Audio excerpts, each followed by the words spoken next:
Messages from the House. From the House of Representatives, message number 165, January 30, 2023. Mr. President, the following bills passed the House on third reading by the votes indicated. House Bill number 64, Legislative Stabilization Reserve Account Obligations, ayes 61, excused 1. Message number 166, January 30, 2023. House Bill number 83, Tribal Agreements to Hunt and Fish, ayes 60, noes 1, excused 1. Message number 164, January 30, 2023. Mr. President, the following bills passed the House on third reading in an amended form by the votes indicated. House Bill number 22, State Land Lease Deficiencies Cure Process, ayes 61, excused 1. Message number 167, January 30, 2023, House Bill number 169, K-12 Post-Secondary Education Options, ayes 60, noes 1, excused 1. Message number 169, January 30, 2023, House Bill number 144, Senior Citizen District Programs and Services, ayes 56, noes 3, excused 3. Message number 168, January 30, 2023. Mr. President, the following bill failed to pass the House third reading by the vote indicated. House Bill number 66, Prohibiting Mask, Vaccine, and Testing Discrimination, ayes 29, noes 32, excused 1. Signed, Katie Talbot, House Chief Clerk. Thank you, Randy. Reports from standing committees. January 30, 2023, Mr. President, Committee number 10, Labor, Health, and Social Services, to whom was referred Senate File 152, Occupational Therapist Criminal History, respectfully reports same back to the Senate with a recommendation that it do pass. Ayes, Senators Baldwin, Barlow, Bouchard, Duckstader, and Hutchings. Senator Baldwin, Chairman. January 30, 2023, Mr. President, Committee number 4, Education, to whom was referred Senate File 155, Education, Teacher Resources, respectfully report same back to the Senate with a recommendation that it do pass. Ayes, Senators Beitman, Brennan, Scott, and Steinmetz. No, Senator Rothfuss. Senator Beitman, Acting Chairman. January 30, 2023, Mr. President, Committee number 4, Education, to whom was referred Senate File 143, Wyoming Freedom Scholarship Act 2, respectfully report same back to the Senate with a recommendation that it do pass amended. Ayes, Senators Beitman, Brennan, Scott, and Steinmetz. No, Senator Rothfuss. Senator Scott, Chairman. Thank you, Randy.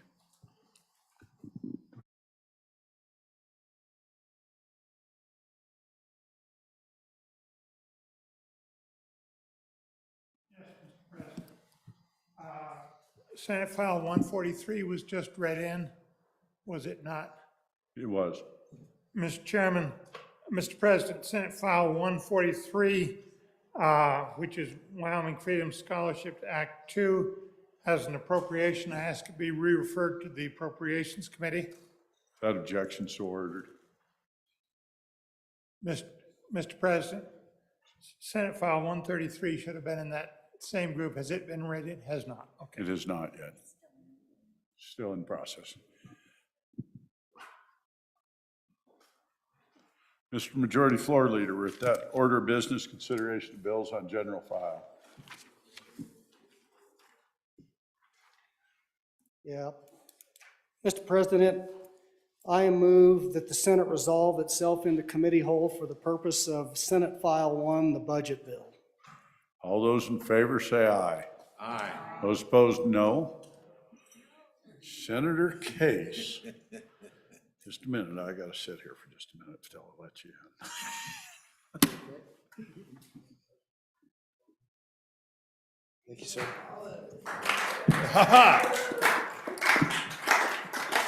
Committee of the Whole, come to order. First bill for our consideration is Senate File, how big, what is the number? 1. Let's do Senate File 1.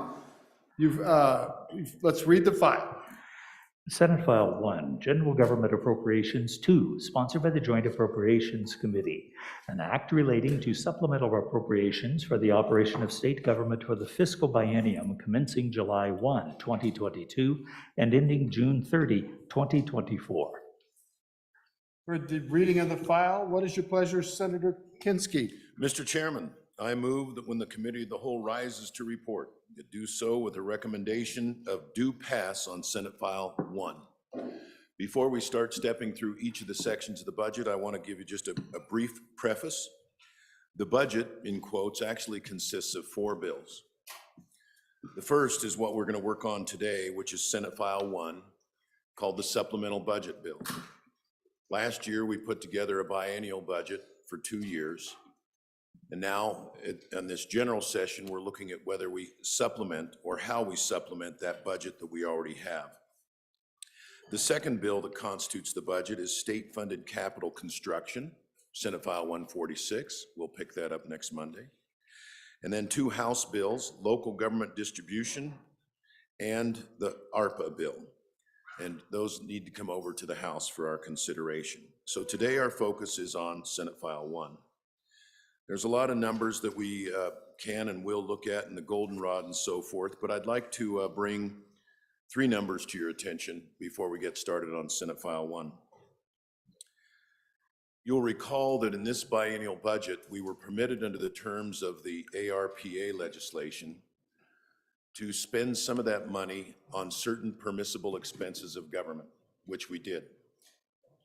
So in our current biennial budget, $82.9 million worth of ARPA fund is going into the Department of Health. $81.8 million is going into the Department of Family Services to fund what would otherwise be our expense, and $241 million into the Department of Corrections. When we come back here next year and start on the next biennial budget, that ARPA money will be exhausted and we will have $406 million that we have to fund in ongoing expense. So it's something to bear in mind. You don't necessarily see it in this budget, but it's looming out there.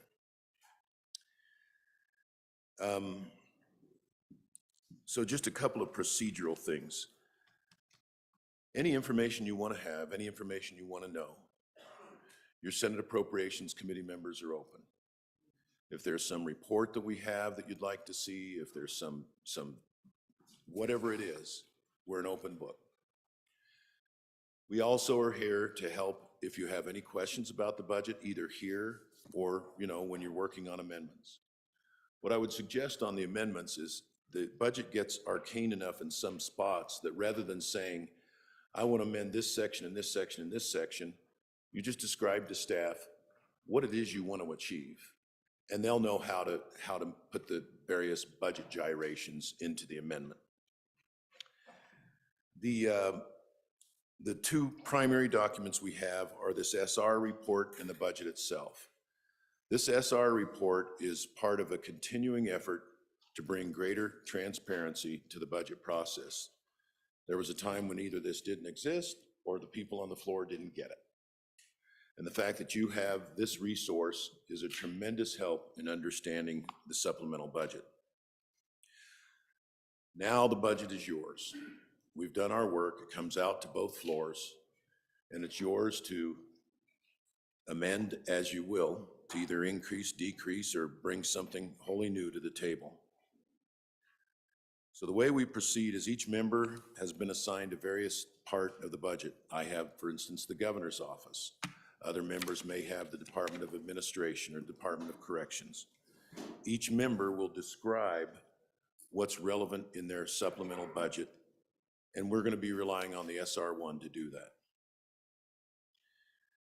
At the beginning of each section, the chair will open it, and then the member will explain, field any questions you may have. When there are no more questions, they will close that section and move on to the next section of the budget. So with that, Mr. Chairman, if you could open section 1. Go ahead, Senator Kinsky. Section 1 on page 1 of your SR is the Office of the Governor. So you'll see 3 large columns, 3 large boxes. The first says 2023 Governor's Total Recommended Changes. Below that it says GF, that's General Fund. FF, Federal Funds. OF, Other Funds, that might be fees and assessments or privately donated money. And then the total. The next box says 2023 JAC changes. And again, it's the same pattern of the changes. And then 2023 is, that first column there is just the dollar changes. And then the far right, under 2023 supplemental budget bill, it shows the grand totals that are reflected by, in this first line, a minus 26,550. The prior total of 8.1 million is reflected then over on the right. So that's the pattern that it follows. Then you will see on the left-hand side, as it goes down each program, administration, tribal liaison, these are all the various departments within the governor's office. And then there's footnotes to guide you as to what changes were made in this supplemental budget from the budget we already have. So you'll see under administration, there's a 1 and a 2, which directs you below to footnotes 1 and 2. Some of these have a large number of footnotes, some have just a few.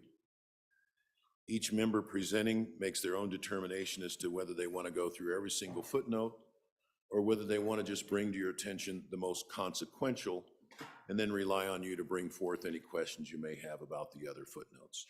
So with that, I'll launch into the governor's budget. The first change is to administration, that's footnote 1. We adopted the governor's rec of $25,000 of general fund one time for the State Employees Idea Festival. So what is this? Several years ago, there was an Employee Ideas Festival, and there was a reward if somebody brought forth an idea that saved the state money. And some of those ideas were processed immediately and rewards handed out, but the balance of the fund was reverted, and now they've got some employees that have done their part. They've shown the state how to save money, and the governor would like to close out that program. So we went ahead and put that in. Footnote 2. We adopted the governor's recommendation of $26,550 general fund one time for the annual state dues for the Education Commission of the States. This is something that during the really dark times of the recent past, we cut, as we did a lot of other things, but it's felt that it's worthwhile by both the governor's office and the Department of Education. We did, however, move this money over to the Department of Education instead of in the governor's office. Footnote 3 is called special contingency. The governor has a fund called special contingency. It's not an emergency fund. It's just it's a $1 million fund that things come up that don't quite fit in any other bucket. He needs to have some discretion, and that's this fund called special contingency. It has $1 million in it. Most recently, he tapped it for $700,000 for predator management. That was, and that was his option to do that. He wanted to replenish it. We said, we'll replenish it. We'll give you another 525, which brings it up to an even million. But we're going to take that 525 out of the 20 million that you have on hand for emergencies, fires, that sort of thing. So that was essentially budget neutral. Then finally, 4, the governor had letter number 10. He requested $1.5 million of general fund to address invasive species in Wyoming. I understand that to both be aquatic as well as weeds. The Joint Appropriations Committee moved this appropriation to the Wildlife Natural Resource Trust. And those are the changes to the governor's budget, and I'll stand for any questions. Questions on section 001? Any questions? Senator Hutchings. Chair, just a quick question, maybe just a reminder that the supplemental budget is supposed to be solely for requests that are emergencies in nature or other needs that cannot be postponed until the next budget. Thank you, Mr. Chair. Thank you very much. Who else has a question? Senator Biden. Thank you, Mr. Chairman. So looking at the budget here on the summary sheet, we started out this process with a $43.7 million budget. Now it's up to 86 million. Looks like 44 million roughly in federal funds and other funds. Can you talk about the federal funds on the Homeland Security and the other funds of 22 million to get us up to that 86 million? And is this ongoing? Is it going to be 86 million when we get here in February of next year? Or is it gonna be back down to the 44 million that we appropriated last budget? And if there's any strings attached with the federal money, that'd be good to know too. Any other questions? Any other questions on this budget? Senator Boner. Thank you, Mr. Chairman. Just a little bit more discussion on the Weed and Pest funds. Why are we moving it to the Wildlife Natural Resource Trust instead of the Weed and Pest Council? Okay. Let's go back to Senator Kinski before it gets too buried. First, thanks to my colleague from Laramie County for reading that quotation about the supplemental budget. And as to my colleague from Sheridan County, the budget did not actually go from 43 million to 86 million. What we have is, in the first column, general fund 43.7. The next column is $20 million of federal funds. The next column is other funds, 22 million, for a total of 86 million. And let me look at what the S10, so what that $20 million special contingency, S10, I believe that is emergency funding that came to us by way of ARPA that we gave him for emergencies, but I will double check that. The next one, Homeland Security. I've got to check on that one. I would think of that would be federal funds, but it says SR, so it's special revenue. I've got to figure out where that one's coming from.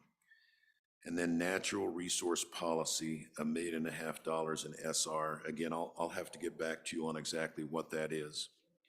But you'll see then in the next box at the top, overall his budget's gone down by 2 million.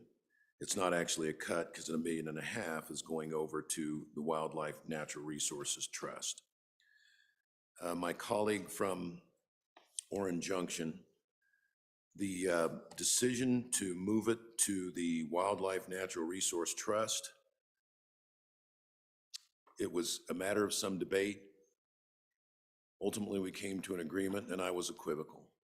I can see leaving it in the governor's office, and I can see entrusting it to Wildlife Resource Natural Trust.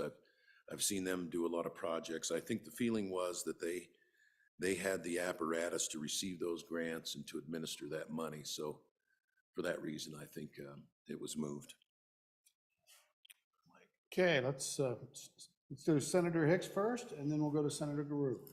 Yeah, Mr. Chairman, part of the answer to that question was that 1.5 million would have included aquatic invasive species, which are not under the jurisdiction of the Wyoming Weed and Pest Council. So for that purpose, my recollection of the discussion was they can deal with all of them, and they have. And so that's why that transfer went to the Wildlife Trust Fund, because of the ability to use that for aquatic invasives also. Thank you, Senator Hicks. Senator Garou. Thank you, Mr. Chairman. And to kind of piggyback on the 20 million that was coming into contingency, 10 million of that came from House Bill 150 last year, a bill that we passed in this body as well. So for special contingencies. Thank you, Senator. Anybody else? Any other questions? Senator Hutchings. Thank you, Mr. Chair. Really quickly on the festival, I'm just wondering, how are we saving money by paying money out for ideas to save money? Thank you, Mr. Chair. Thank you, Senator Hutchings. Senator Steinmetz. Thank you, Mr. Chairman. And just to piggyback on the good tall senator, it's actually 20 million a biennium. It's 10 million a year for special contingency funds for emergencies. Okay. From House Bill 150. Thank you. Anybody else? Let's go back to Senator Kinski. Thank you, Mr. Chairman. As to the Ideas Festival, how that saves money is it was a call to all employees that if you had ideas on how we could save money, submit them. And I believe there was some kind of formula that, if they saved a couple $1 million, they might get, a couple $1,000. I don't know exactly how it worked. I'm not a big Ideas Festival guy myself, but because the promise had been made, we had to fulfill it. there were employees out there that submitted, their ideas had been accepted, they were entitled, and the money had been zeroed out in the governor's budget, so we felt we had to do that. Thank you, Senator Kinski. Anybody else? Anybody else? Any other questions on sections 001? Not seeing any other questions. Section 001 is closed. The next section for our consideration is section 004, State Treasurer. Senator Kinski. Thank you. The only change, this is again on SR, page 1, the bottom part where it says section 004, State Treasurer. The only change is the treasurer in the letter asked for an additional $84,000 for salary adjustments for newly reclassified attorney positions. So the attorney or attorneys that you need in this department is a very specialized knowledge, securities, investments, state constitution, what you can do, what you can't do. And we had an attorney in that position that was dynamite that got hired away. And he said he can't recruit for it until he gets some kind of adjustment. So we had a salary survey, and where this 84 is divided is 41,000 out of the general fund and 43,000 out of special revenue. That is, it's out of the investment fund. And the rationale for splitting it is the attorney sometimes gives advice that benefits the general fund, sometimes give advice that benefits the investment fund. So this is just a way to allocate it, try and make it as fair as possible.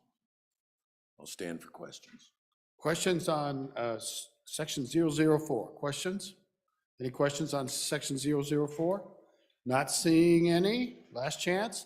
Section 004 is closed. The next section for our consideration is section 006, A&I. Senator Nethercutt, welcome to the party.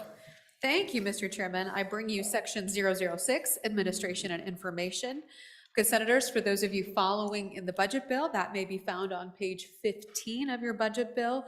If you're following along, we're on page 2 of the summary report, so turn the page. And this entire page is devoted to this section 6, Administration and Information, commonly referred to as A&I. Good senators, for purposes of moving through our day, ensuring we get done timely, I will not be reading you all of the footnotes, but focusing on the big spenders here, starting with footnote 3. JAC increased the governor's recommendation of $4.5 million of general fund by $2 million general fund to a total of $6.5 million general fund for insurance premium and program costs.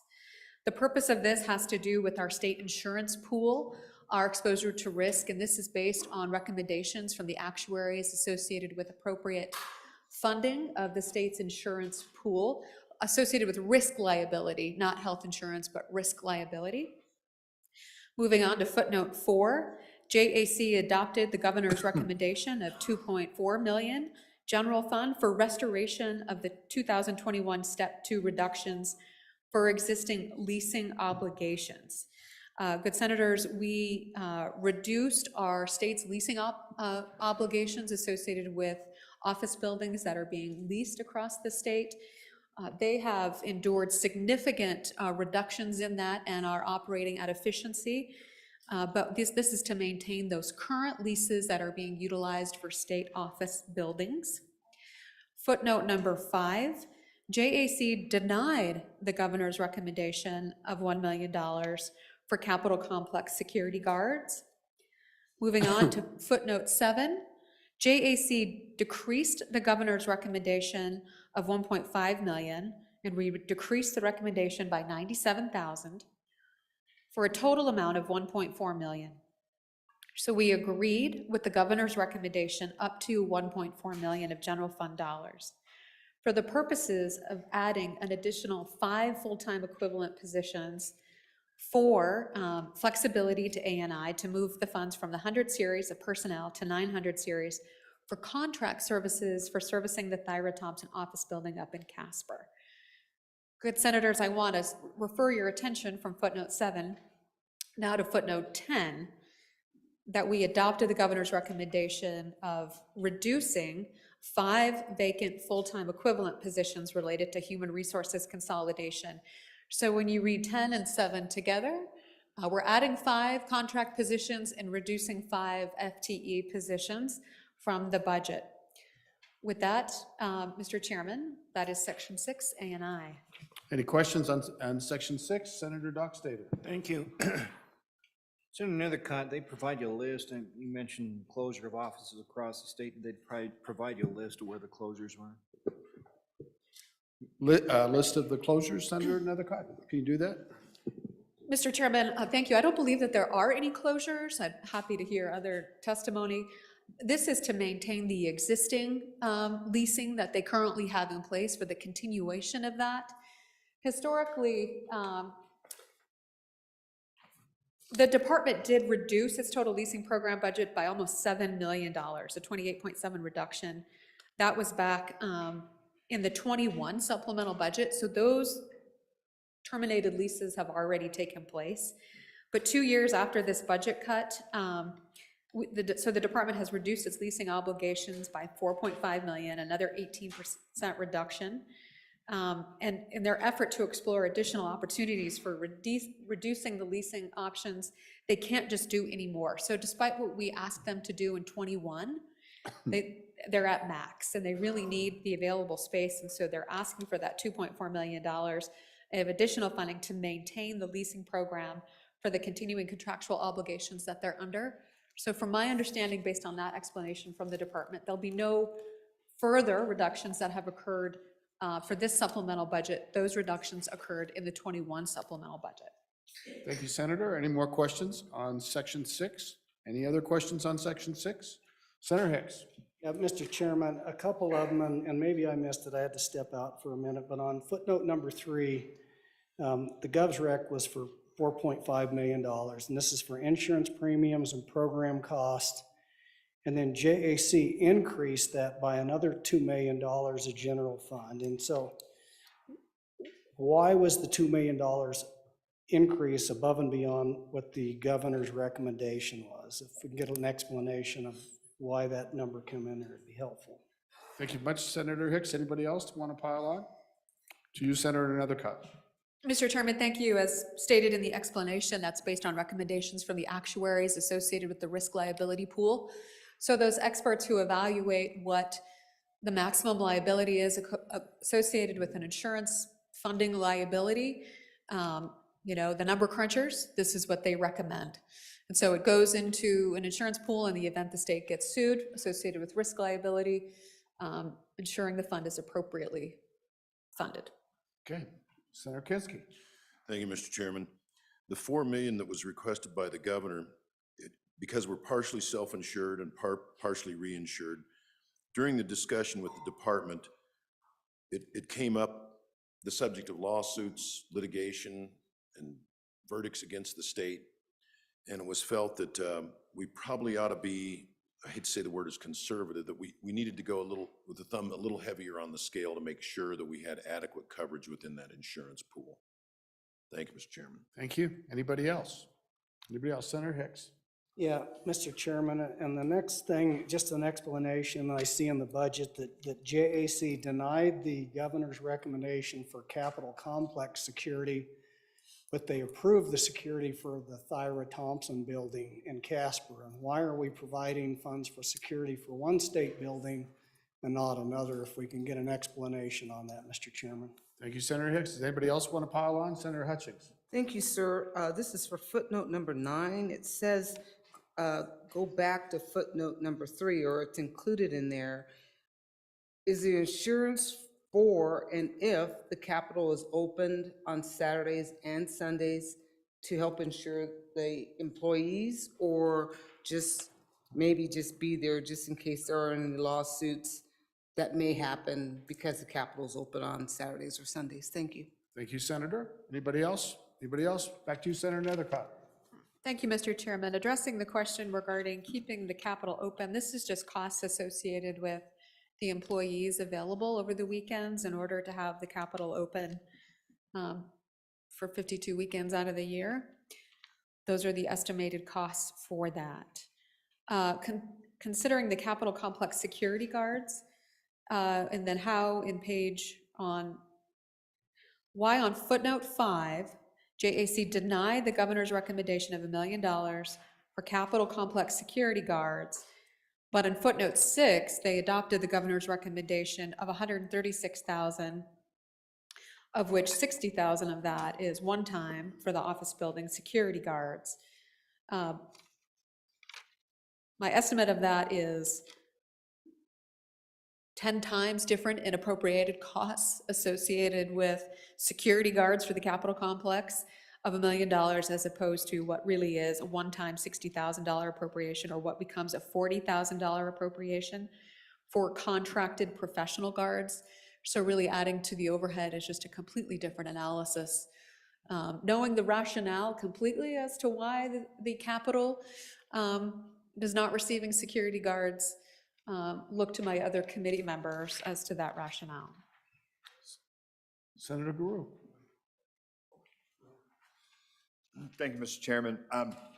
The discussion centered at the Capitol complex around not only not this building so much, but the building across the way. And the discussion kind of centered around, frankly, why and what was enough. Was live security guards versus more camera security. And we denied the request because we asked them, frankly, just to flush that out and come back to the, once again, that was kind of the tenor of the discussion. We just didn't get a good handle that just hiring a couple of security guards was really going to add the level of security, frankly, Mr. Chairman, that they said it would, versus a camera system or other means of security. And so we just kind of sent them back and said, take a look. With regard to the Thyra Thompson building, as I recall, I don't remember all of it, and maybe some of my fellow members can help me out, but that had to do with a specific office in that building that had a specific function that did need a security guard, and we felt that was appropriate. So that was kind of the tenor of that discussion. Thank you, Senator. Senator Anderson. Yes, Mr. Chairman, the Thyra Thompson building requires a security guard. DFS is in there, and they presently have security guards and need them on a regular basis. So that we needed to have security guards at Thyra Thompson. Thank you, Senator. Who else? Back to you, Senator Kinski. Yeah, thank you.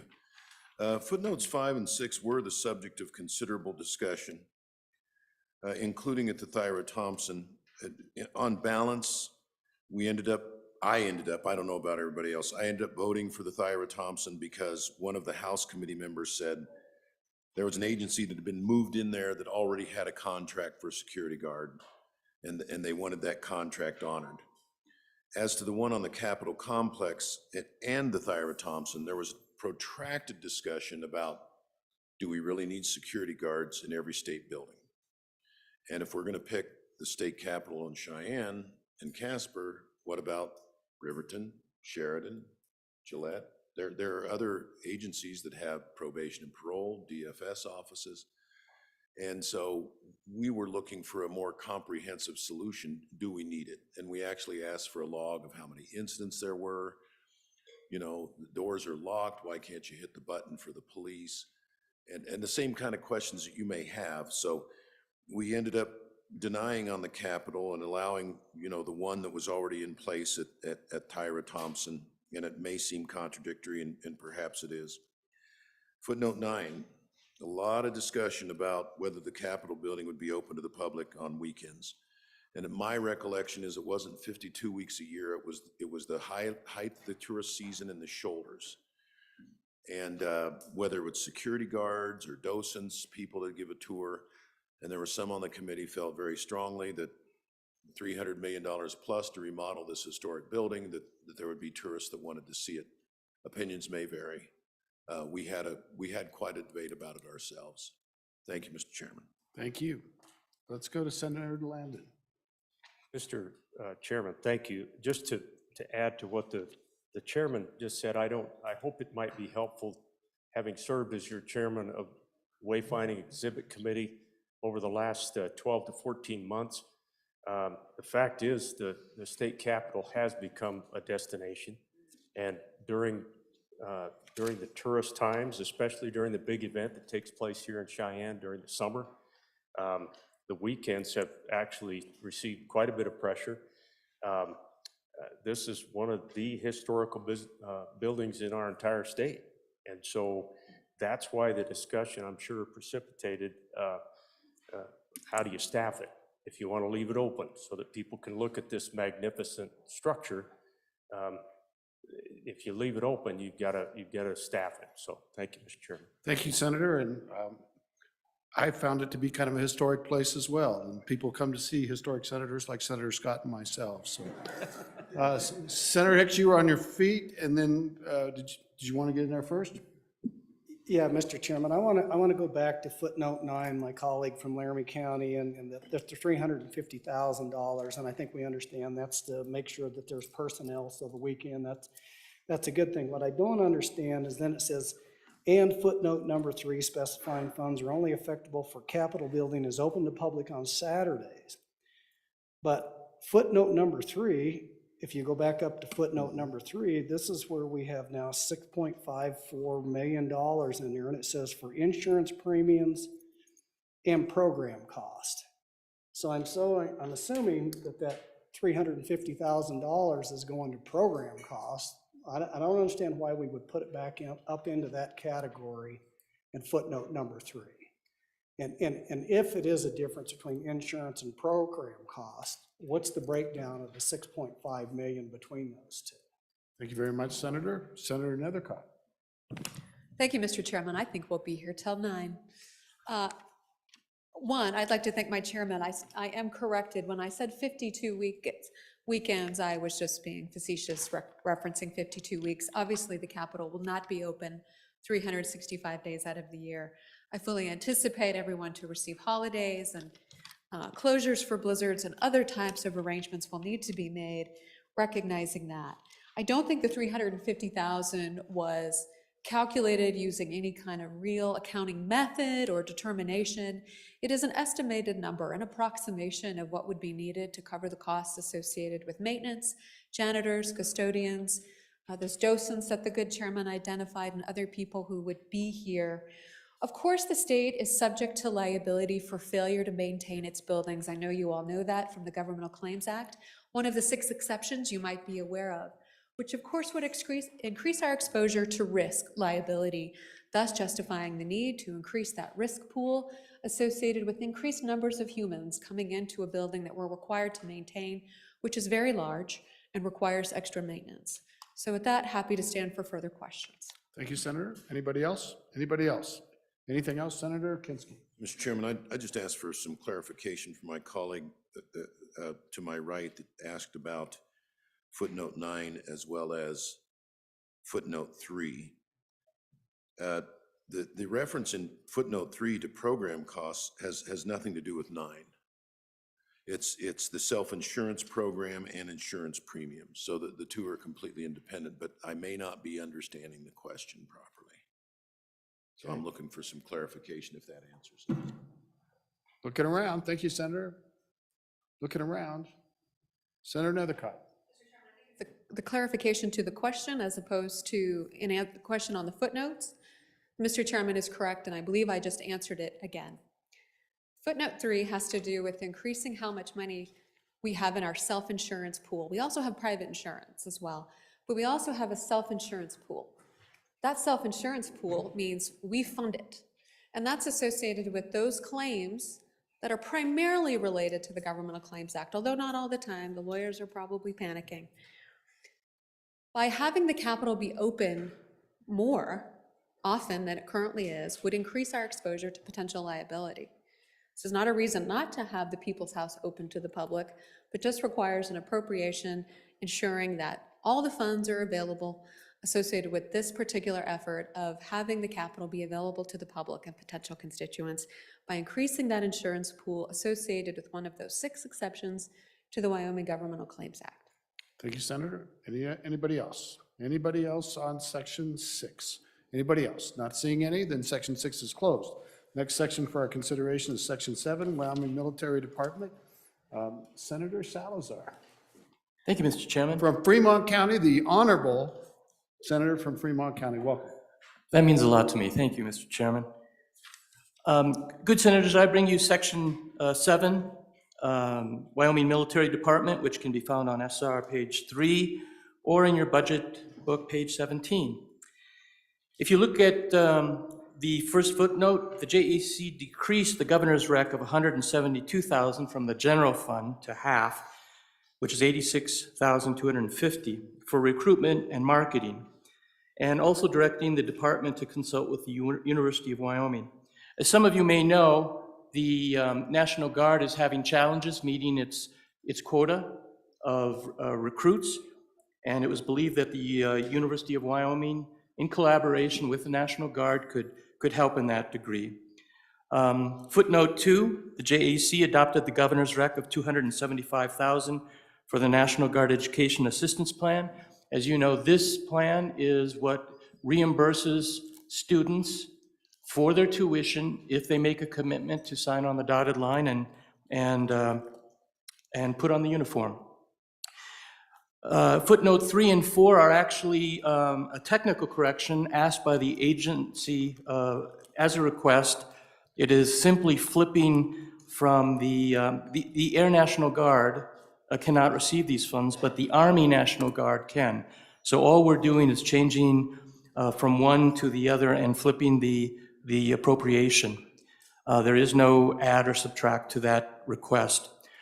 The JAC on footnote 5 adopted the governor's rec and added footnote 6 to allow the department flexibility to move funds from the 100 series personal services to 900 series to contract services for the Wyoming Cowboy Challenge Academy. As some of you may know, the Wyoming Cowboy Challenge Academy has had problems, so much so that it was shut down in 2022.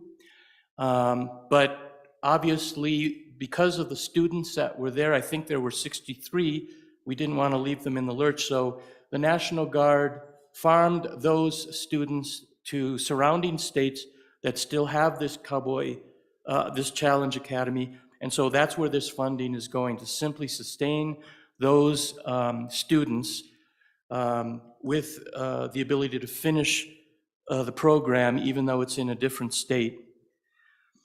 Finally, on footnote 6, the JAC adopted the governor's rec of $45,000 to reestablish the Civil Air Patrol. And as some of you have mentioned to me, that is something that has been asked for. Under the governor's recommendation, we are now standing up or reestablishing the Civil Air Patrol under this budget. And with that, I'll stand for any questions. Any questions? Are there any questions? Senator Murphy. Thank you, Mr. Chairman. Well, I'm just curious about cutting the recruitment marketing budget, even though it's not big dollars. It just seems to send the wrong message because they're having such trouble in the National Guard recruiting new members. So I'd like to understand that. Thank you, Mr. Chairman. Thank you, Senator Murphy. Let's just say, anybody else? Any other questions? Senator Hutchings? Thank you, sir. On footnote number 5, is that going to be ongoing for the Cowboy Youth Challenge Program? Thank you. Thank you. Anybody else? Anybody else? Not seeing any. Back to you, Senator Salazar. Thank you, Mr. Chairman. So I think the thought on the marketing was that we saw under the requests that there was some requests for mugs, decals, bumper stickers, and I think the JAC thought that a much better and wiser approach to marketing was to reduce that estimate, link up with the University of Wyoming where there are students more apt to join the National Guard, and we as the JAC thought that the reduction would not hurt in any way and still give them plenty of resources to fulfill their numbers. With regard to the Wyoming Cowboy Challenge Academy, that's one-time money. I will tell you that there were a few of us who were extremely disappointed in seeing that program stand down. But as of today, that is one time, and I don't think you will, I don't think you've heard the last of that issue. Thank you, Senator. Senator Bonner. Thank you, Mr. Chairman. Just to briefly add to that, I could anticipate that being an interim topic for our Joint Transportation Committee. Thank you, Senator. Anybody else? Senator Kinski. Just circling back to the marketing, and I respect what my colleague from Laramie County, the former banker, had to say, and probably they would have gotten the full budget if they had a marketing plan that we felt was really worth funding. So we said, we'll meet you halfway. Here's half, work with UW, get a marketing plan, come back, show us that it works. They'll probably get the other half of the funding when we come back here next year. Was kind of what it's at. Our heart is with them, but we need to see a plan that more than what we got.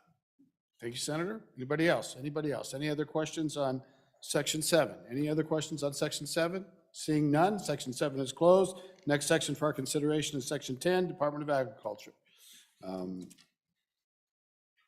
Senator Nethercott. Thank you, Mr. Chairman. I bring you Section 10, Department of Agriculture. Good senators, this is also found on page 21 of your budget bill. As you can see, there's one footnote here.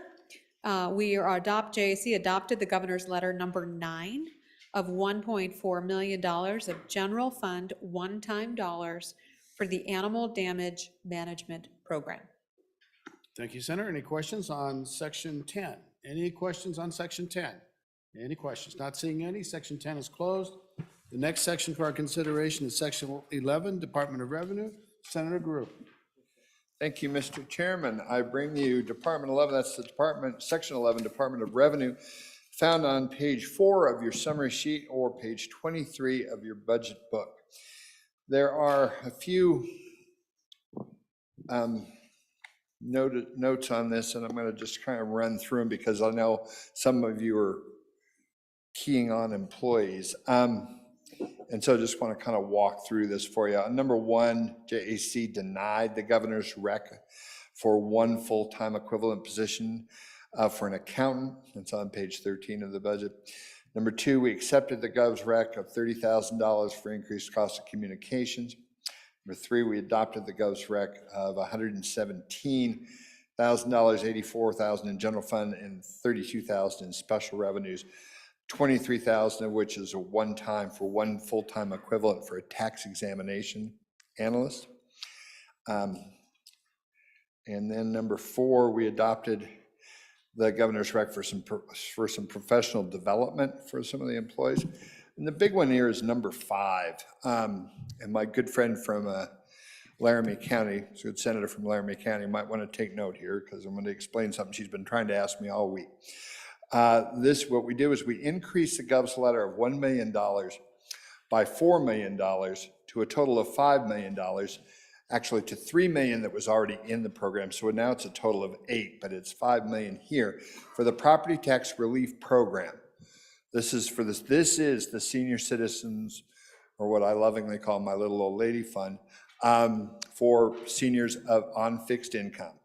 And it's amended in footnote number 1 to specify that these funds would be reduced dollar for dollar if any funds were appropriated to this program or substantially similar program for residential property taxes to be collected. This was your JAC's attempt to say we want this program, but if there was a bill that passed in this session that was similar, that went to seniors on fixed incomes as a special program, that they would be alone.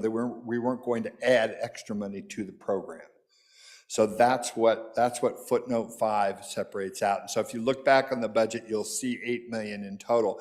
That came from actually a bill from the good chairman, I think, last year, and also came from the other side of the house.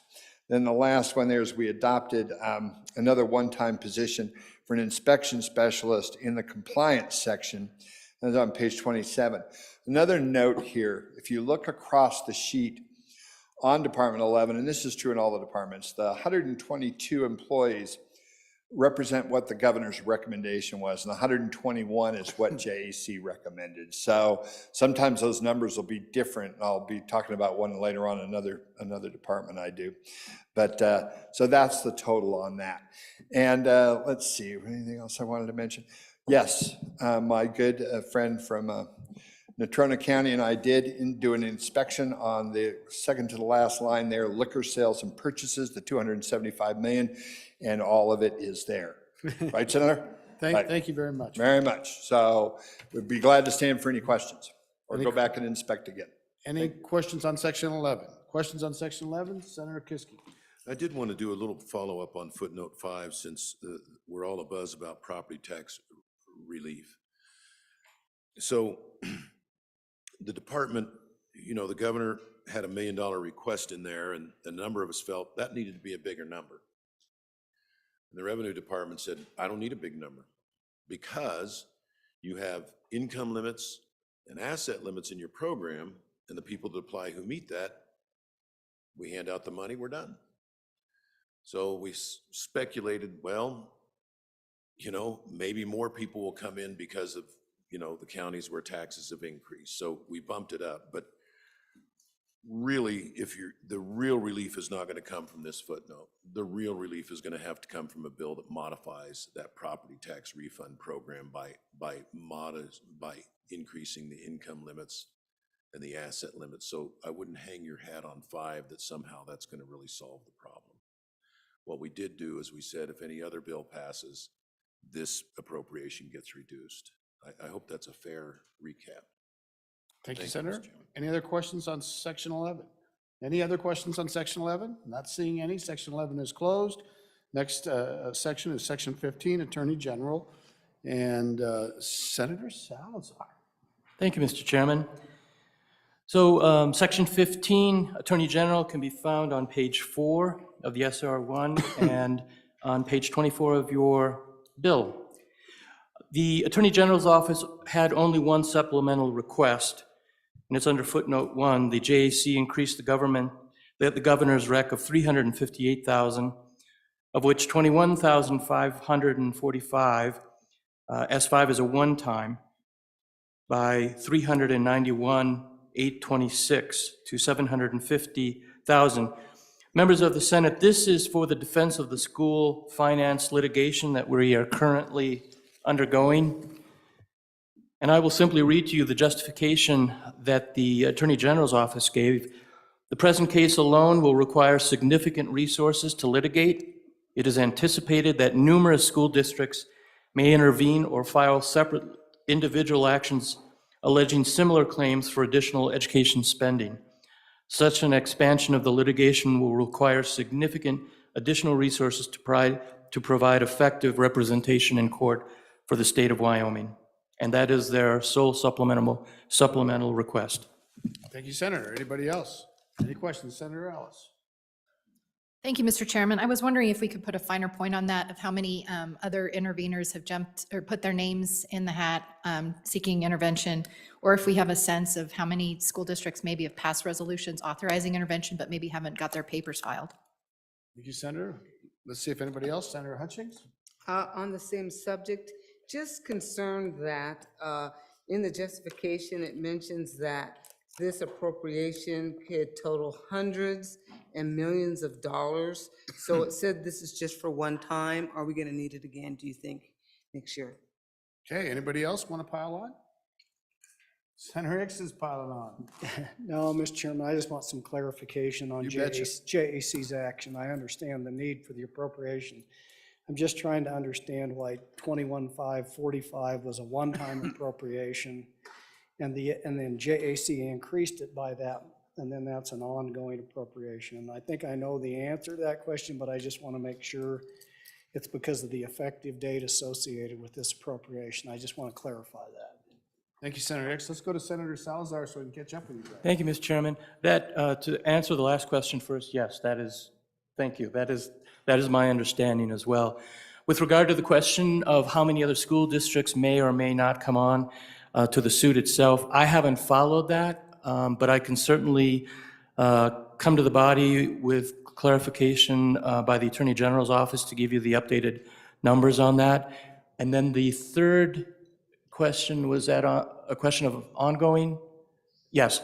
That is a distinct possibility that as this litigation continues, and depending on how many more school districts come into this, that there could be additional requirements for litigation costs, so. Thank you. Anybody else? Any other questions on Section 15, Attorney General? Any other questions? Seeing none, Section 15 is closed. The next section for our consideration is Section 20, Department of Environmental Quality, and that would be Senator Anderson. Thank you, Mr. Chairman. We are now in Section 20, the Department of Environmental Quality. Members, this is found on page 5 of your status report and on pages 26 and 27 of your budget bill. Note 1 of the summary sheet, JAC adopts Governor's Rec to add 1 FTE that was anticipated with the passage of HB 45, Mine Reclamation Bonding Voluntary Assigned Trust. And I think you heard recently that we've got some more money from the federal government for those reclamation issues. The position will administer that program. Notes 2 and 3 are actions JAC made in response to concerns expressed by industries with large industrial projects currently moving through the permitting process, being able to get their permits processed efficiently and on time. Note 2 adds 1 FTE as a Deputy Director Ombudsman to coordinate permitting efforts between the agency and the applicant. This action is also addressed in footnote number 2, indicating the funding of the position is only for this fiscal period, requiring the agency to request it in their standard budget if they want to move it forward. Note 3 adds $1.5 million to the Air Quality Division to contract out the modeling required to determine the conditions of air quality permits. In-house staff is insufficient and challenged to keep that process on schedule. $1.5 million again for modeling and contracted out. Note 4, JAC adopts Governor's Rec for an additional FTE to maintain the primacy requirements granted to the state in 2020 from the EPA under the Clean Water Act for CCUS. This is largely the permitting associated with the Class 4 injection wells. Note 5, JAC adopts Governor's Rec for additional FTE to help facilitate permitting assistance, financial assistance, and technical assistance with the anticipated infusion of $500 million in federal funds to the Clean Water and Drinking Water funds for infrastructure projects around the state. This position is funded with federal dollars and is time limited through June 30th, 2033.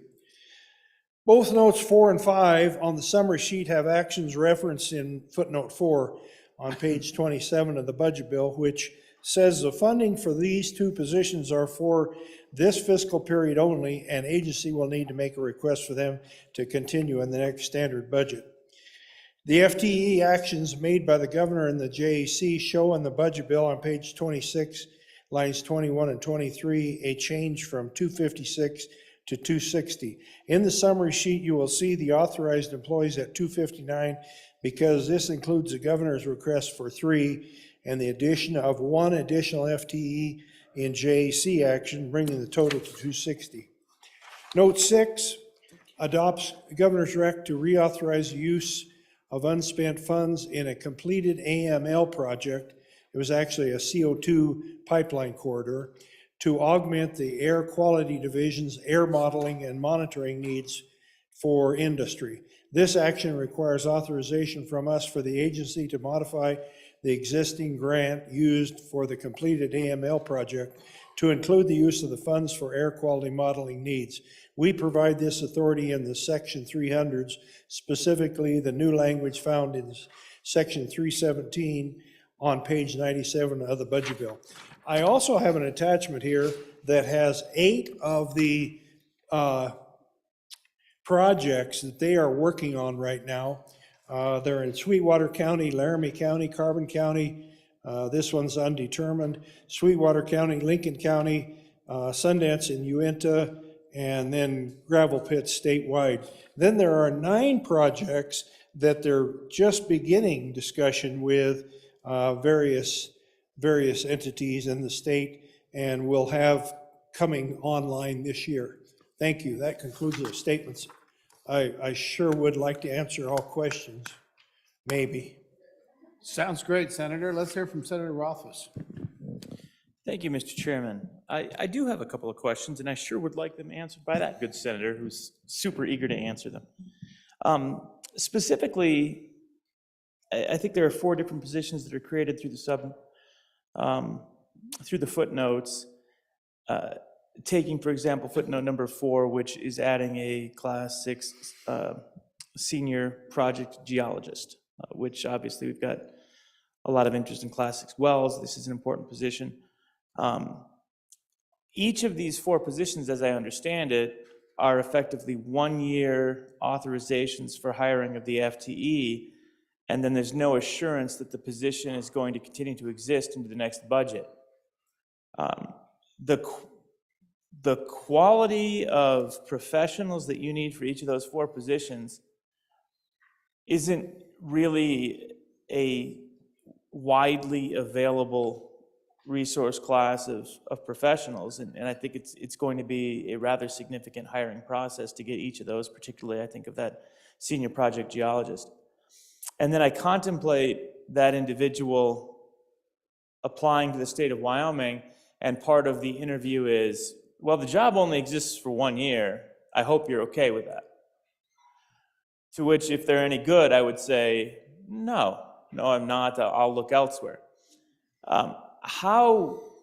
What was the discussion about making each of these 4 positions only a 1-year position? I know from a lot of the positions are temporary authorizations, and that's the reason why they tend to end up in the budget as 1 years. I can't imagine any of these 4 positions is intended to be a true temporary authorization, but if the funds aren't available, it seems like there'd be some struggle in hiring these professionals. So what was the conversation around that? Why are they 1 year? And do we expect them to be willing to take a 1-year job at these levels of professional qualification?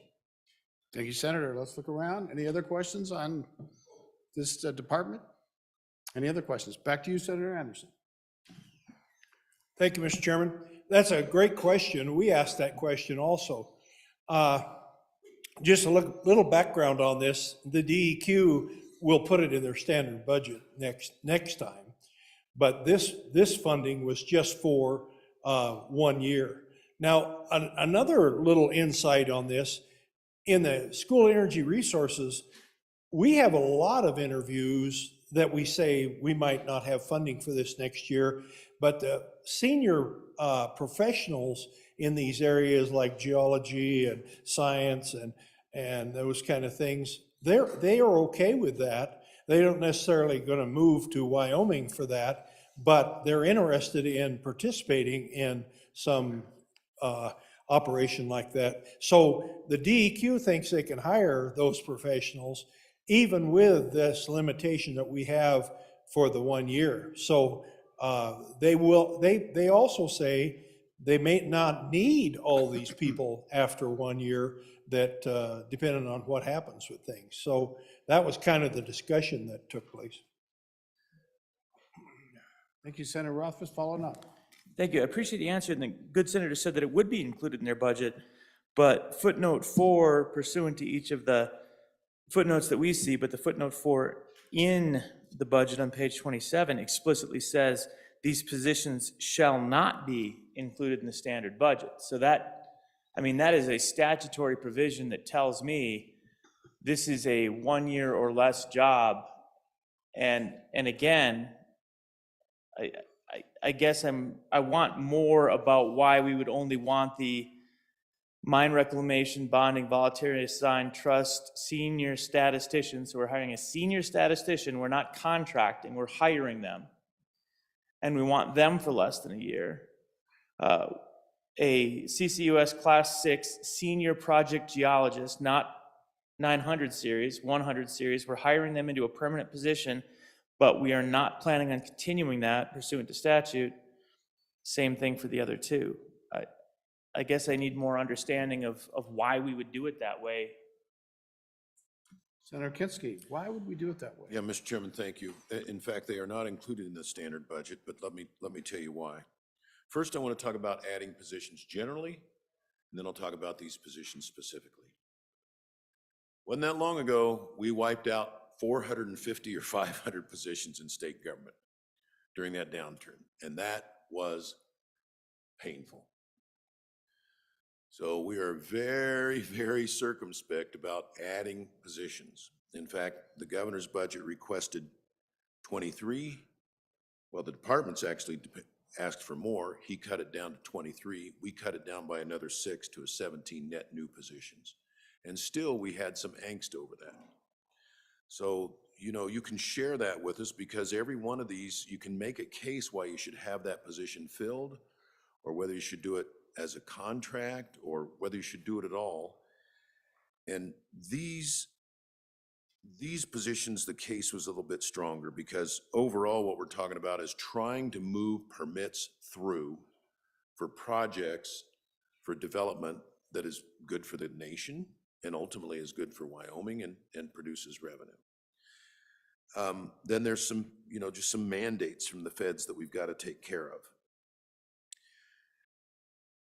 If there were a better mechanism, we could say, yes, put it in the budget, but we're not sure. We want you to bring this back and review it. The mechanism we have is we say, you got it for 1 year, come back and tell us what you're doing with the position. Have you filled it? And if you filled it, what are you doing? What are you achieving?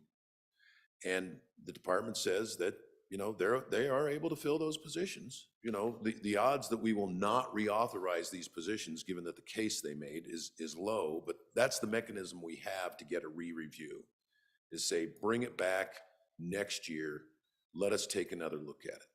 The odds are they'll get the positions. But that's the only mechanism we have budget-wise that I know of to say, we want to look at these again. Thank you, Mr. Chairman. I may have caused more confusion than I helped. I don't know. There's lots of people getting up. Senator Scott, let's go to you first, and then Senator Steinmetz.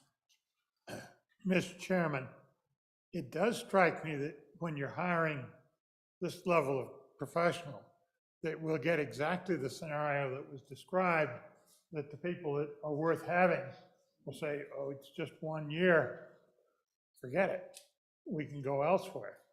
And I wonder, Mr. Chairman, I hear the committee saying it's the only mechanism we have.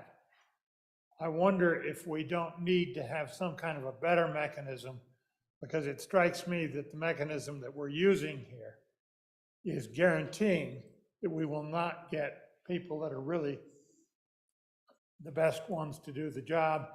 And this may be one of the reasons we get in some of the agencies pretty disappointing performance. I am deeply concerned by the question that was raised to start with. Thank you, Senator. We said Senator Steinmetz next. And then we'll Thank go you, to Mr. Rune Chair. Nethercott. Thank you, Mr. Chairman. And my question is similar on page 26, footnote 2 of the actual budget. It looks like the deputy director / ombudsman, is that the director, the deputy director of the entire department? And if so, how long has that been unfilled, and why are we making a new position? Because mostly I've seen that we have deputy directors in our agencies. So could you please give us a little further explanation of that? Let's, got people stacked up in front, but Senator Higgs, go ahead. Yeah, Mr. Chairman, so when you go down to the footnotes, if you add that up, there's 1, 2, 3, 4 new FTEs created. 3 of those look like they're mostly general fund, 1 federal fund.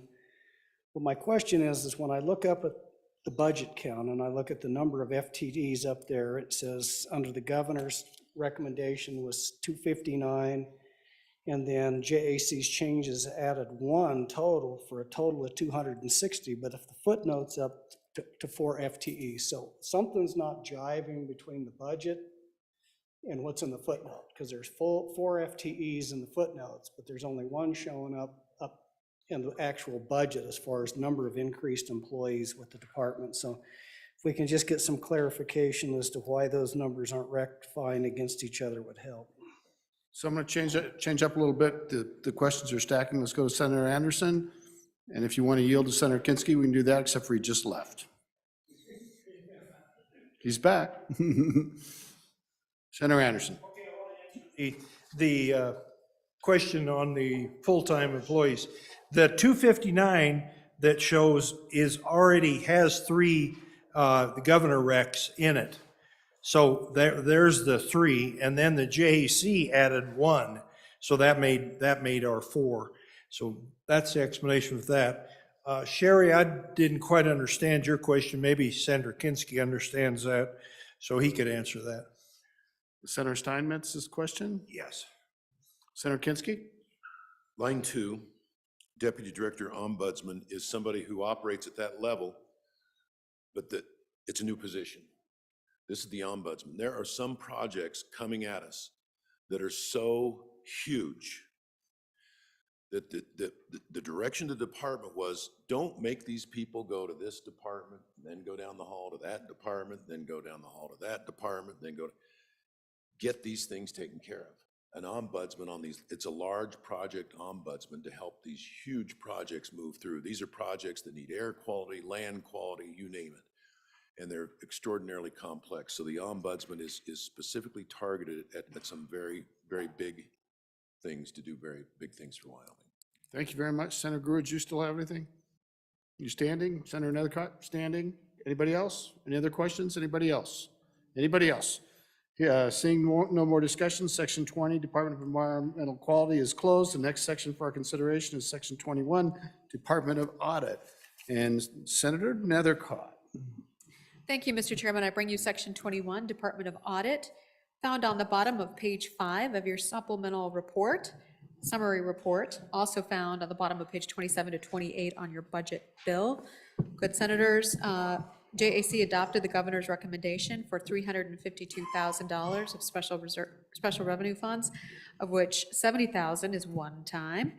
For salary and benefit increases for banking examiners, we have seen a lot of challenges coming out of the department from employee turnover, and these are highly specialized skills where we really need to be paying market wages at a minimum to be highly competitive in order to ensure that we have true professionals conducting our audits, right, of our state agencies, ensuring that we are as fiscally sound as we hope that we appear to be.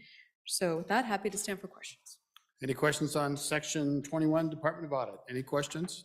Any questions? Not seeing any questions. Section 21, Department of Audit is closed. Next section for our consideration is Section 23, Public Service Commission. Senator Nethercott. Thank you, Mr. Chairman. I bring you Section 23, Public Service Commission. Again, you've turned the page on your summary report. We are now on page 6 and page 29 of your budget bill. Good senators, JAC adopted the governor's recommendation of $136,000 for one-time dollars and one-time full-time equivalent position for our facility engineer. To back up a little bit, similar to Department of Environmental Quality, Public Service Commission is undergoing significant challenges with the changing in the utility structure and energy resources of our state. And so they really need some additional expertise and hands on the ground in order to respond to this changing environment for them. And so we support the recommendation for one full-time equivalent position of a facility engineer. We also adopted in footnote 2 of your summary report the governor's recommendation of $166,000 of special reserve funds for another one full-time equivalent position for a principal economist. Footnote 3, we adopted the governor's recommendation of $79,000 of special reserve one-time transfer of 2 partial positions, specifying those funds are available only if Senate File 2 passes. Senate File 2 is the Universal Services Fund, as you might recall. And so that is a source of revenue to the state for funding of these positions. And so whether or not Senate File 2 passes determines whether or not there's funding associated with these positions based on the Universal Services Fund's passage. And that it connects to footnote 4, which JAC adopted the governor's recommendation, again, for those 2 partial positions, only available if Senate File 2 is not enacted into law. So footnote 3 and 4 go together in the event one is enacted, in the event it's not enacted, that those positions remain. Thank you, Senator. Any questions on Section 23? Any questions on Section 23? Senator, can you get me a job application for the principal economist? I might be interested. Senator Kinski. So what's important to note here, let's take that first big box, 2023 Governor's Total Recommended Changes. You'll see it's under OF, other funds, SR. Largely, this agency is paid for by fees. And that's important to note, although we still don't like to add positions willy-nilly. And then my recollection on line 1, and it may have already been said, is that we're under a mandate with respect to inspections. And I think that's what the engineer position is for. The principal economist is, our friends at the utilities like to shut plants that we'd like to keep open. And they have economists, and we feel like we've got to fight back with the same sort of firepower. Thank you, Mr. Chairman. I guarantee it's mutually assured destruction. Who else has questions on Section 23, Public Service Commission? Any other questions? Hearing none, Section 23, Public Service Commission is closed. Next section is Section 24, State Parks and Cultural Resources. Senator Nethercott. Sorry about that, Senator. Thank you, Mr. Chairman. Section 24, State Parks and Cultural Resources. We're still on the same page of your summary report, page 6, page 30 of your budget bill. Good senators, the JAC decreased the governor's letter, number 14, where the governor requested $8 million of general fund money. We decreased that by $2 million of general fund money. So we're only giving the governor $6 million of general fund money for a deposit into the permanent funds of the Wyoming Cultural Trust Fund. Going on to footnote 2, JAC adopted the governor's recommendation of $400,000 of special reserve funds for the Outdoor Recreation Office. Thank you. Questions on Section 24? Any questions on Section 24? Not seeing any questions on Section 24. Section 24 is closed. Next section for our consideration is Section 27, State Construction Department. Senator Guru. Ooh.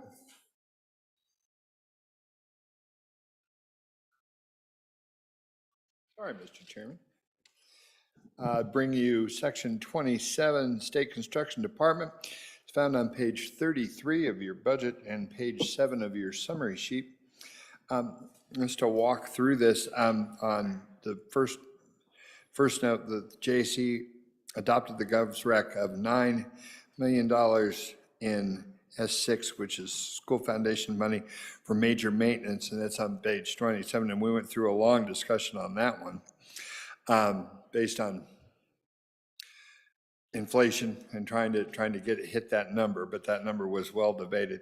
And then number 2, decreased the governor's rec of $21 million S6 by $1,368,000 of school funds to $20,337,000 of same for K through 12 inflation for appropriations in budget page 17. And also see, and we'll be talking about this later, Section 313 of the school facilities budget appropriations.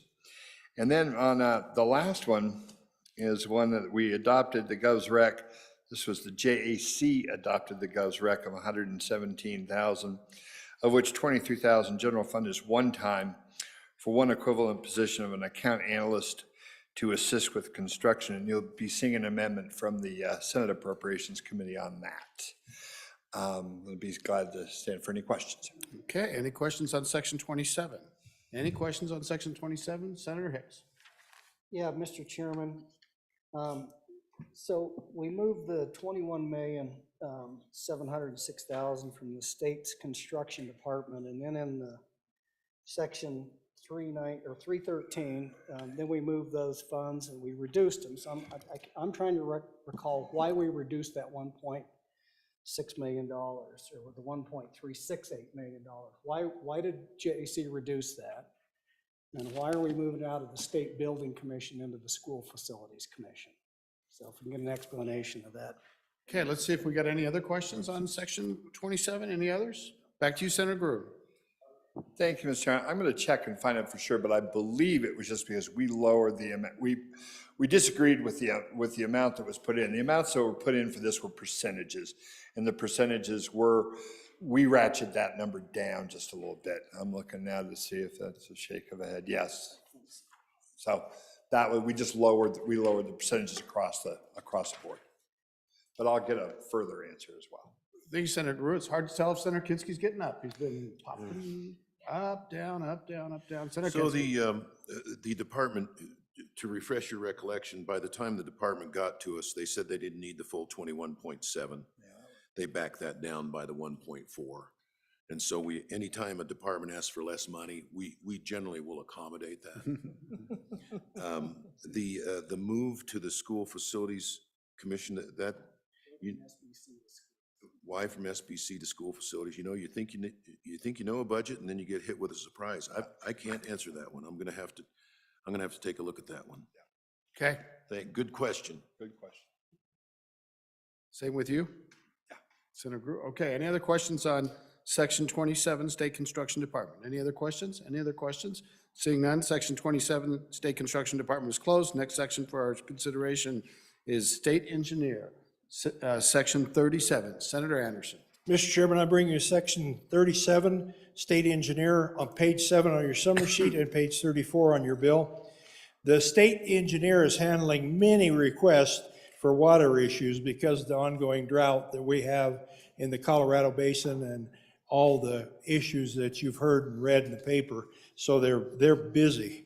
So footnote number 1 on the summary sheet, JAC adopted Governor's Letter number 8 of $500,000 general fund for contract services to develop a hydrologic modeling system for the Green River and Little Snake River basins, which both feed into that Colorado system. Footnote number 2, JAC added $650,000 general fund and 1 full-time position for modeling, supportive research, or coordination as needed for the upper Colorado River Basin, and added footnote number 2. That keeps us in the Colorado River Basin discussion. Footnote number 3, JAC adopted the Governor's Rec of $40,000 general fund for the North Platte Settlement Consulting Contract. That's on budget request, page 11. Any questions? Thank you. Any questions on Section 37, State Engineer? Any questions? Any questions on Section 37? Seeing none, Section 37 is closed. Next section for our consideration is Section 39, Wildlife and Natural Resources Trust. Senator Nethercott. Thank you, Mr. Chairman. I bring you Section 39, Wildlife Natural Resources Trust. We are now on the next page of your summary report, page 8, and of your budget bill, page 36. Good Senators, JAC adopted the Governor's Letter number 10 of $1.5 million general fund to address invasive species. Of notably, from the very first section we discussed, this now references where this comes out of here. This appropriation comes out of the Wildlife Natural Resources Trust Fund. As you might recall, why that appropriation is coming out of here, I think has to do with the majority floor leader's explanation of some federal fund requirements there. And then the footnote 2 there, JAC adopted the Governor's Letter number 13 of $10 million for a deposit into the Wyoming Wildlife Natural Resource Trust account. Okay, questions on Section 39? Any questions on Section 39? Any questions? Not seeing any questions. Section 39 is closed. The next section for our consideration, this one will be easy peasy, Section 48, Department of Health. And that will be Senator Anderson. Thank you, Mr. Chairman. I move Section 48, Department of Health, found on page 9 of your status report and page 38 through 48 of your bill. This agency is about 35% of the total state general fund budget, only surpassed by Department of Education. This is a particularly important budget for the state, both in terms of size and the services provided to our constituents. Some of you may recall in 2021, we implemented several Step 2 and Step 3 reductions. As well, we restored a Step 2 reduction and a number of Step 3 reductions to services we felt were essential to the citizens of the state. Those restorations were only made for that fiscal year. Last year, we carried those restorations forward in the standard budget. But a number of the 2021 Step 2 and Step 3 reductions still remained, and providers whom we fund to take care of populations, such as those with developmental disabilities, are feeling the pressure of inflation and the ability to find employees. In this supplemental budget, we further restore previous cuts, address labor market pressures, and partially address the wait list of people who have developmental or intellectual disabilities to have access to services provided by our comprehensive and support waivers, and fund some previous unfunded external cost adjustments to the child development centers around the state who help identify and developmental delays in children from ages 0 to 5. The Director's Office. Note 1 on the summary sheet identifies footnote number 13 found on the bottom of page 45, the top of page 46. This authorizes up to $39,327,100 of potential reversions. These are reversions, not new money, from the department be transferred into a Wyoming State Hospital demolition account to be used for the demolition of the old buildings on the state hospital campus. Some have been vacant for years and others vacated when the new hospital was completed. That is in Evanston. Note 2 in the summary sheet and footnote number 14 found on page 46 of the bill, the JAC provides $150,000 for the reimbursement for liability insurance requirements by volunteer healthcare professionals and nonprofit healthcare facility that provide services outlined in 1-1-129. On to healthcare financing, which is Medicaid, notes 3, 4, 5, 6, and 7. JAC adopted governor's recommendations. Note 3 for $9.5 million is for an increase of Medicare enrollment buy-in for people who are on Medicaid and qualify for Medicare. The state pays for their enrollment and is an annual updated number. Now, I'll go through that again. They're on Medicaid, but we pay their premiums for Medicare because it saves us so much money charging that to Medicare. So that is a good investment for the state. Note 4 authorized the WDH, Wyoming Department of Health, to use $18 million in federal funds that were a result of the public health emergency being extended an additional month, where the state's FMAP was enhanced 6.5% above the 50% standard match. During the COVID public health emergency, CMS provided the enhanced rate, that enhanced rate being that 6.5, which is huge. Note 5 was to increase the Medicaid dental rates paid. There have been a sharp decline over the last 2 years in the number of dentists in Wyoming willing to see Medicaid patients, which are most children. There was this is a 25% increase. All of us heard from the dentist about this. We cut them back a long time ago, and they're just now saying we're not doing this anymore. So the children that are on Medicaid can't even get a dentist to take care of them. So we really need to increase that 25% increase. Note 6 was to increase Medicaid reimbursement to the nursing homes, the long-term care nursing homes, to cover more of the allowable costs. The governor requested $5.5 million in general fund and $5.5 in reversions, matched by $11 million in federal funds. The $5.5 in general funds are reflected in the number calculations shown on page 38 of the budget bill, but the $5.5 million in reversions approved are not shown in the calculations because the reversions may or may not be available. This provides authority to use them if they are available. Note 7 is to increase federal funding for actual costs to cover services provided by the Indian Health Service. These are 100% federal funds used to address healthcare needs for the tribal members. And you ask, why are we doing this then if it's all federal funds and it all goes to healthcare, Indian Health Service? We asked that question 2 or 3 times and just got the answer that that's the way it has to be handled.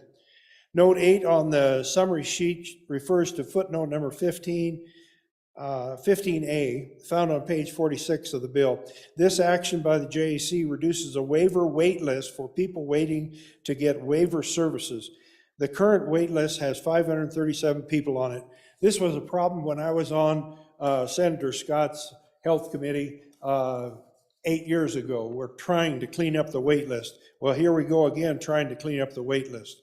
This action reduced that number by 281 individuals, all of whom have been on the wait list for at least 18 months and some as long as 5 years. Note 9 refers to Note 15B. The JAC restored a 2021 2.5% cut to the Medicaid reimbursement rates to the DD providers. Note 10 refers to Note 15C. In this action, the JAC further addresses what we started last year to increase the DD agency provider rates to align more closely with the most recent consultant rebasing recommendations. This is based on paying their direct care staff at 75% of national labor standards. Next is the behavioral health area. That's Note 11. JAC recommended Governor's Rec to add an additional FTE as a crisis care resource coordinator. Note 12 and footnote 16 found on page 47 of the budget bill show that the JAC adopted Governor's Rec for $5 million funding to implement the behavioral health redesign changes in our community mental health centers. This process is now finishing up a 3-year policy redesign effort on mental health services. And I have a note that we may be able to get ARPA funds first and then general. I wasn't sure that they could get ARPA funds for that.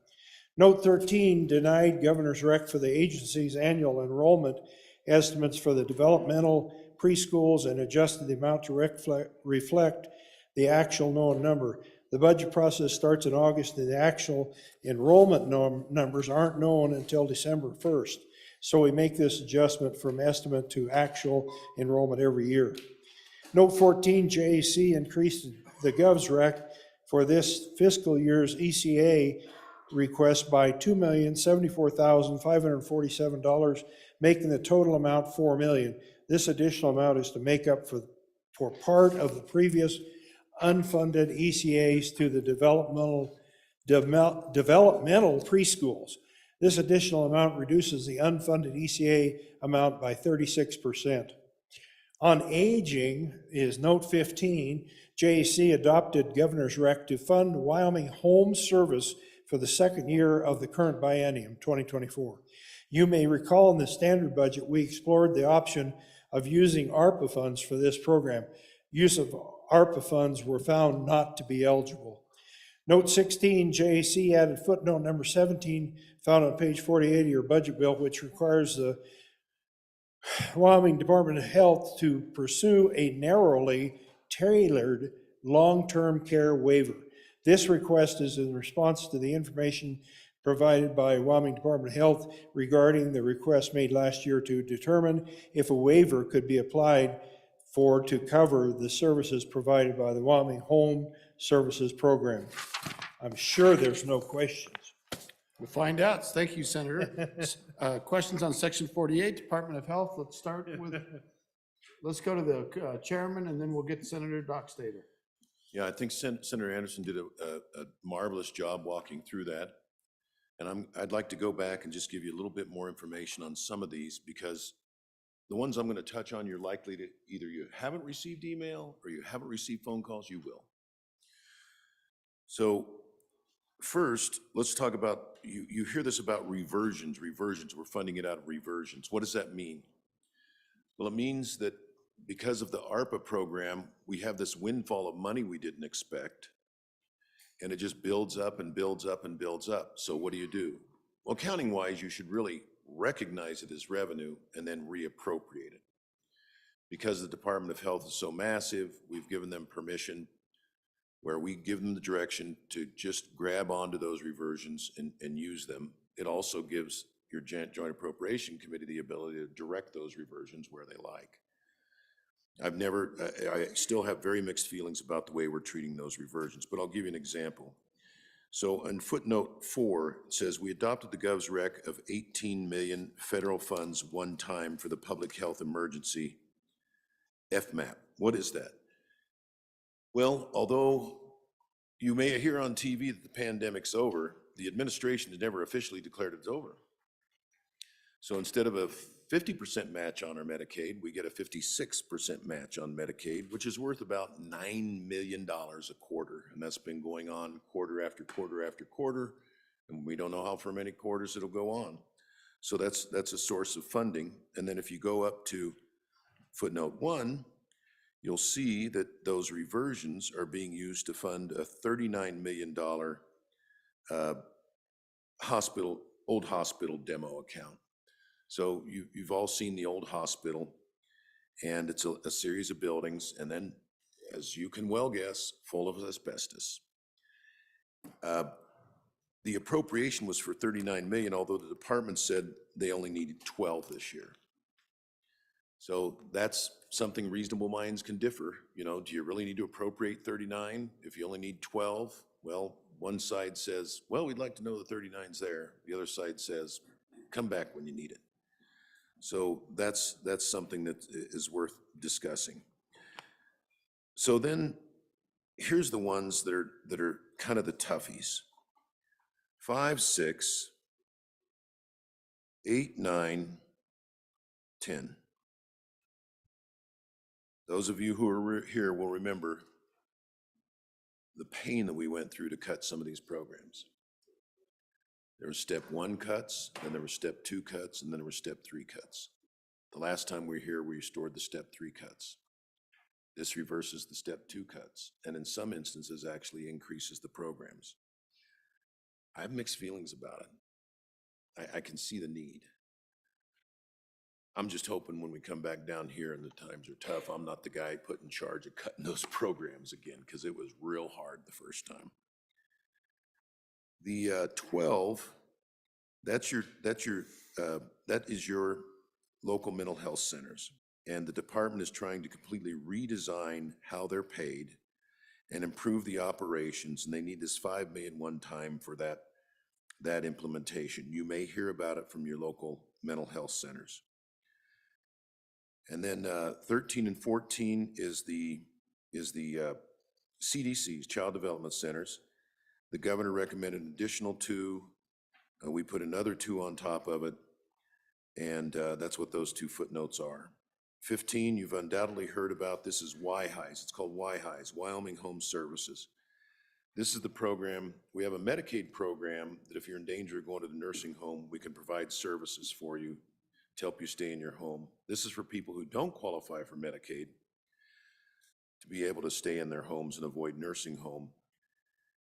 Medicaid is means tested. This program was not sufficiently means tested. Last year, we told the department and the senior centers, come back with a real means testing program so we can make these dollars go as far as possible. And they did what they were asked.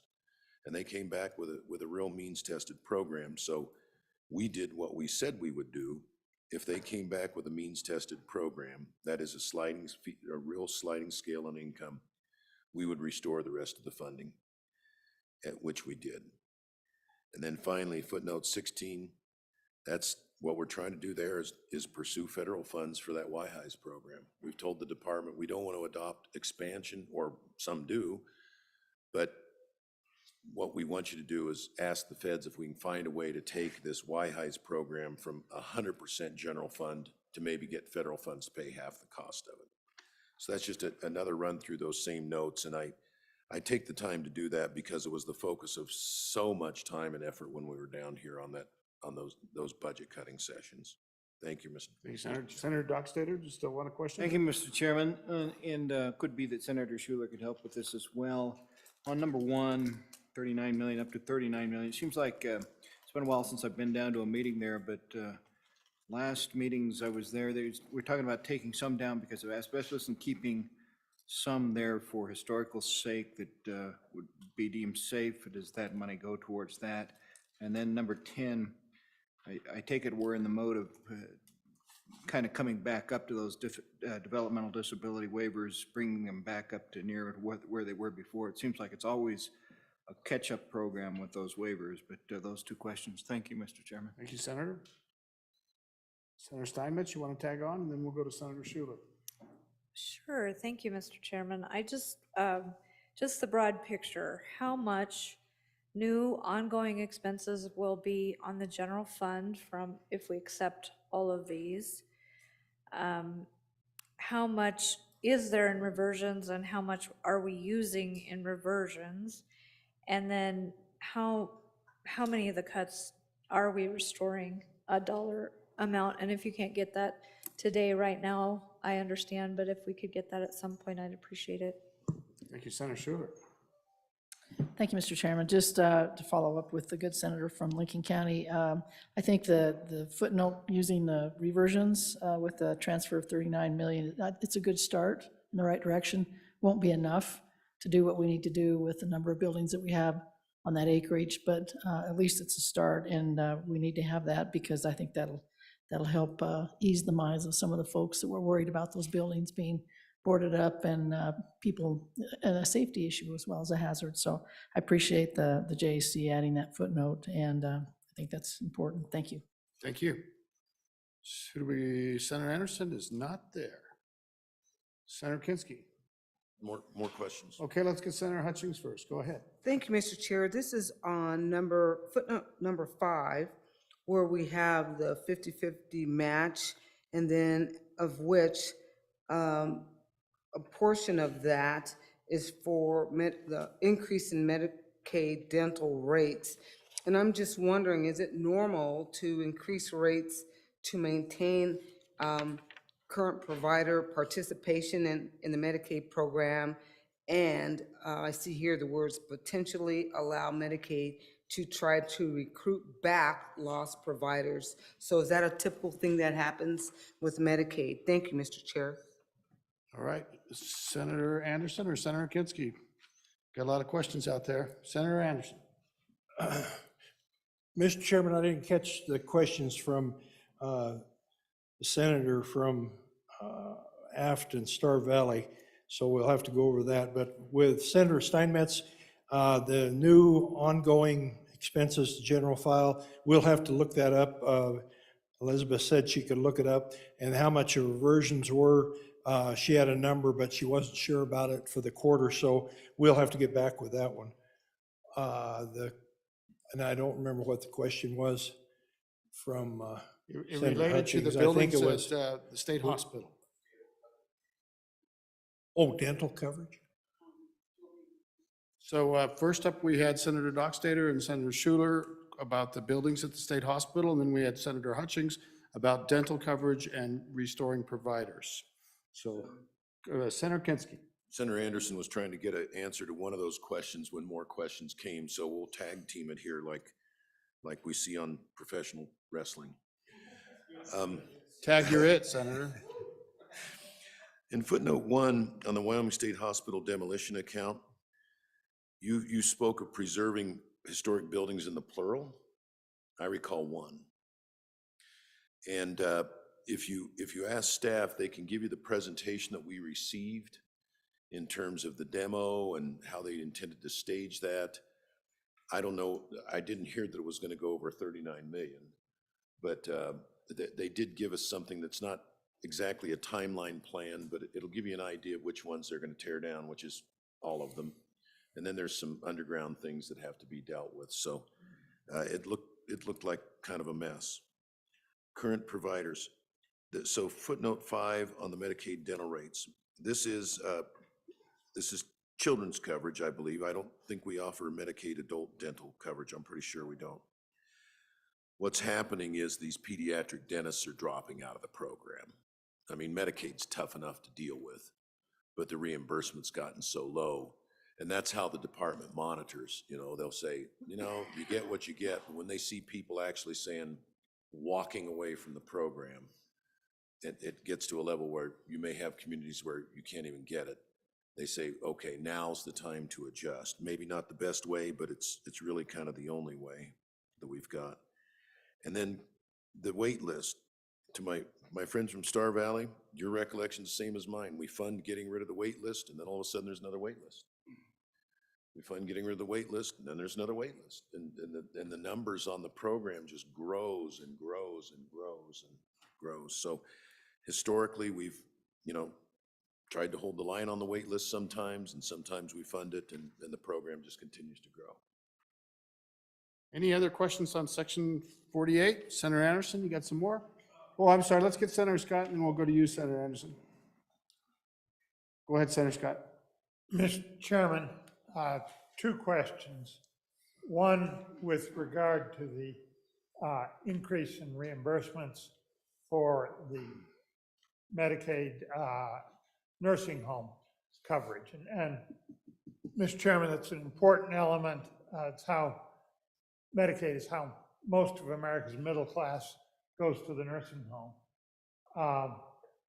What I've heard anecdotally is that there are a number of our nursing homes, and including in some areas where we're short on nursing home space, that have licensed bed capacity, but cannot staff it because they cannot afford to pay competitive wages. And my question is, I heard an anecdote of that side. How widespread is that in the state? Is it a function of one or two nursing homes that may have particular problems, or is it a systematic problem? So, Mr. Chairman, that's question number one. Question number two is a much more general one on the Medicaid area. My understanding is, it used to be for years, the federal government would regularly audit and make sure that we weren't putting people on Medicaid that weren't eligible. I think they abandoned that practice, and I don't know whether they've reinstated it. And that's one of the questions is, have they? And second, for a time, I think they prohibited us from removing people that were no longer eligible, and we were getting people who had still on the program but had surpassed the eligibility requirements by earning more money, basically, which is very successful. And my question is, either of those two things still going on, and are we getting an expansion in the program because of those kind of federal regulations? Because, Mr. Chairman, obviously an expansion in the program is going to hit us in the budget. And I don't know whether I'm talking about ancient history or whether it's still a problem. Thank you, Senator Scott. Senator Anderson, Senator Kinski. Senator Anderson. Thank you, Mr. Chairman. Back on the dental coverage, I think the statement was that we would recruit those dentists. I think the 25%, once they know that they're going to get 25% more, that is the recruiting they're going to do, and those guys will come back into the child Medicaid dental service. So I don't think there's a recruitment operation going on there. I think it's word of mouth. For Senator Scott, do we have a problem with employees for nursing homes? Yes, we do. This work is difficult. My wife worked in a nursing home when she was first out of college. It's difficult work. Lots of people don't want to do it.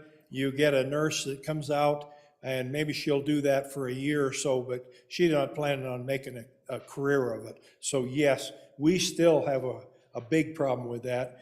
A lot of them now are not RNs, they're assistants, and they're able to fill some of that. But the problem is they're not long-term employees because the work is so difficult. They try to do a lot of things to make it easier, but there's no making it easier. Yes, we do still have a problem. And I don't remember what your second question was. Something about the federal funds, I think, was what you were after. Senator Kinski, can you help with the second question? Anybody else? Senator Baldwin. I was getting tired of this sitting. Thank you very much, Mr. Chairman. Welcome. Just a nuance to that is talking about the wages for the nursing staff and the trouble-keeping staff. We did get some pushback in the committee this past interim. When some of the state facilities did raise their wages, we got pushback from the private industry because we were taking staff away from the private industry. So just something to think about is that everybody's hurting for nursing staff, CNAs across the board. And when we shift one portion, it affects the other portion. That was some of the pushback we did get this last interim. There was some complaint from the private sector that we'd increase the wages on our state side. Thank you, Senator. Anybody address Senator Scott's second question? Senator Kinski. Let me circle back to my colleague from Lingle. I just doing a quick run through in terms of the biannualized amounts. I'm pushing somewhere around $40 million at a minimum is being added per biennium by putting back the cuts and the increases. It likely is more, but I'm sitting here trying to do math on the fly with this sheet, but it's a significant number. I can't speak to the anecdotal information about nursing homes. My exposure to them, they're always difficult, but the ineligibility, as long as the public health pandemic emergency lasts, we are prohibited from disenrolling anybody from Medicaid. It continues. And so my question to the department is, are we getting more than it's costing us extra? That really shouldn't be the question, because people who don't need it shouldn't be on it. But so far, we're money ahead. And we're just waiting for the government to officially declare the pandemic at an end, and there will be some big purges on the Medicaid rolls. Okay, thank you. Anything else on section 48? Anything else on section 48? Not seeing any questions. Section 48 is closed. The next section for our consideration is section 49, Department of Family Services. Once again, we're going to go back to Senator Anderson. And Senator Landon, can I borrow you for a second?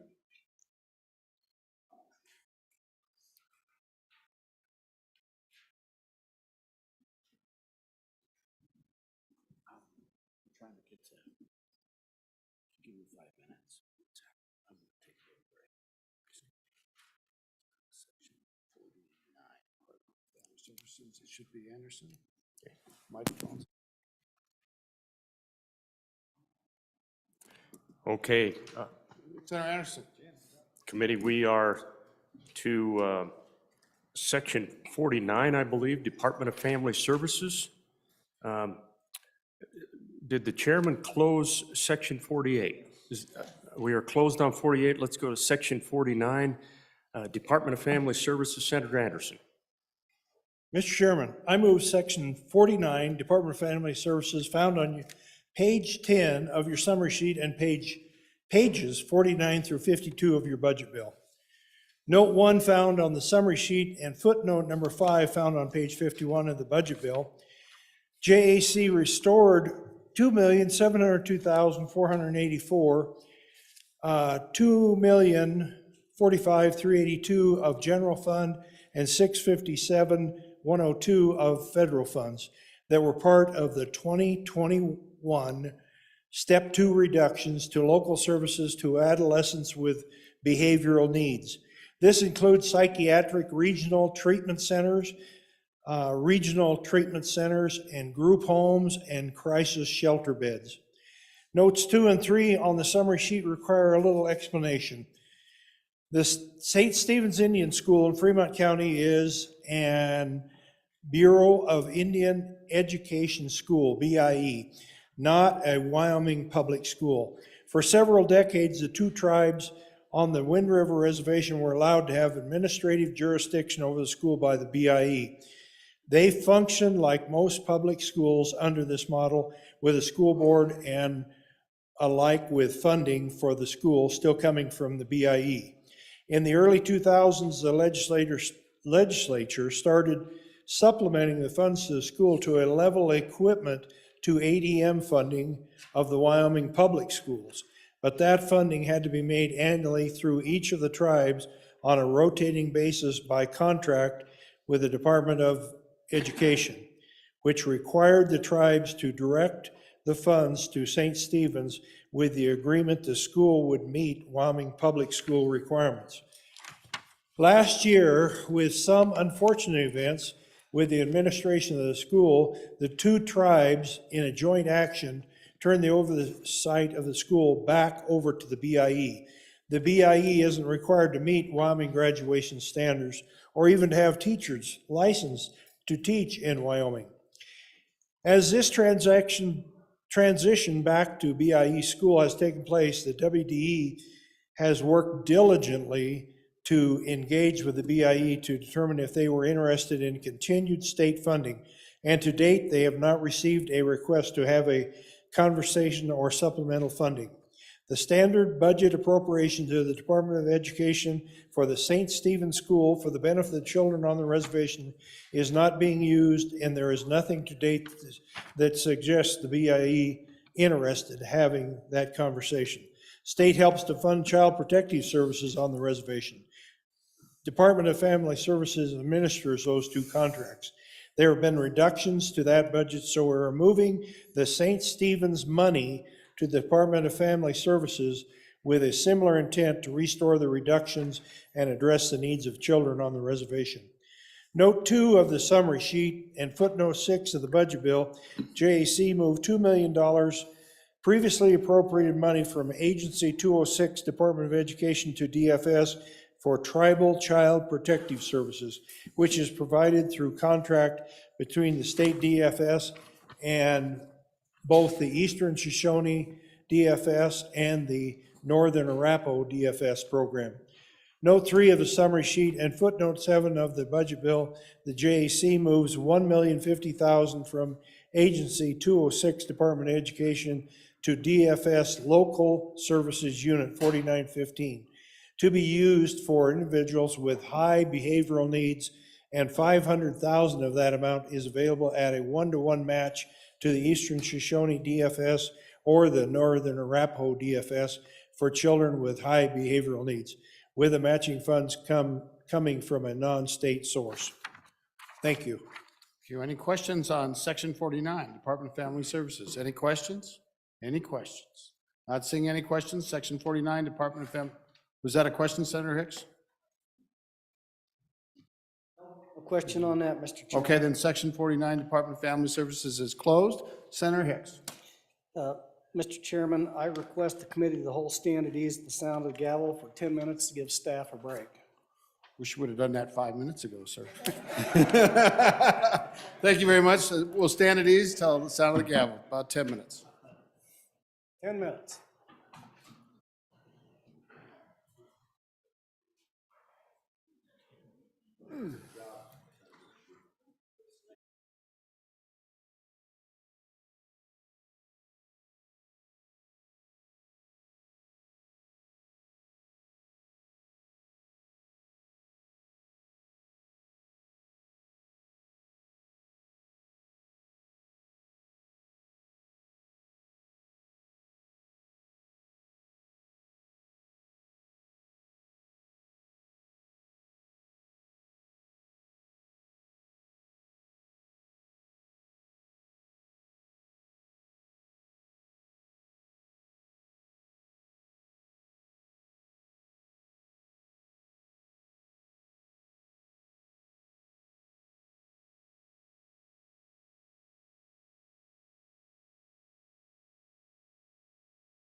Let's take our seats.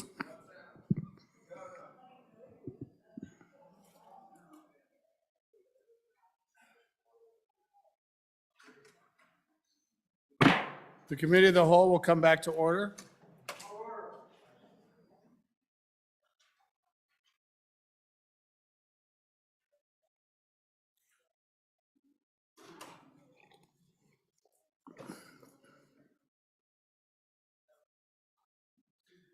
The next section for our consideration is Section 51, Livestock Board, and that is by Senator Nethercott. Thank you, Mr. Chairman. I give you Section 51, the Livestock Board. We are on page 10 of your summary report and page 53 of your budget bill. The JAC adopted Governor's Letter number 11 of appropriating $500,000 for brucellosis testing. Any questions on the Livestock Board? Any questions? Any questions on Section 51 Livestock Board? Seeing none, Section 51 is closed. The next section for our consideration is Section 57, Community College Commission. Senator Salazar. Thank you, Mr. Chairman. Section 57 is the Community College Commission, which can be found on page 11 in the SR1 or page 54 on your budget bill. There was one single supplemental request by the commission, and that's on footnote 1. The JAC adopted the governor's recommendation of $369,000 in the general fund, of which $354,000 is a one-time appropriation for capital construction prioritization modeling software. I will mention to the body that the modernization project would eliminate the need for separate and potentially misaligned databases and replace the operating software application with a web-based application. The project would also mitigate current data into a modern and aligned database structure. The JAC heard that currently the software platform is incredibly clumsy and inefficient and difficult to communicate between the community colleges. And with that, I'll stand for any questions. Okay, questions on Section 57, Community College Commission. Questions? Questions? Senator Nethercott. Is that a stand? Sometimes it's hard to tell with you. Questions on Section 57, Community College Commission. Any questions? Seeing none, Section 57 is closed. Next section, Section 60, State Lands and Investments. Senator Nethercott. Oh, absolutely. Senator Kinski. The question came up about going forward, how much would those changes in the Department of Health cost? The answer is $45 million per biennium. And so I wanted to point out to folks, when I said we have resources and reports, if you want to stop by and take a look on my desk, I've got a report that I prepared that shows the extended biennial amounts for all of these expenditures, because sometimes it says one time, sometimes it's only for 1 year. And this has a column that extends out to estimated total all funds going forward, the biannualized amounts. So that's something that, we can get a copy of to you if you're interested. Thank you, Mr. Chairman. Thank you very much, Senator Kinski. Section 60, State Lands and Investments, Senator Nethercott. Thank you, Mr. Chairman. I give you Section 60, State Lands and Investments, page 55 of your budget bill, page 11 of your summary report. Good senators, the JAC denied the governor's recommendation of $181,000 of general funds for one full-time position for policy and planning analyst. But we did adopt the governor's recommendation for one-time, 2 full-time positions for land management specialists in the amount of $195,000. In footnote 3, we also adopted the governor's recommendation for one of $236,000 of general funds, which we made one-time funds for another 2 full-time equivalent positions for geospatial technology analysts and a records data management analyst. So good senators, you'll note there that you may be frustrated again in your next budget in 2024, that you'll be seeing these appropriations potentially again to deal with these one-time funds for these full-time positions. Just a note there of how that works. When we only provide the one-time funds, you'll continue to see an appropriation year after year after year, and that could sometimes look maybe deceiving. So we have approved 4 new full-time positions in the Office of State Lands for those particular purposes with one-time funds. We did decrease the governor's letter, number 6, by $6 million. The governor requested $10 million to fund the mineral royalty grant program, which we defunded. We decreased that request by $6 million and are only appropriating $4 million of general fund money into the mineral royalty grant program. Thank you, Senator Nethercott. Questions for section 60? Any questions? Any questions on state land? Seeing no questions, that section is closed. The next section for our consideration is section 66, Wyoming Tourism Board. Senator Guru. Thank you, Mr. Chairman. We give you section 66, the Wyoming Tourism Board, found on page 58 of your budget bill and page 12 of the summary sheet. It's only one request from the Tourism Board. That was $600,000 of their own revenue on operation and maintenance of the Northeast and Southwest Welcome Centers.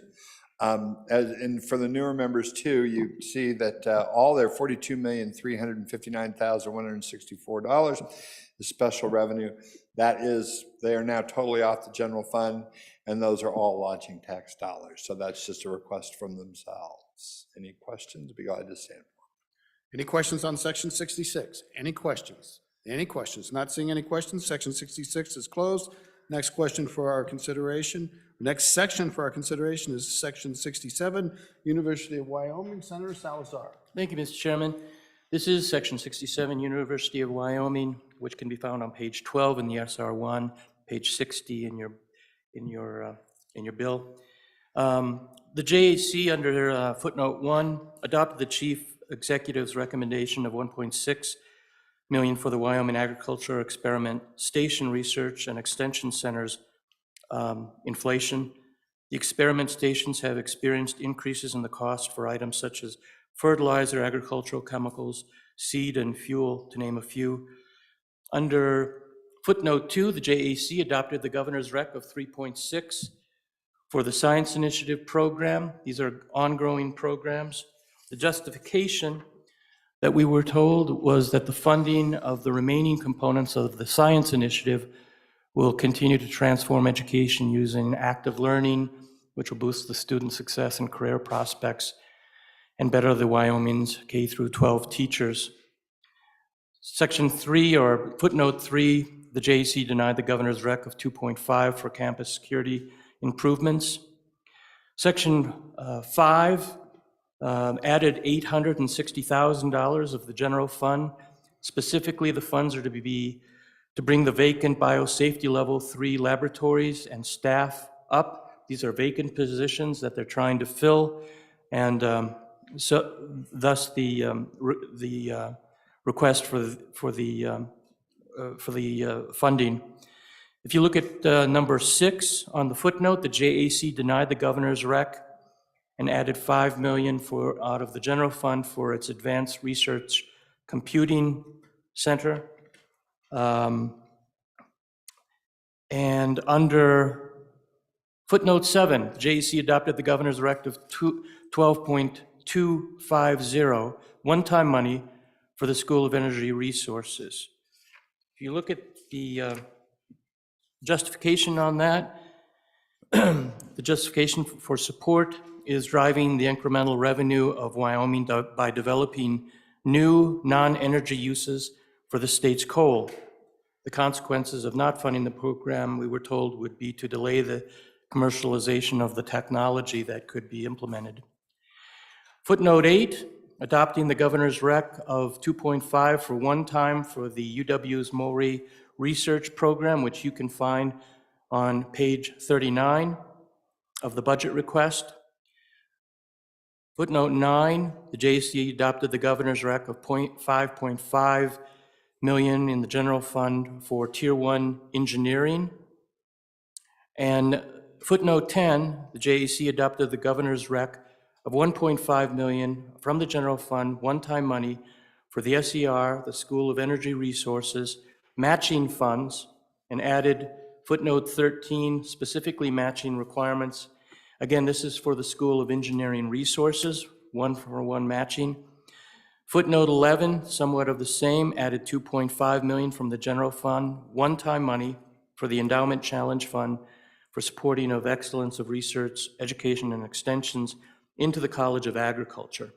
And with that, I'll stand with any questions. Questions on Section 67? Senator Scott. Mr. Chairman, with regard to the last two items that you mentioned there, those matching funds, and that sounds to me like a good idea, but my question is, in the past, when we've had significant surpluses, one of the things we've done with them is add generally to the university for a 50-50 matching funds to raise more endowment for the university generally and for professorships. And I think they're mostly used for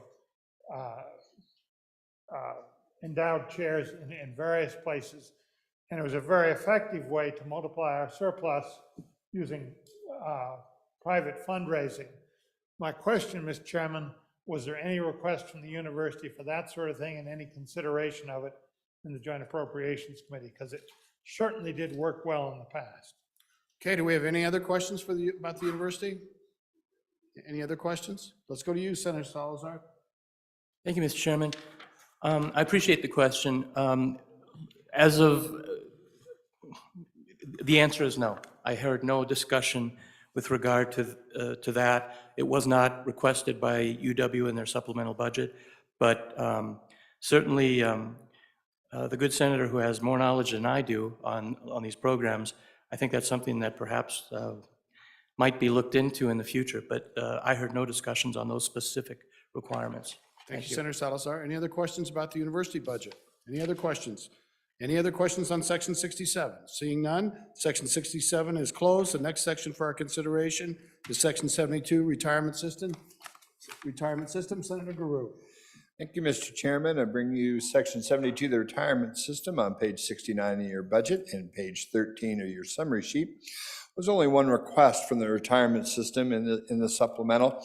That was $116,000 of their own funds, once again, for one full-time equivalent position for an accountant, which the JAC adopted. I'll be happy to stand for questions. Okay, any questions on Section 72?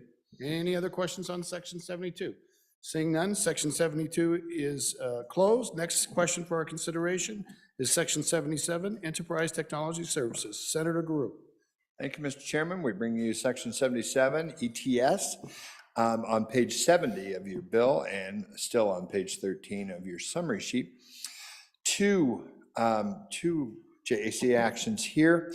We adopted the GovRec of $7,284,000 in change of general fund money one time for cybersecurity. That request is found on page 14 of their request. And we denied the request of $509,000 general fund for GIS portfolio mapping and two equivalent positions. The backstory on that is that a lot of talk about GIS. We have a lot of testimony about it. Three kind of different orbits on that one, that there's housed partially in ETS and partially at the University of Wyoming and partially floating around in other places, various departments.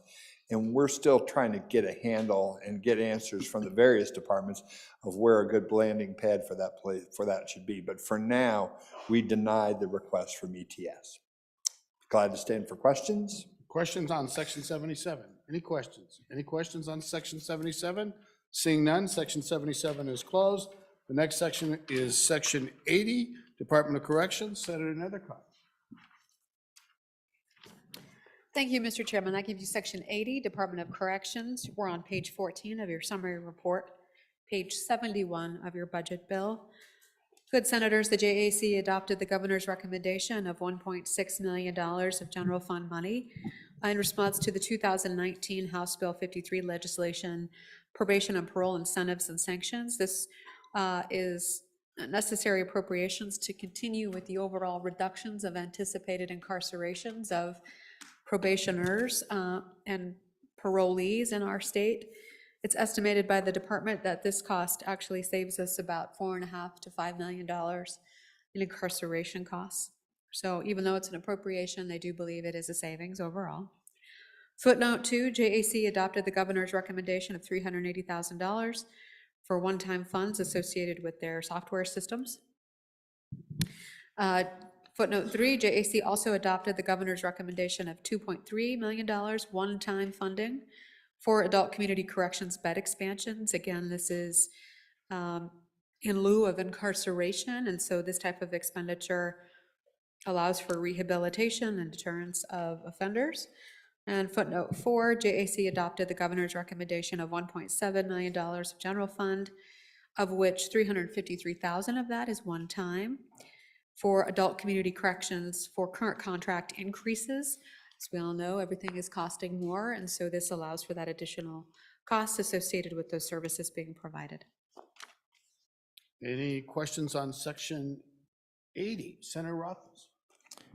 Thank you, Mr. Chairman. Mr. Chairman, I do have a question about the authorized employees, and I'm curious about how many vacancies there are at this point. I know that's been a concern with the Department of Corrections over the last few years, is struggling to hire a sufficient workforce at the pay rates that are available. Do we have any recent information about how many vacancies currently exist? And maybe, well, I guess the other question I would have is, does the budget as reflected assume full occupancy of those positions at its $269 million total budget? Thank you. Thank you, Senator. Any more questions on section 80? Any other questions on section 80? Back to you, Senator Nethercott.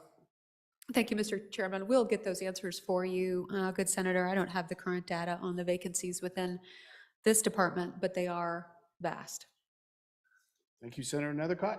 Questions on section 80? Any questions? Any questions? Not seeing any. Oh, Senator Hutchings. Thank you, Mr. Chair. This is on footnote number 1.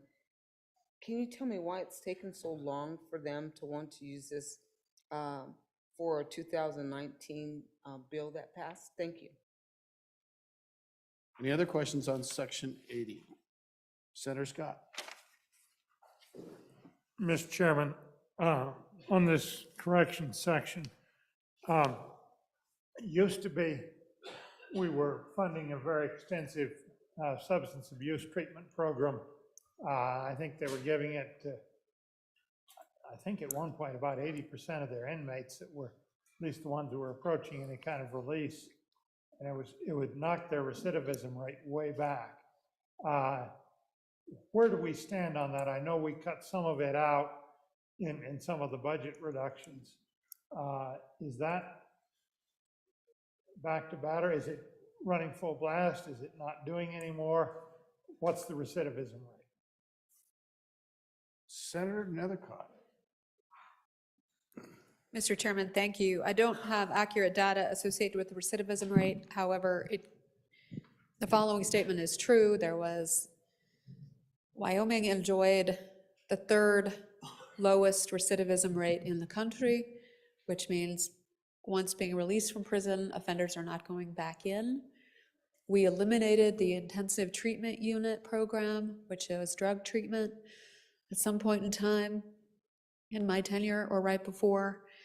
And we saw that recidivism rate peak back up. We restored funding for the intensive treatment unit. And I would imagine that the recidivism rate is coming back to the numbers that we enjoyed before, but I don't have that current data associated with recidivism rates. Concerning the budget appropriation, concerning House Bill 53 from 2019, this bill didn't go immediately into effect. It took a while. I believe there was a delayed effective date of the law. And then beyond that, it takes a while. Automatically, when the law went into effect, did not mean that there were offenders that were necessarily going to be incarcerated. So it took a while for behavior to exhibit itself and then for the program to follow suit associated with the offender's behaviors. There is data from the department that from July 1st, 2021 through June 30th of 2022, the department had exercised the intermediate and regular jail sanctions, which is what the statute considered. They did that 459 times, which is essentially a weekend in jail up to 90 days in jail instead of being revoked back into the prison system. And so these contracts relate to those jails in the state that will take these offenders. Now, some of them will not take them on jail sentences because their jails are already full, but many do. And so this allows for these offenders to be placed in the county jails instead of being revoked back into the prison system. It is estimated that has saved, again, the state approximately $4,281,000 had all 243 offenders been revoked. So a huge savings there, and I think that it's definitely working. So including with the adult community corrections programs as well as an alternative then to the prison system. So the delayed effectiveness just has to do with some of the logistics of implementing the statute and then offenders, the timing of their behaviors. Thank you, Senator. Anything else on Section 80? Anything else on the Department of Corrections? Seeing none, Section 80 is closed. The next section for our consideration is Section 85, Wyoming Business Council. Senator Anderson. Mr. Chairman, I move Section 085, Wyoming Business Council, found on page 14 of your summary sheet and page 73 of your budget bill. The mission of this Business Council is they're the state economic development agency. The Business Council leads economic growth to build resilient communities and create opportunities for Wyoming people to thrive. They work with local economic development corporations, businesses, and communities to help entrepreneurs start and grow companies that create good jobs and opportunities for young people. The agency requested 5 positions and JAC granted 1, a project manager using $141,267 in general funds. This is seen on note number 1 of your summary sheet. This position would manage advanced, high-stakes initiatives that are designed to build local resilience and capacity for economic development at the community level. This small agency currently has 39 full-time employees. This position would bring them to 40. JAC approved the governor requested $30 million of one-time funding for the Business Ready Communities grant program, seen in note 2 of your summary report.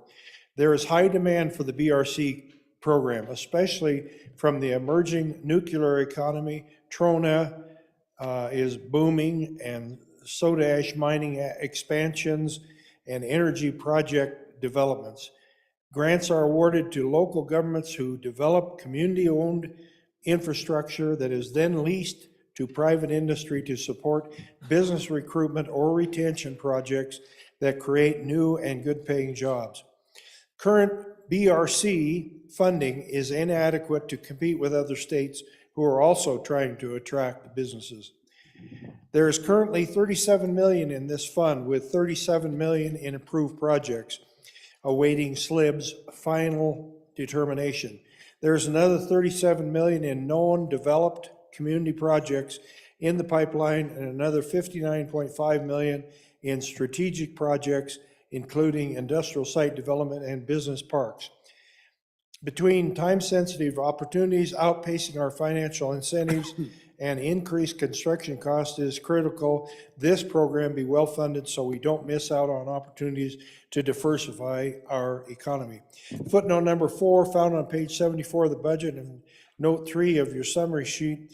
JAC revived the Community Facilities Program with $7.5 million in one-time funding, $7,395,339 in general funds, and $104,661 from the Strategic Investments and Projects account.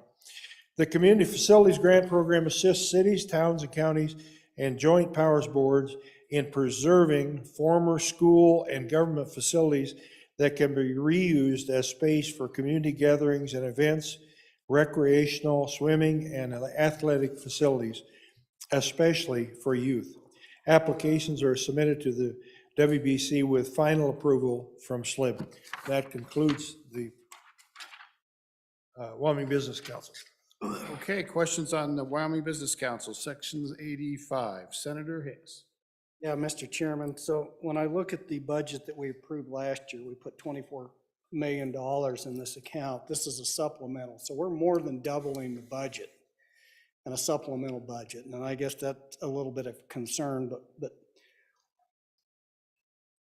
so that's one question. Why did we more than double the budget? I think the answer was there's a lot of projects out there. But on that issue, we also put $50 million of ARPA money into the Wyoming Business Council last year, well, into the SLIB, not WBC, for local government projects. And so what happened to that 50 million, and could those not be used for some of that backlog or the 54 million that's out there right now? So I'm just concerned when I see we more than double an agency's budget in a supplemental. It's a little disconcerting. If we could have a little more discussion on that. Also on the 7,500 or 7.5 million one time for community facilities, just some discussion. Is there already a waiting list for those projects? Okay, any other questions for section 85? Senator Dockstader. Just, thank you, just a little more clarification on what community facilities. That's brick and mortar, what is that exactly? Thank you. Thank you. Senator Biden. Yeah, just clarification, page 73 on the budget bill, I see on line 11, investment ready community is crossed out. That was 16,321,000. Line 12, the new number is 46,321,000. Can we get some details on that general fund appropriation, what that all entails? Thank you very much, Senator. Let Senator Anderson catch up. Phone a friend? Yeah, I want to call. I need to consult with Elizabeth, please. Okay. Thank you. Senator Kinski. I think I can help out a little bit on footnote 3. So, community facilities program, this rehabbing of old schools, was completed, done. That has not been used by the Business Council for 8 years, but it's still on the books. And there's 3 projects that, one in Laramie, one in Sundance, and one in Rock Springs, that were interested in reviving it. And this money was put in there. They are not, only one of them is specifically called out. It would be competitive. I mean, people would have to submit. So if this goes through and there's a school you'd like to see rehabbed in your community, this is where you'd apply. Thank you. I hope that helps on that one. Somebody asked whether there were some particular projects in mind, and that's what prompted it. But it will end up being a competitive grant program. Okay. Senator Anderson's off the floor. Can we address any of the others?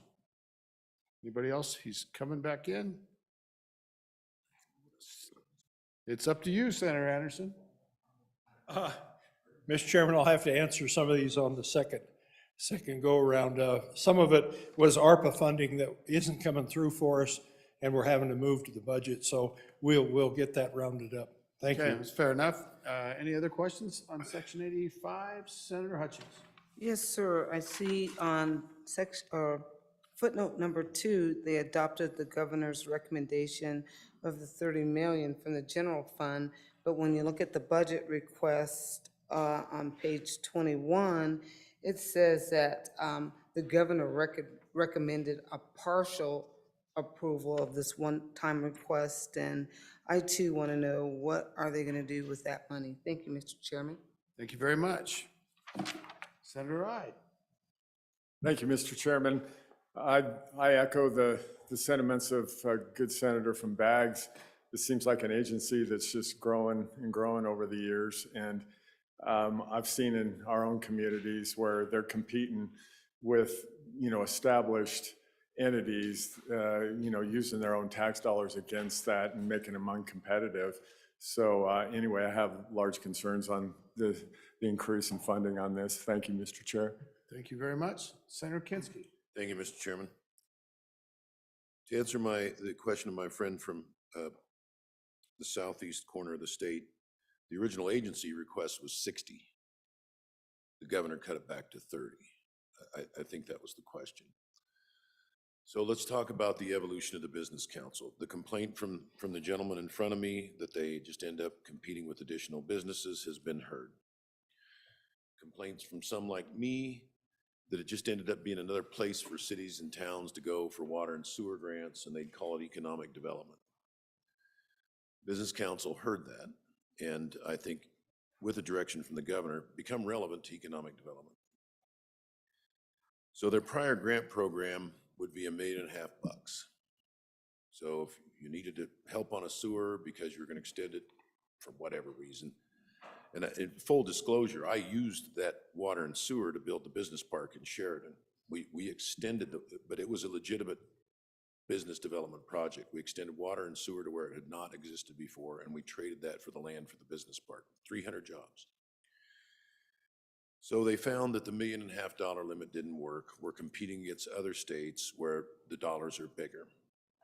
So they have a larger fund. They've been successful in the university community, for instance, in holding a business there that is bringing 75 jobs from a national firm. I think that's at a cost of $21 million on a building that's being built to house this research laboratory that they then lease back, and their lease payments go back into a revolving fund. So I know there's a lot of controversy about it. I don't know what the answer is. I can tell you, I did a lot of work in Sheridan on economic development. What we were doing doesn't work for the reasons that my friend here has stated. We had one company that was just dynamite. I mean, what they manufactured was fantastic, and we were competing against Texas.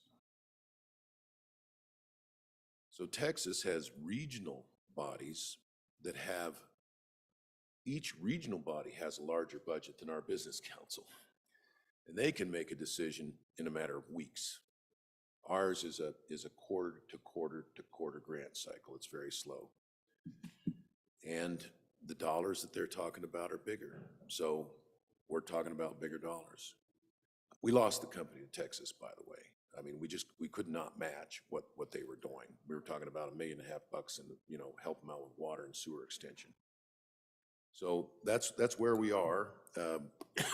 Some people like it, some people don't, but the Business Council is trying to compete on the same basis that economic development agencies in other states compete. And for that, it's larger bucks, but it's also larger, better jobs. Thank you, Mr. Chairman. Thank you very much. Let's get Senator Nethercutt first, if you don't mind, Senator Anderson. Thank you, Mr. Chairman. There was an allegation that this agency just grows and grows and grows and grows. Absolutely false. So in 2013 and 14, 10 years ago, the total of all funds that Section 85, the Wyoming Business Council, received was $93 million. Skip ahead to 2017 and 18, it was reduced to 89,000. It jumped up. 89 million? Correct. I'm sorry, 89 million, sorry. Then jumped back up in 2019 to 2020 to almost 400 million. In 2021, 2022, all of us may remember, we busted that account down to 76 million. 391 million to 76 million in one biennium.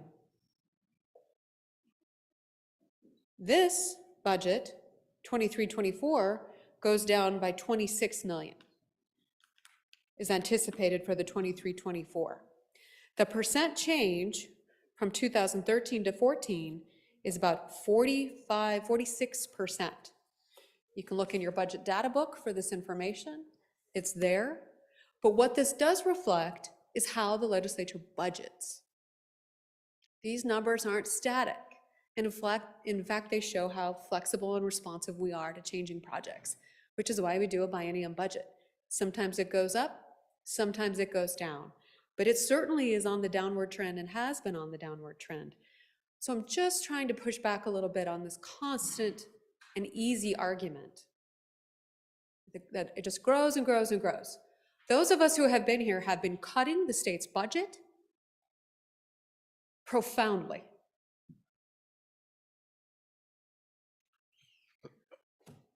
Let's get Senator Anderson, he was up before. Then we'll go to Mr. Chairman, I asked the agency, the Business Council, to tell me what areas we have. They wouldn't give me specific projects, but they would give me by region.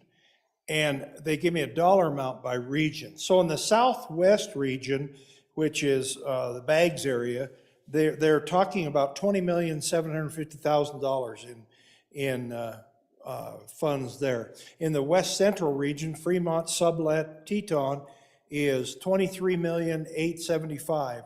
In the northwest region, Park, Bighorn, Hot Springs, Washakie is $8 million.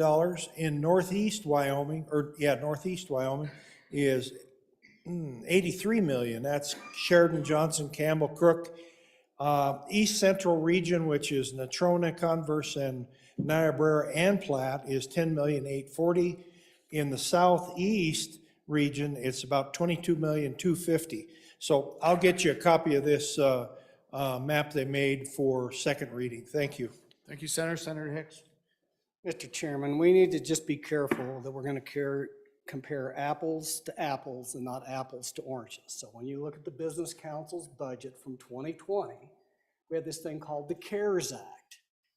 And we dumped 300-some million in there for paycheck protection and all these other programs, and the Business Council administered.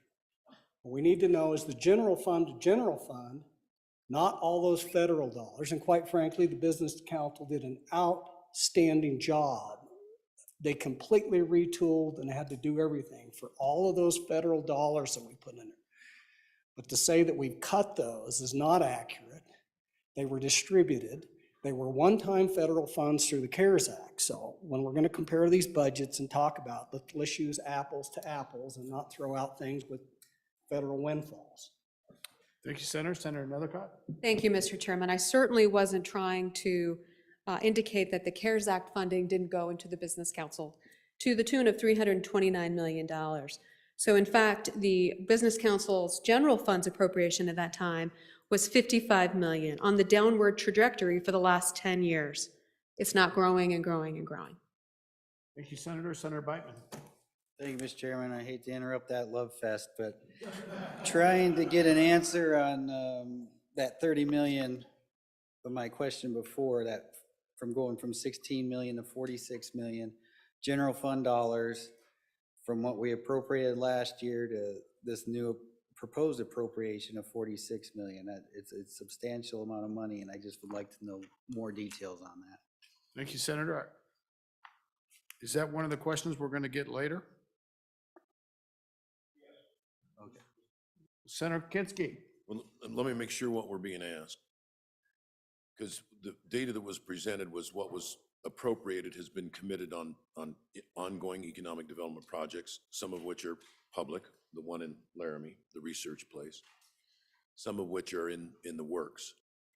And these companies are exquisitely sensitive, and our statutes say that you can keep these deals confidential until, you're ready to take them to the SLIB and it becomes public at that time. In fact, every company that we've dealt with in Sheridan, we have to sign non-disclosure agreements. And so if you're asking for the names of specific projects that have been public, we'll get that. Senator Anderson will get that. If you're asking for projects that are in the pipeline, if they're under an NDA, non-disclosure agreement, then we cannot. I did just want to follow up with one broad appeal on the Business Council. So there's 300 to 400 jobs north of Sheridan. I don't know, we have probably $10 to $20 million in public funds into that between the state and our own local funds. The average job out there is paying $60,000 to $65,000 a year by the time you count benefits. That's $18 million a year in payroll, year in and year out. And we know where 95% of it gets spent, right there in town. It's not my preferred operating mode, but when your town is under a threat, because if the coal mines close, you lose 200 or 300 jobs. Our sawmill closed, we lost 100 jobs. We've replaced those jobs. The mines have laid off. We've replaced those jobs. And so it's a matter of survival to do these sorts of things, as distasteful as it can be sometimes to my conservative sensibilities. A community expects that you're going to bring jobs home, especially when you're under a threat because your base industries are starting to be closed down. Thank you, Mr. Chairman. Thank you, Senator. Senator Steinmetz. Thank you, Mr. Chairman. And I totally get the business confidentiality, but the community facilities program that we're resurrecting, I've heard that there's projects in Laramie, Sundance, Rock Springs. Can we get a list of those projects that are being contemplated, even though it will be a competitive grant situation? Can we get a list of the projects being contemplated for the expenditure of these funds? Thank you, Senator. Anybody want to confirm that? Senator Anderson. Chairman, I will get a list of those, yes. Okay, thank you. Senator Hutchings. Mr. Chair, I see here that there's a list of 400 projects in 23 counties. Are you going to get a list of all 401 projects? And yeah, that's the question. Thank you. Senator Anderson, hold on. Mr. Chairman, no, we will not get a list of those. I will, however, give you the dollar amount in each of the regions, but they will not release the exact project. Thank you, Senator. Any other questions on Senate Section 85, Wyoming Business Council? Any other questions? Any other questions? Seeing none, Section 85 is closed. Next section for our consideration is Senate Section 90, Wyoming Energy Authority. Senator Anderson, where you been, buddy? Section 90, Wyoming Energy Authority. Energy Authority, yes.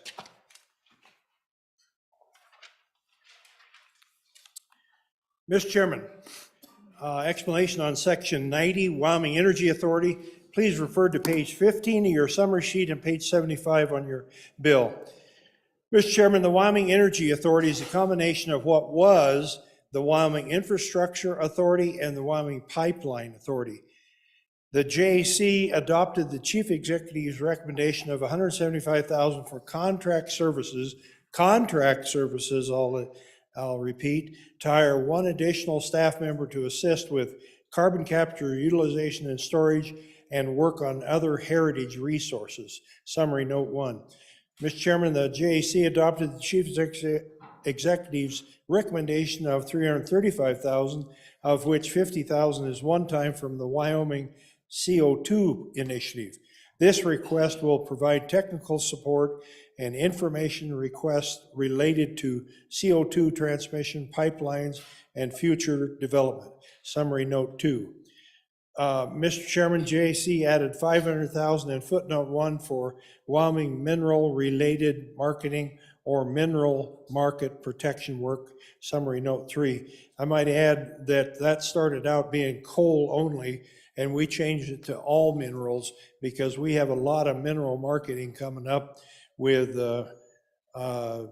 trona and bentonite and other minerals. So we're going to do that for all minerals, including oil and gas and coal. So that concludes Section 90, Mr. Chairman. Thank you very much. Questions on Section 90? Questions on Section 90? Senator Rothfuss. Thank you, Mr. Chairman. I know it wasn't a governor's request, but I'm curious if there's any discussion about the staffing levels of the Wyoming Energy Authority relative to their workload during the interim and whether that comes up. This is an agency that reports through the Minerals Committee and has over the years. And it seems like they have about 8 to 10 times the amount of work that they can manage with the capacity of staff that they have. They do a tremendous job and they've done great work over the years. But I'm wondering if that conversation has come up. It seems to me from the perspective of the Minerals Committee that they're understaffed, but I know it's not a popular question to ask for more staff. So was that discussed? Thank you. Any other questions on Section 90? Anybody else? Senator Kinski. My friend from the Ivory Tower raises a good question. It was discussed. The agency is doing a tremendous job. We had some concern raised by one of my friends from the southwest corner as to whether they are going to be able to pursue all the grants they can. And they said they're struggling. This is my summary. I see them struggling to focus on the big, high-value targets that we really want them focused on. And meanwhile, some people see them as you're a grant writer for local communities. They can't, even if that was part of their agency. There's some other, I think like the home energy efficiency program there's something in there that really should be moved off to another agency. And I think that's a topic that is worth exploring on the interim. How do we move some of the workload off? And what are the real priorities for the agency? I think they know what the priorities are. They're just struggling to get there with some of the other things they're saddled with. I think they're frankly, some things they're saying, we can't do that. These are the other stuff we really got to focus on now. So I think it'd be a good topic for the interim. There's quite a bit of discussion on it. Thank you, Senator. Senator Anderson. Mr. Chairman, during this previous year, the School of Energy Resources heard the WA and their grant writing problems and volunteered to help them with grant writing. So the University of Wyoming would put their considerable expertise behind grant writing, and that's been going on for about 3 months now. And whether or not it's produced anything, I don't know. But I know that we've relieved them of some of that because they have no staff to do that. And I don't know that they're going to get staff to do that. But I think the University of Wyoming and the School of Energy Research can take care of one of their issues. Thank you. Thank you. Anybody else have any questions on Section 90? Any other questions on Section 90?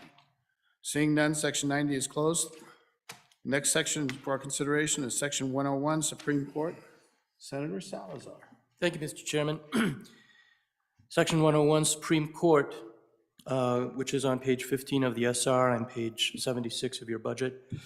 So if you look under footnote 1 and 2, they pretty much are going the same. The JAC adopted the court's recommendation of $107,000 for a audio and visual support specialist and for a data trainer. These are annual members, one-time funding. Under footnote 3, the JAC denied the court's recommendation of $140,000 and actually reduced one full-time equivalent position for a staff attorney. Under footnote 5, the JAC did adopt the court's recommendation for $30,000 for an increased housing allowance in the 9th Judicial District, comprising Fremont, Sublet, and Teton. This was a separate court's request.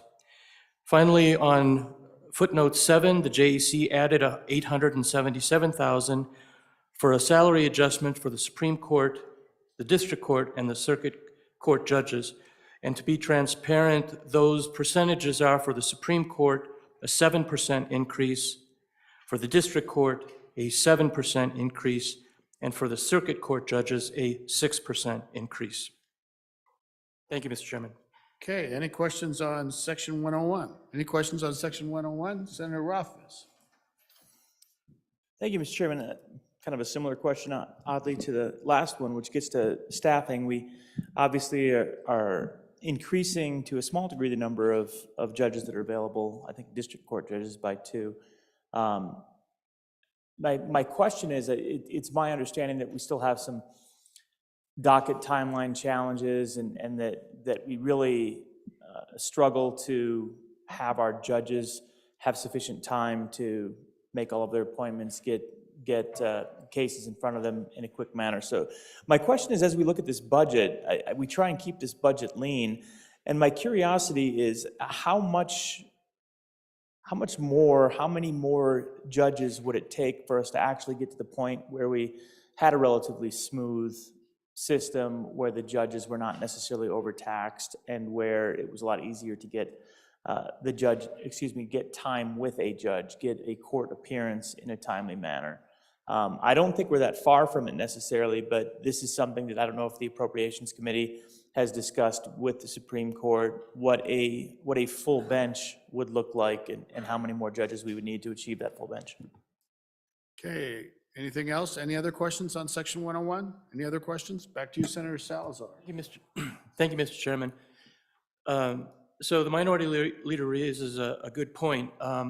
There wasn't any specific in-depth discussion with regard to what a full court would look like. However, There was issues brought before the JAC with regard to judges being burned out and not having enough time to do the things that the rest of us would consider would be just a standard approach to work. One of the ideas was providing additional funding for magistrates to fill in on a reoccurring basis on those days when judges need absolutely to have a day or two away from the bench to fulfill either personal or health-related requirements to be away from their position. And so that was a discussion that we had. I think it's going to be a reoccurring discussion, but the JAC did fully hear that our judges throughout the state are working incredibly hard at extremely long hours. And one of the arguments for this increase in the salary adjustment was for that very purpose.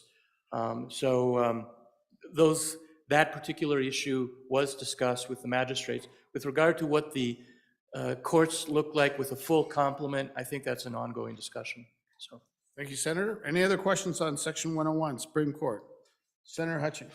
Yes, Mr. Chair, footnote number 5. Would this footnote be here if we had passed Senate File 54 instead of failing it? Thank you. I think that was before, but Senator Salazar. yes, I think, Mr. Chairman, I think you're right. I think that's before. So, but I will. It's before? I'm sorry. But let me verify the answer to that. So I'll get that answer. Thank you, Mr. Chairman. You bet. And Senator Hutchings, I think probably that was in the budget before we dealt with that bill the other day. Senator Nethercott, can you help us with that? Yes, Mr. Chairman. The bill that failed the committee related to equalizing the court with other state employees, allowing them to evaluate what districts required a cost of living adjustment, just like every other state employee, whether that be in Campbell County or Teton County or Laramie County or Natrona County. This appropriation obviously is limited to just the one judicial district, because those judicial districts are that big. Thank you, Senator. Any other questions on Section 101? Any other questions? Seeing no questions, Section 101 is closed. Next section for our consideration is Section 134, Judicial District 9B. Senator Salazar. Thank you, Mr. Chairman. Again, one footnote, and I think it goes back to the previous question and the answer. The JAC adopted the court's recommendation of $25,920 from the general fund for an increased housing allowance in Judicial District 9, Jackson. And with that, Mr. Chairman, I have nothing further on that section. Okay, questions for Section 134, Judicial District 9B. Any questions? Senator Hicks. Mr. Chairman, I'll just get with the presenter on that, but it looks to me like we're doubling down on housing, and I just want a clarification, but I'll talk to the presenter of that section. Thank you very much, Senator Hicks. Maybe you could let us all know. Any other discussion on Section 134? Anything else? Anything else on 134? Seeing none, Section 134 is closed. The next one is Section 160, County and Prosecuting Attorneys. Senator Salazar. Thank you, Mr. Chairman. This is Section 160, County and Prosecuting Attorneys. Again, one footnote. The JAC adopted the governor's recommendation of $467,000 from the general fund, one time, to reimburse statutory requirement payments to the counties, effectively the Office of County Attorney, prorating the appropriation between the 21 counties with county and prosecuting attorneys. Should requests for reimbursement exceed the appropriated amount, any remaining balance at the end of the biennium, I will tell you, reverts to the general fund. And with that, I will close out the section, Mr. Chairman. Thank you, Senator. Any questions on Section 160? County and Prosecuting Attorneys, any questions? Any questions? Seeing none, Section 160 is closed. The next section is Section 205, Education, School Finance. Changing up a little bit. Senator Nethercott. Thank you, Mr. Chairman. I bring you Section 205, Education, School Finance, page 81 of your budget bill, page 17 of your summary report. Super easy here. This has to do with the cost of adjustment here. This is JAC decreased the governor's letter number 19 of $70 million. We decreased it by $26,800,000 to $43,600,000 for a one-time external cost adjustment to the Education Resource Block Grant Model for fiscal year 2024. The source of these funds is $35 million straight appropriation and $8.2 million from recapture revenue that we have received. Just a quick little topic, external cost adjustment for education. I'm sure we'll be talking about this extensively throughout this next week, but we have we've reduced the governor's letter 19 of the external cost adjustment. Thank you very much, Senator Rothfuss. Thank you, Mr. Chairman. I would like a little discussion. It's my understanding that the governor's original letter was a reiteration of the Education Committee's recommendation of an ECA, which was really based on testimony in the Education Committee, what was contemplated by the consultants in the 4 categories of professional staff, non-professional staff, materials and educational resources, and energy as effectively what the appropriate ECAs were to maintain constitutional compliance. So it was a reiteration of what was recommended by the consultants. It's my further understanding then that the Joint Appropriations Committee in the interim scaled that back by removing, as I understand it, the professional and non-professional staff components of that ECA. So my first question, Mr. Chairman, is that accurate, that what is in the remaining ECA is the materials as one bundle, and then the energy as the second bundle, and professional and non-professional staff are eliminated? And the second question, if that is accurate, what was the justification during the interim discussion to lead to that cut, which, based on my understanding through the Education Committee testimony, was effectively the constitutional amount that was recommended as an appropriate ECA? How about anybody else on section 205? Any other questions on section 205? Senator Dockstader. Thank you, Mr. Chairman. I'm looking at this reduction in the governor's letter, and I know you'll find this hard to believe, but I'm asking why that much of a reduction? Thank you, Senator. Let's have another question. Senator Hutchins, you got a question? Yes, Mr. Chair, what governor's letter was that again? Thank you. Senator Hutchings, I think it's governor's letter number 19. Thank you. But our sponsor is back, Senator Nethercott. Thank you, Mr. Chairman. The good senator from the ivory tower, I'd refer you to your budget bill, page 83. Starting at line 11. So this provides the breakout of what is being included, the appropriation associated with professional labor. That remains the same. So reading on page 83, line 11 of the budget bill, 4 254,000%, 4.25, for the professional labor category of model components, inclusive of those components defined in the former session laws of 2012.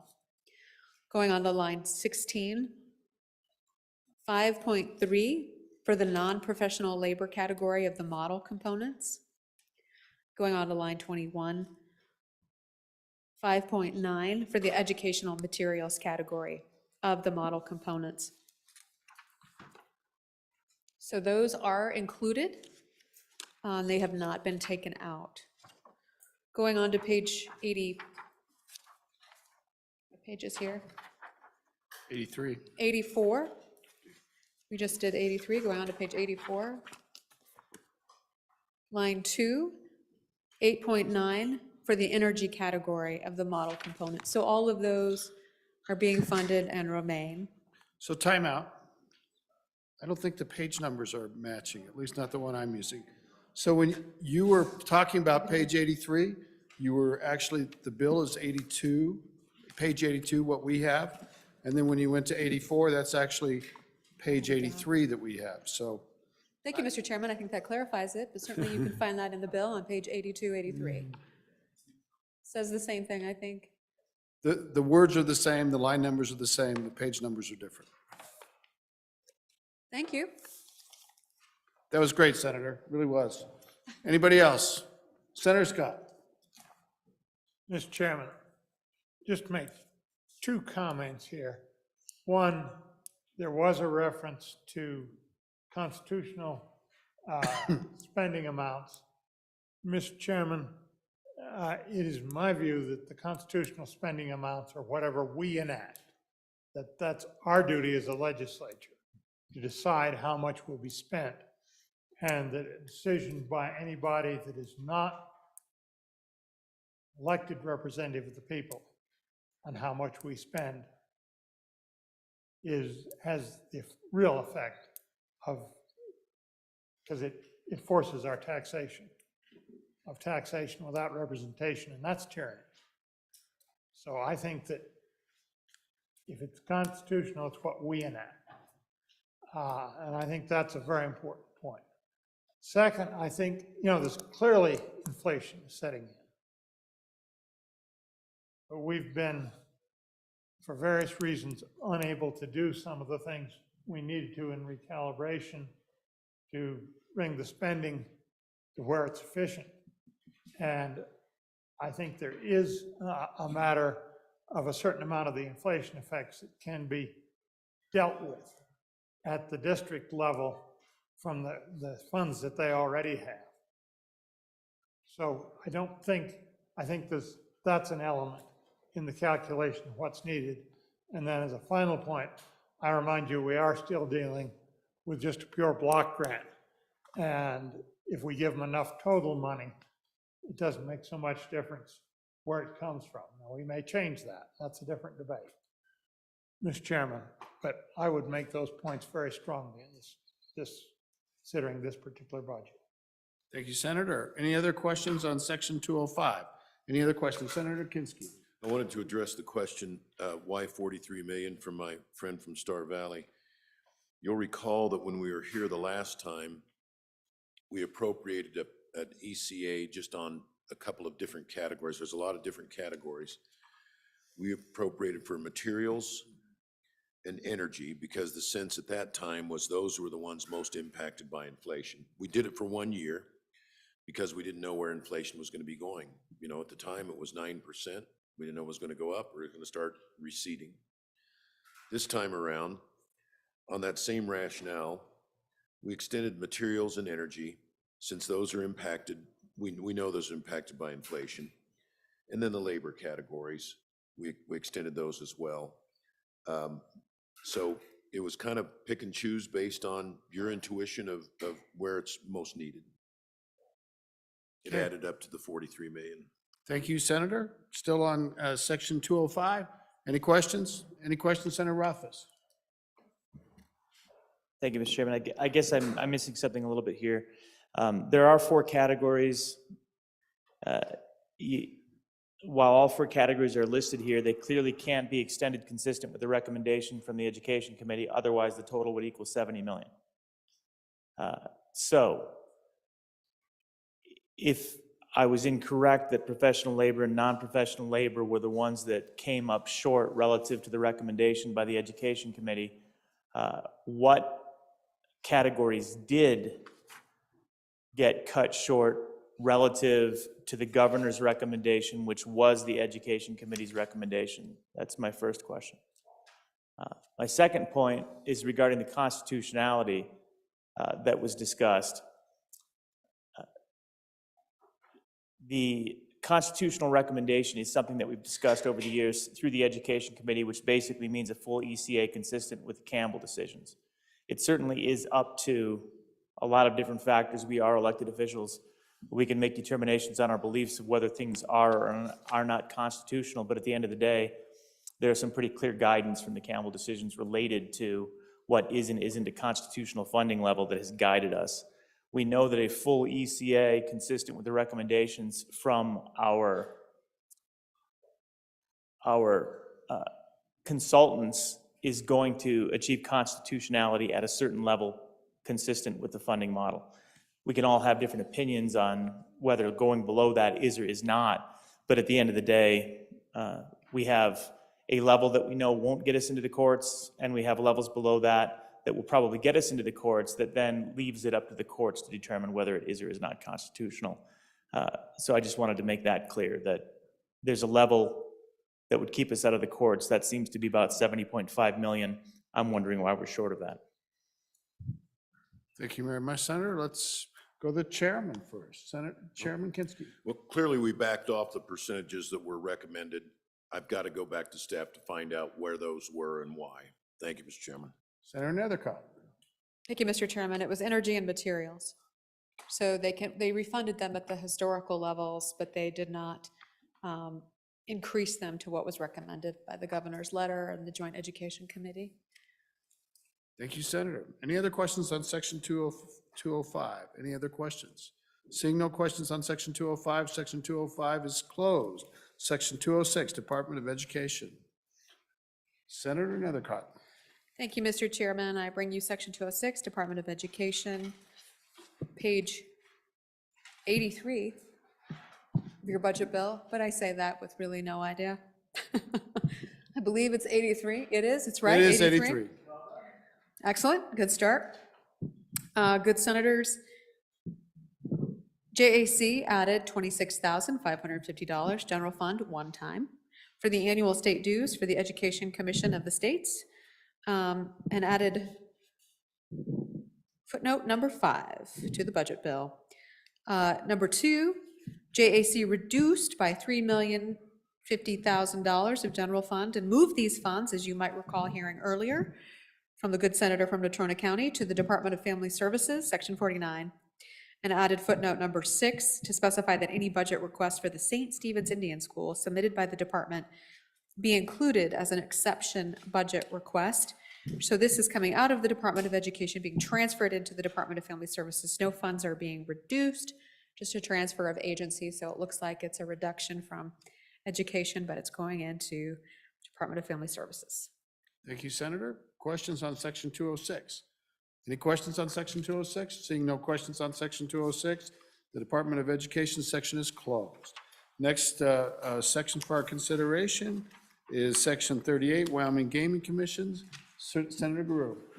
Thank you, Mr. Chairman. I bring you section 38, the Wyoming Gaming Commission, found on page 86 of your budget and page 18 of your summary sheet.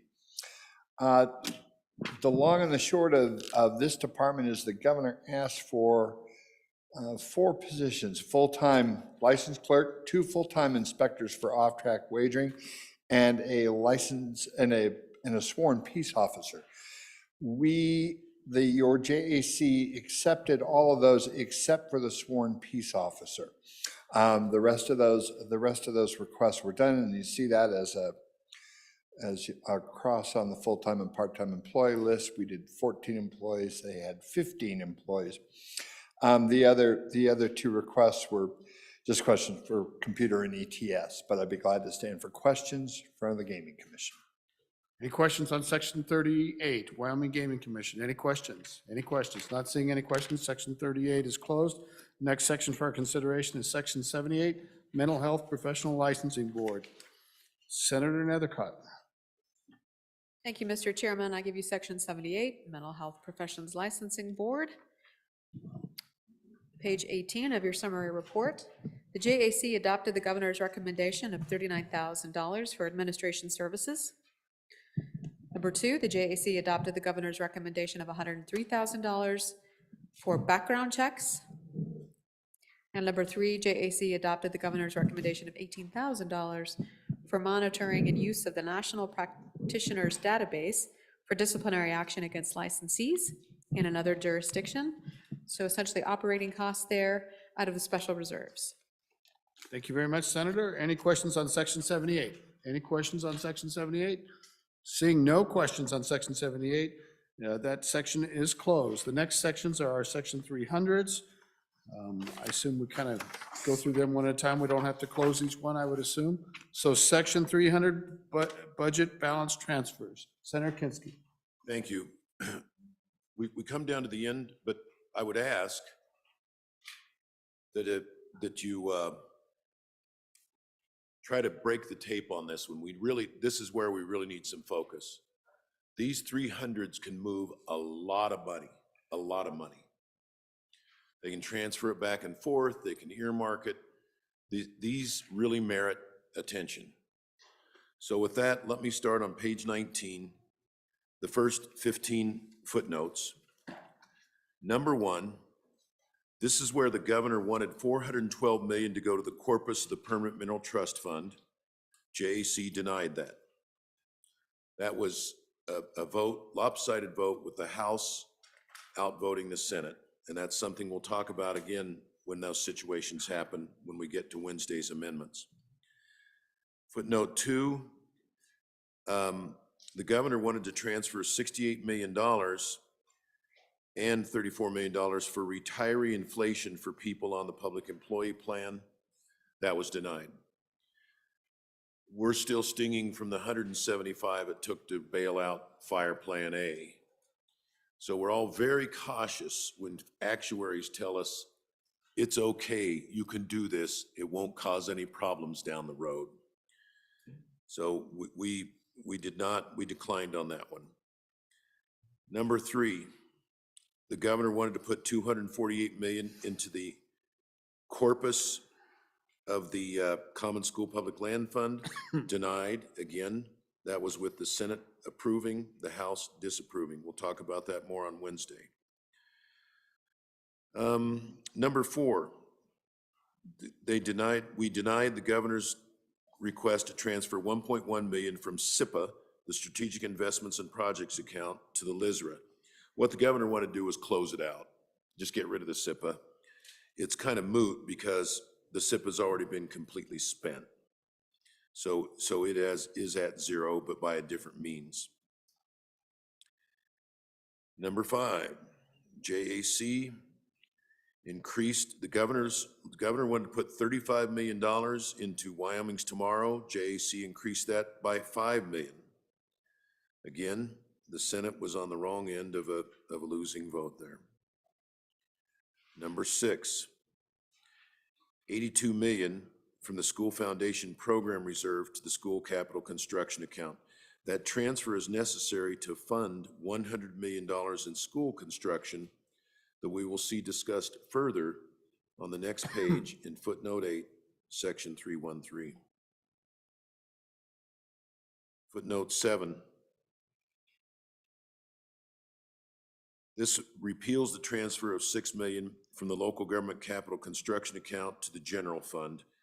The net result of this is it retains money into the MRG program.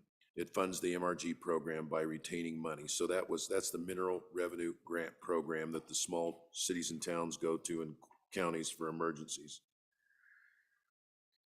Now, the next series of notes deal with the JAC, after not transferring anything permanent, transferring a variety of funds to reserve accounts. Again, over the objection of the Senate, we got outvoted on it. 8, $274 million from the LISRA to the PMTF reserve account. 9, $112 million from the LISRA to the Common School Public Land Fund reserve account. 10, directs the state auditor for $246 million. Revenues attributable fiscal year 2024 to the Foundation Program account to the Common School Public Land reserve account. Now we get into a different set of accounts. Number 11, direct the auditor to transfer $4.6 million to the Hathaway Student Reserve account. Number 12, directed the auditor to transfer $1.2 million from the LISRA to the Excellence in Higher Education Reserve account. 13, 14, and 15 all have one thing in common.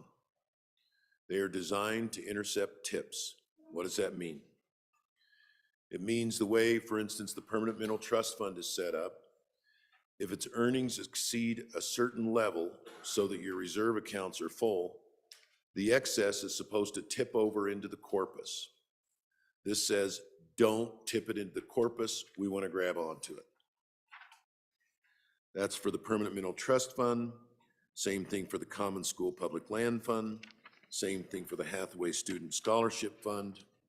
And on the next page, page 20, footnote 1, the same thing for the Excellence in Higher Education, intercept the tips. Footnote 2 on page 20. This adds a series of subsections that say, that basically take House Bill 89, the 5 times reserve bill we've heard about, and builds it into the budget so that if HB 89 fails, effectively, it's trying to build that into this budget. There's a question whether you can enact those kind of laws in the budget, but that's what it is. And this says, if HB 89 is enacted, then these footnotes don't apply. Footnote 3, direct the state auditor to transfer $1.5 million from the general fund to the Capitol Square Preservation Account. And there's a variety of uses that. One of our colleagues from the center of the state is on that committee. Perhaps he can tell us what all that involves. I know there's wayfinding signage and so forth. Footnote number 4, next series of footnotes goes to my colleagues. Footnote 4 is Senator Guru. Senator Guru. Thank you, Mr. Chairman. Section 308, and I'm going to start off by just a little bit, backtrack just a little bit. On previous, when we were talking about the construction account, we're asked why that number was, we decreased that number and how we got to that number. I started spouting off all this stuff about changing percentages. My chairman got up and said, well, it was because they asked for less money. He was right, and the answer to that question that I was spouting about was what I'm going to give right now at 308. Section 308, so the JAC reduced the governor's rec of $17,447,000 general fund by half to $8.723 million, and amended Section 308 for major maintenance from $39.75 to $38.8. State Parks and Culture Resources from $4.53 to $4.48. University of Wyoming from $35.89 to $37.11, and community colleges from $19.83 to $19.61. Basically, this is something we've been going through for a couple of years. We've been asked to fund major maintenance at 2.56%. In the last budget, we lowered it to 2%. We asked all the departments to come back and really dig in and try to get those numbers down.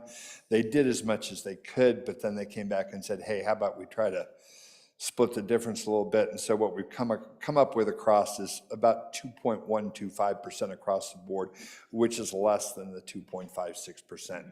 So basically, we've been trying to whipsaw all the departments down on this major maintenance, but as we all know, we can only go so far with this. And so this is the number that your JAC came up with to try to get the number down to a cost-effective level, but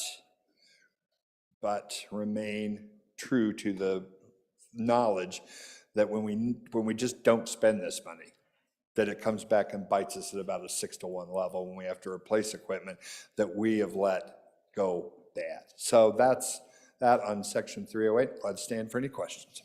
Okay, any questions on either Senator Guru's presentation or Senator Kinski's? We didn't take questions after that. Senator Hicks. So when I look at that, and we went into state facilities, we reduced that. We went into state parks and cultural resources, we reduced that. We went into community colleges and we reduced that. But we went to the University of Wyoming and we increased their major maintenance budget as a percentage. And so I'm just curious as to, I can draw a couple assumptions that maybe somebody's not doing a very good job with maintenance. But why did one entity increase their cost for major maintenance and everybody else had to reduce that? Just an explanation on that, please. Let's hear from Senator Rothfuss, and then we'll go back to Senator Guru. Thank you, Mr. Chairman. I do have a question and I guess a concern. We are at a time where we're going into a budget where we actually do have some surplus. I realize it's not going to last very long. The idea of squeezing major maintenance at a time when we actually have enough money to fund major maintenance seems a little antithetical to prudent investment in our state's resources, buildings, and infrastructure. So other than we like to save money wherever we can as the motivation, why did we switch from a 2.5% standard reinvestment strategy, which is basically what we've come up with as being the best, most cost-effective, most fiscally conservative approach to maintaining our building fleet? Why did we squeeze that down to a 2.1% value, which I think is what we heard the number went down to? Maybe I'm misunderstanding that, at a time when we can actually afford to be investing in our buildings and infrastructure. And again, if I'm misunderstanding, my apologies. Thank you very much, Senator. Senator Guru.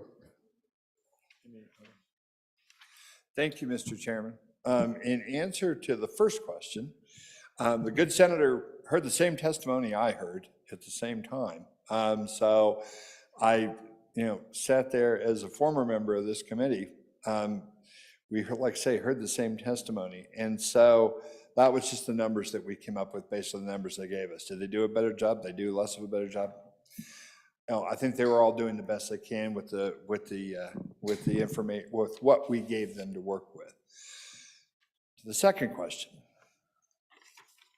like minds can differ about those numbers. We have received varying opinions on major maintenance costs, and so I think all your JAC was trying to do, as we always do, is try to ferret out where we can, when we can, any cost savings that we can without going what we feel is across that line.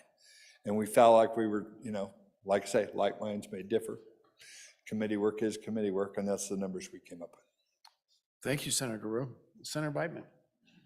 Thank you, Mr. Chairman. Going back to the 300 series, got a couple questions.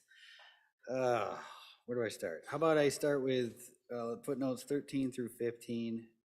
Seems to be a major policy shift. The chairman mentioned they're intercepting these tips into the corpus. What was the discussion in the committee? Why are they doing this?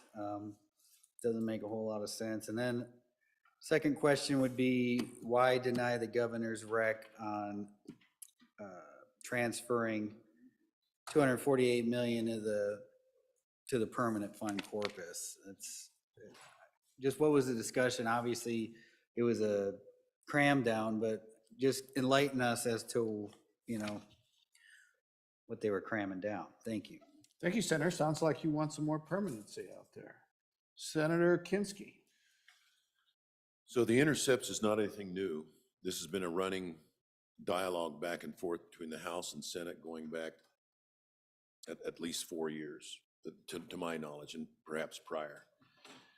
It's a viewpoint on of our colleagues down the hall that don't let that money tip into the corpus. Let's grab it. We think we might have some better ideas for it. And the Senate's view through 4 chairmen has been, we need to let the corpus grow. If we've hit our targets and we've agreed that once the reserve funds are full, you need to tip it over. So this is a long-standing back and forth. Why deny the governor's rec to corpus? For the same reason, our feeling, at least, the JAC at that time was, we wanted to honor the governor's commitment to put something away in corpus while we have this one-time money.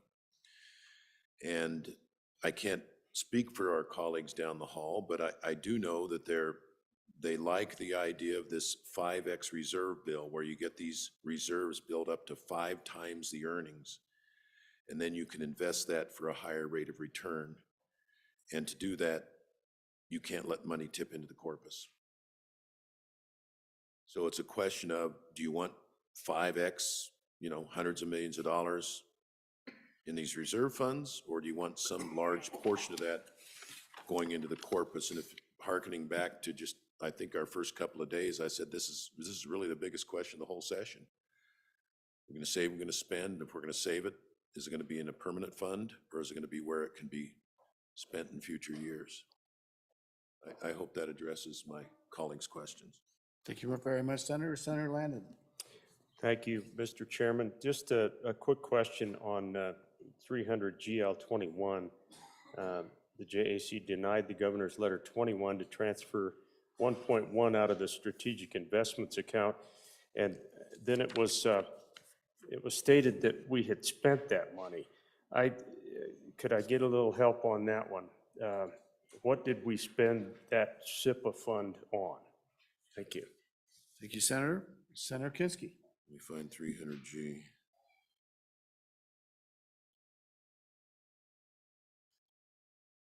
It's on 19. No, which Senator one is Landon? What's the reference again? Line number 4, under the footnotes, 300-GL21. Number 4. Senator Kinski.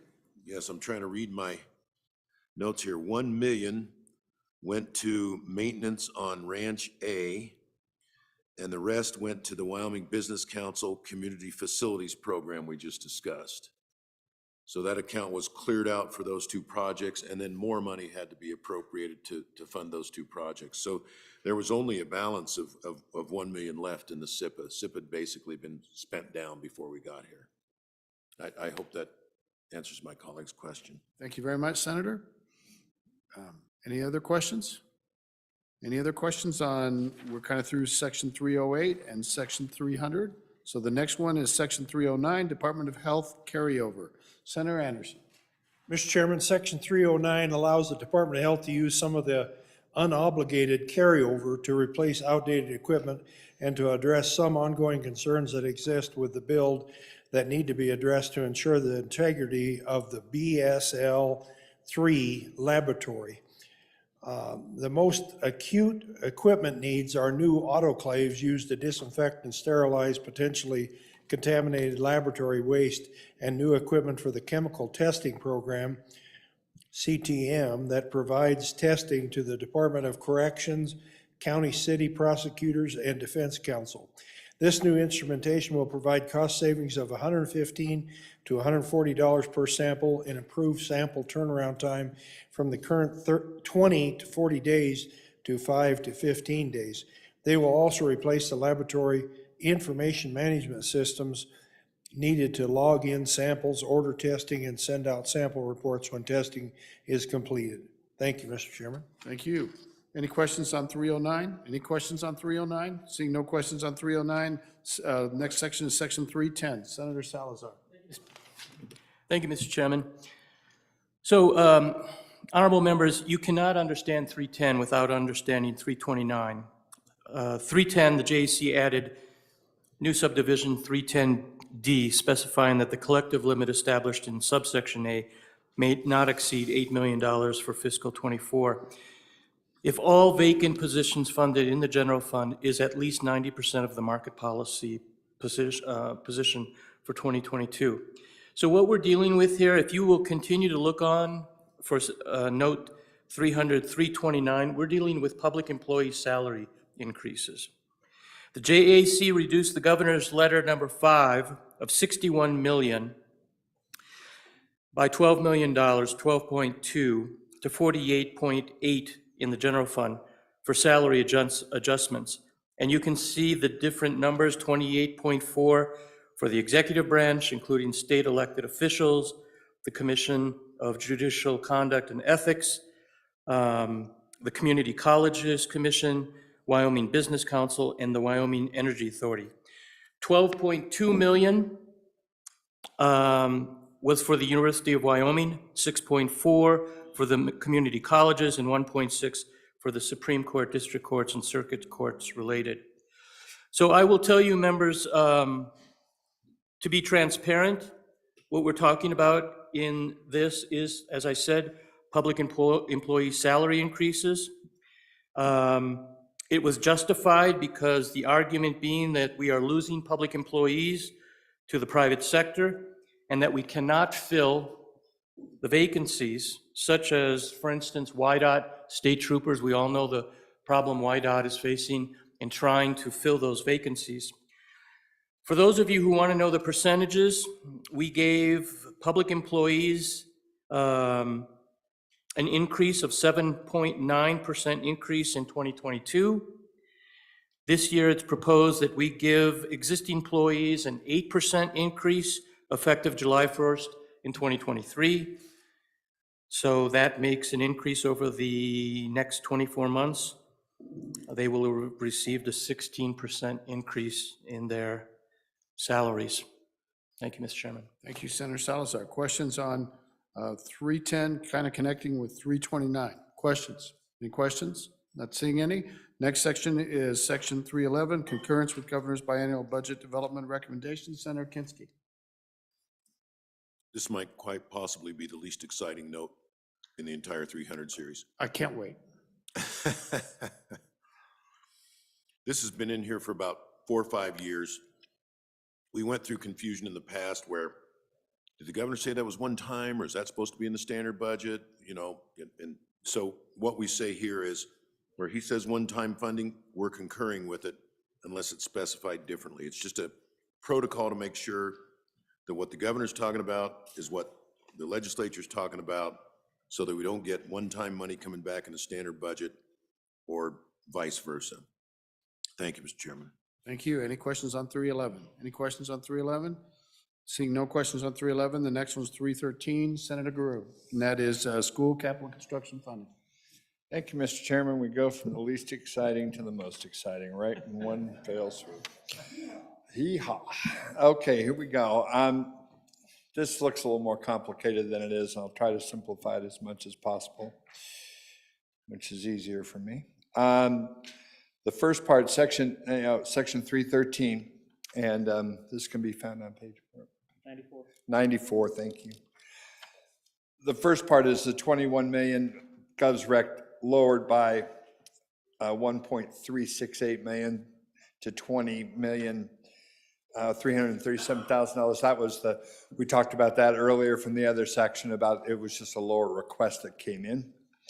All the numbers that follow, a lot of them are just from the previous past budget to set up going about halfway through. So if you go about halfway down to that, it says the JAC in the middle of the page.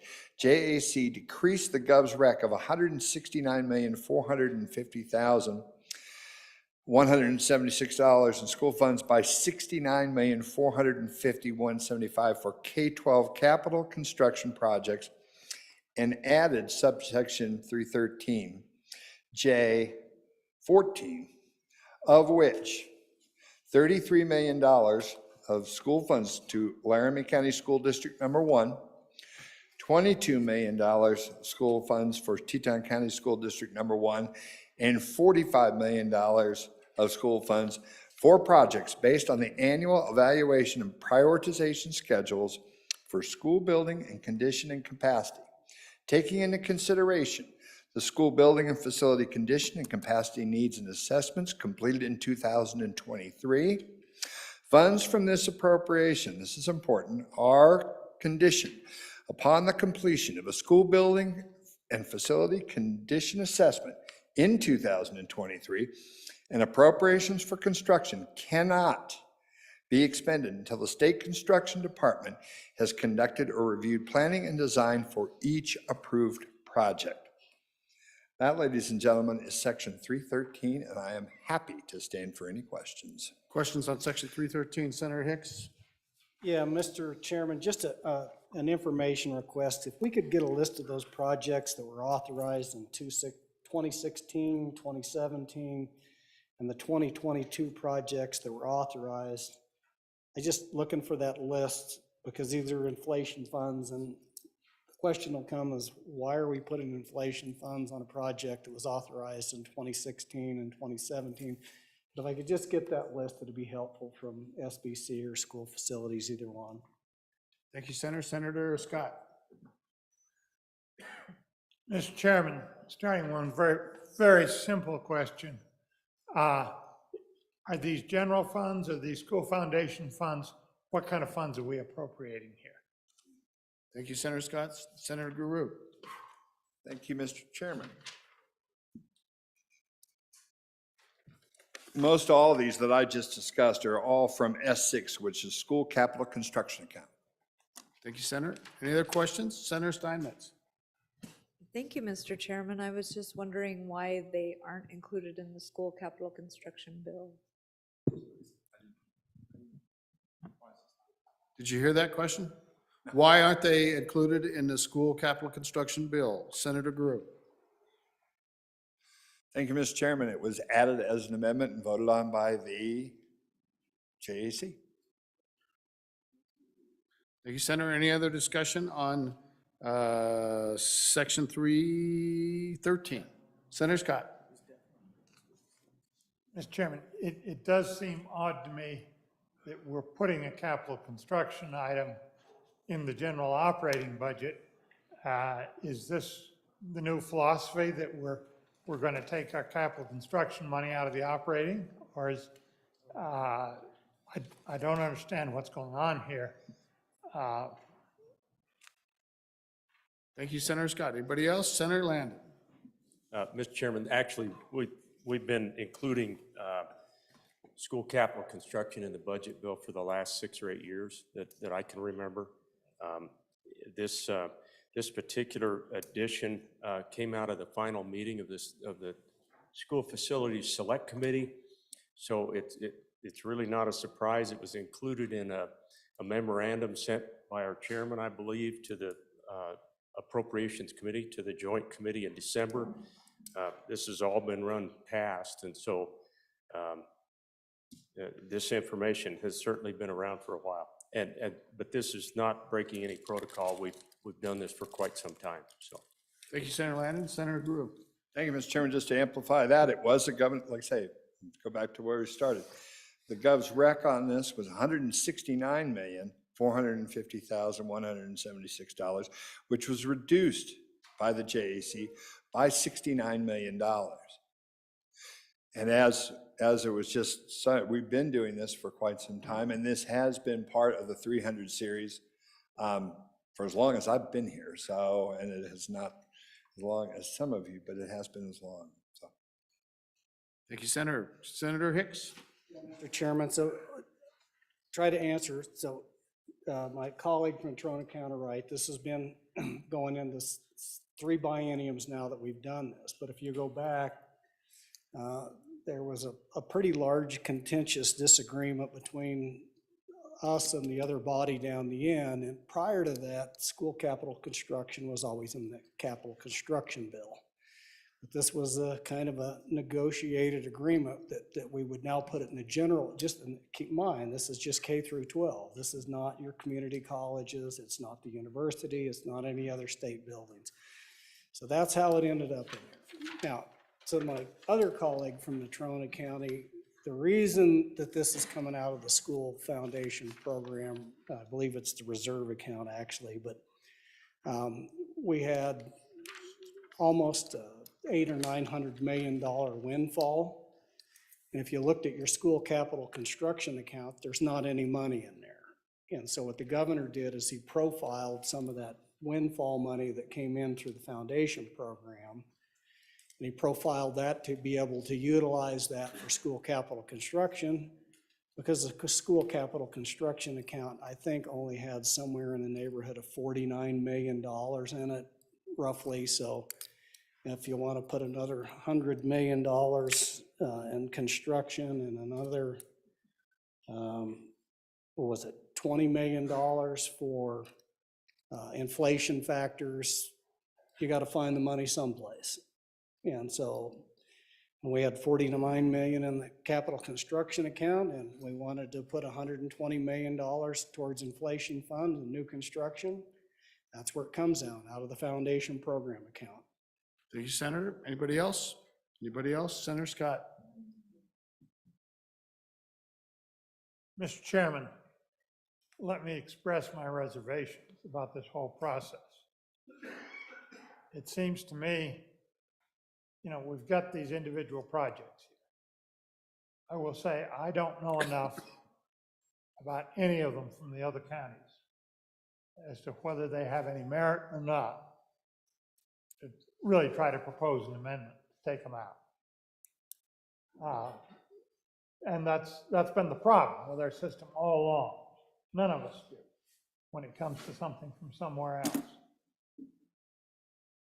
And I don't like the source of the funding because I think we're setting a precedent that's going to come back and haunt us. And we can't seem to control the capital construction expenditures. And I'm afraid it's going to hurt our operating expenditures long-term in inappropriate ways. It isn't going to this year, but we're setting a precedent that I think will get us in trouble when we next time we have a downturn.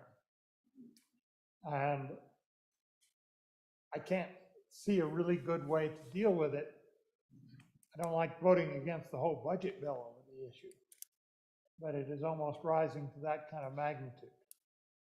We really need a system where the decisions are made locally by people with skin in the game.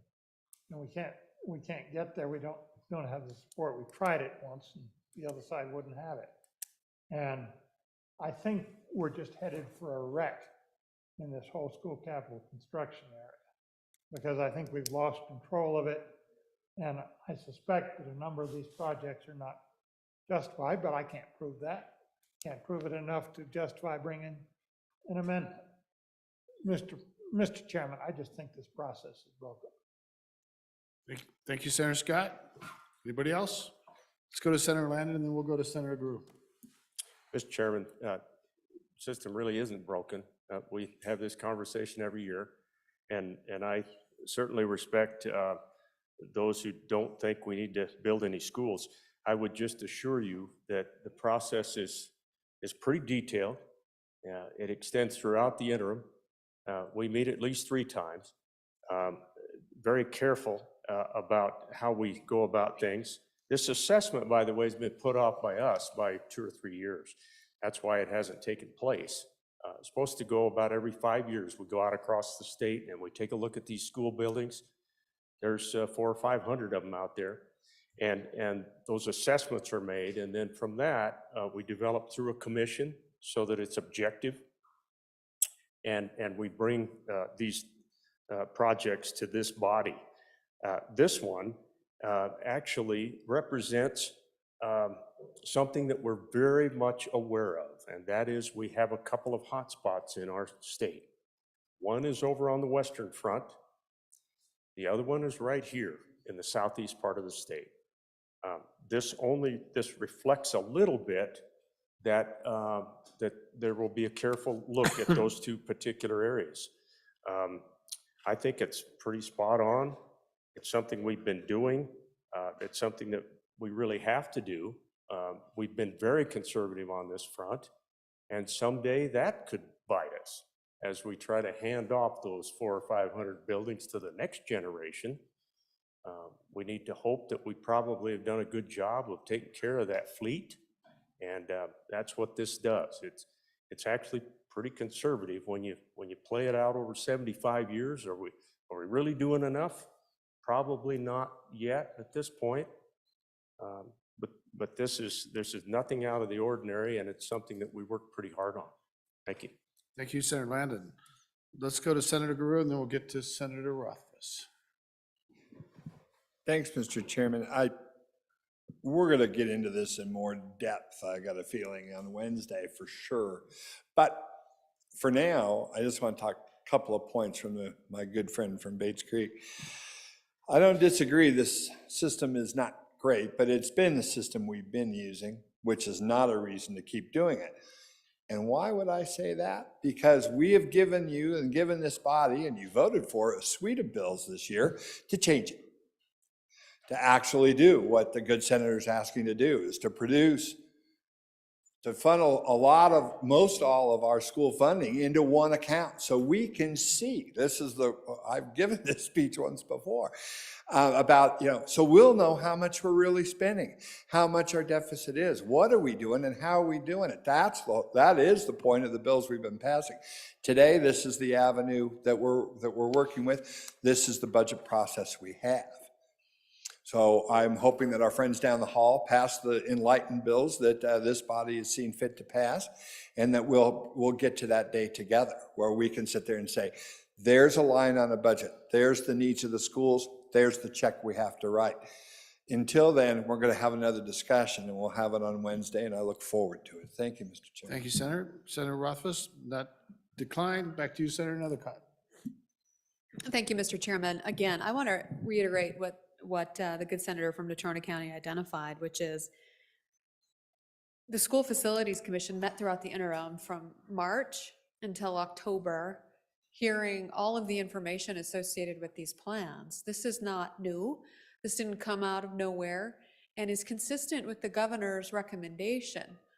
So, any allegation that this is a local issue is incorrect. It comes out of a select committee supported by the governor's recommendation. And so there's that. And I do want to reiterate what the senator from Teanawd County indicated. We're going to be eliminating the school capital construction account. I mean, that is what is proposed in front of you this session, and consolidate all those accounts into one school education account for both construction and education expenses. So there will be no school capital construction account to fund these things. And so this likely will look somewhat similarly in the future. And so I don't think there should be concern about that process. Thank you very much, Senator. Senator Ellis. Thank you, Mr. Chairman. Just briefly, I think the point that's getting missed on this is, we're asked to appropriate a significant amount of money and move a significant amount of money. I know there's a select committee on capital finance. I think the piece that's missing is how much say we get into what that school looks like. I was visiting with a freshman colleague here on our floor about concerns that we hear from parents and community members saying we don't like 4, 5, 6 schools. That's a trend in Laramie County. Instead of having a traditional K through 6 elementary, we're going to start siphoning off maybe 5 and 6 schools. And there's this whole matrix and this whole plan of how that works. And so we hear from our constituents, other parents who are like, I don't like this. What can you do? And here's our moment. This is all we get to say. So I think that's the point that shouldn't be lost is this, we are an outlier when it comes to how we fund buildings or schools in Wyoming. When I visit with colleagues from other states, these questions are usually presented to voters. These decisions are made by local school districts who have to put their money where their mouth is and sell these projects to their communities. And if they don't pass muster, the community reacts. This process, there is a disconnect there. And so I just wanted to make that point. To me, I share the concern about how we do this. We have a governor weighing in and a statewide commission. It really should be, in my view, local boards making these choices. But I just wanted to say these are some of the things I struggle with. Thank you, Senator. Senator Doc Stater. Thank you, Mr. Chairman. Our good senator from Casper and head of the school facilities noted that we have 2 hotspots. We're standing in one, the other one is in the far west. And I've attended many of those meetings, and something that's unique to that area, they turned to their community. November of 2022, asked for a special purpose excise tax, 16.5 million. And the community supported that, provided 43% of the total cost of this project out there. This is the point here. Talk about having local skin in the game. So they've come up with the 16.5 for the project. There are no other communities in Wyoming that have come to the state with local funding to manage capacity. That's what makes this unique. Thank you, Senator. Anybody else? Anybody else? Senator Kinski. I just wanted to say there's a takeaway here. And you'll recall at the top of the beginning of the 300 series, I said, don't let your attention flag. These 300s are important. And this is the reason. We've seen just so far, we're not even done with them. Hundreds and hundreds and hundreds of millions of dollars moved around through a footnote. So I hope as long as you're in the legislature, remember, maybe you should start by reading the 300s and then go back to page 1. It's important stuff in here. Thank you, Senator. Any other questions on section 313? Any other questions on section 313? Senator Nethercott. Thank you, Mr. Chairman. A couple of things. The process currently is what it is. So this is the only way to appropriate funds for the budget, right? So the allegation can be made that these are footnotes, but the reason why they are is because they don't have an agency for where they're to be placed. Otherwise, you would have heard me say, Mr. Chairman, I moved this section, and there would have been a supplemental budget request, and you could have a little paragraph there and see it out. I can draw that out for everybody, but that's just not how the process looks or works. There's no intention of being a lack of transparency.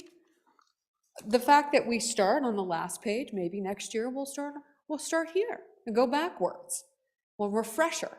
There's no attempt at trickery or the fact that it's a footnote. This is the way the system is set up. So I agree, if you're unhappy with that system, then we fix it in the future, but don't fault it now while we're in it.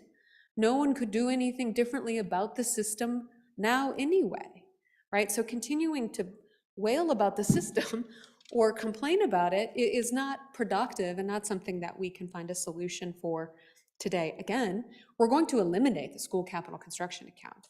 Again, if you don't like how school facilities functions and the fact that we pay for schools across the state as a result of Supreme Court decisions and the way we funded schools for decades, good conversations to have, I'm not sure can be solved tonight.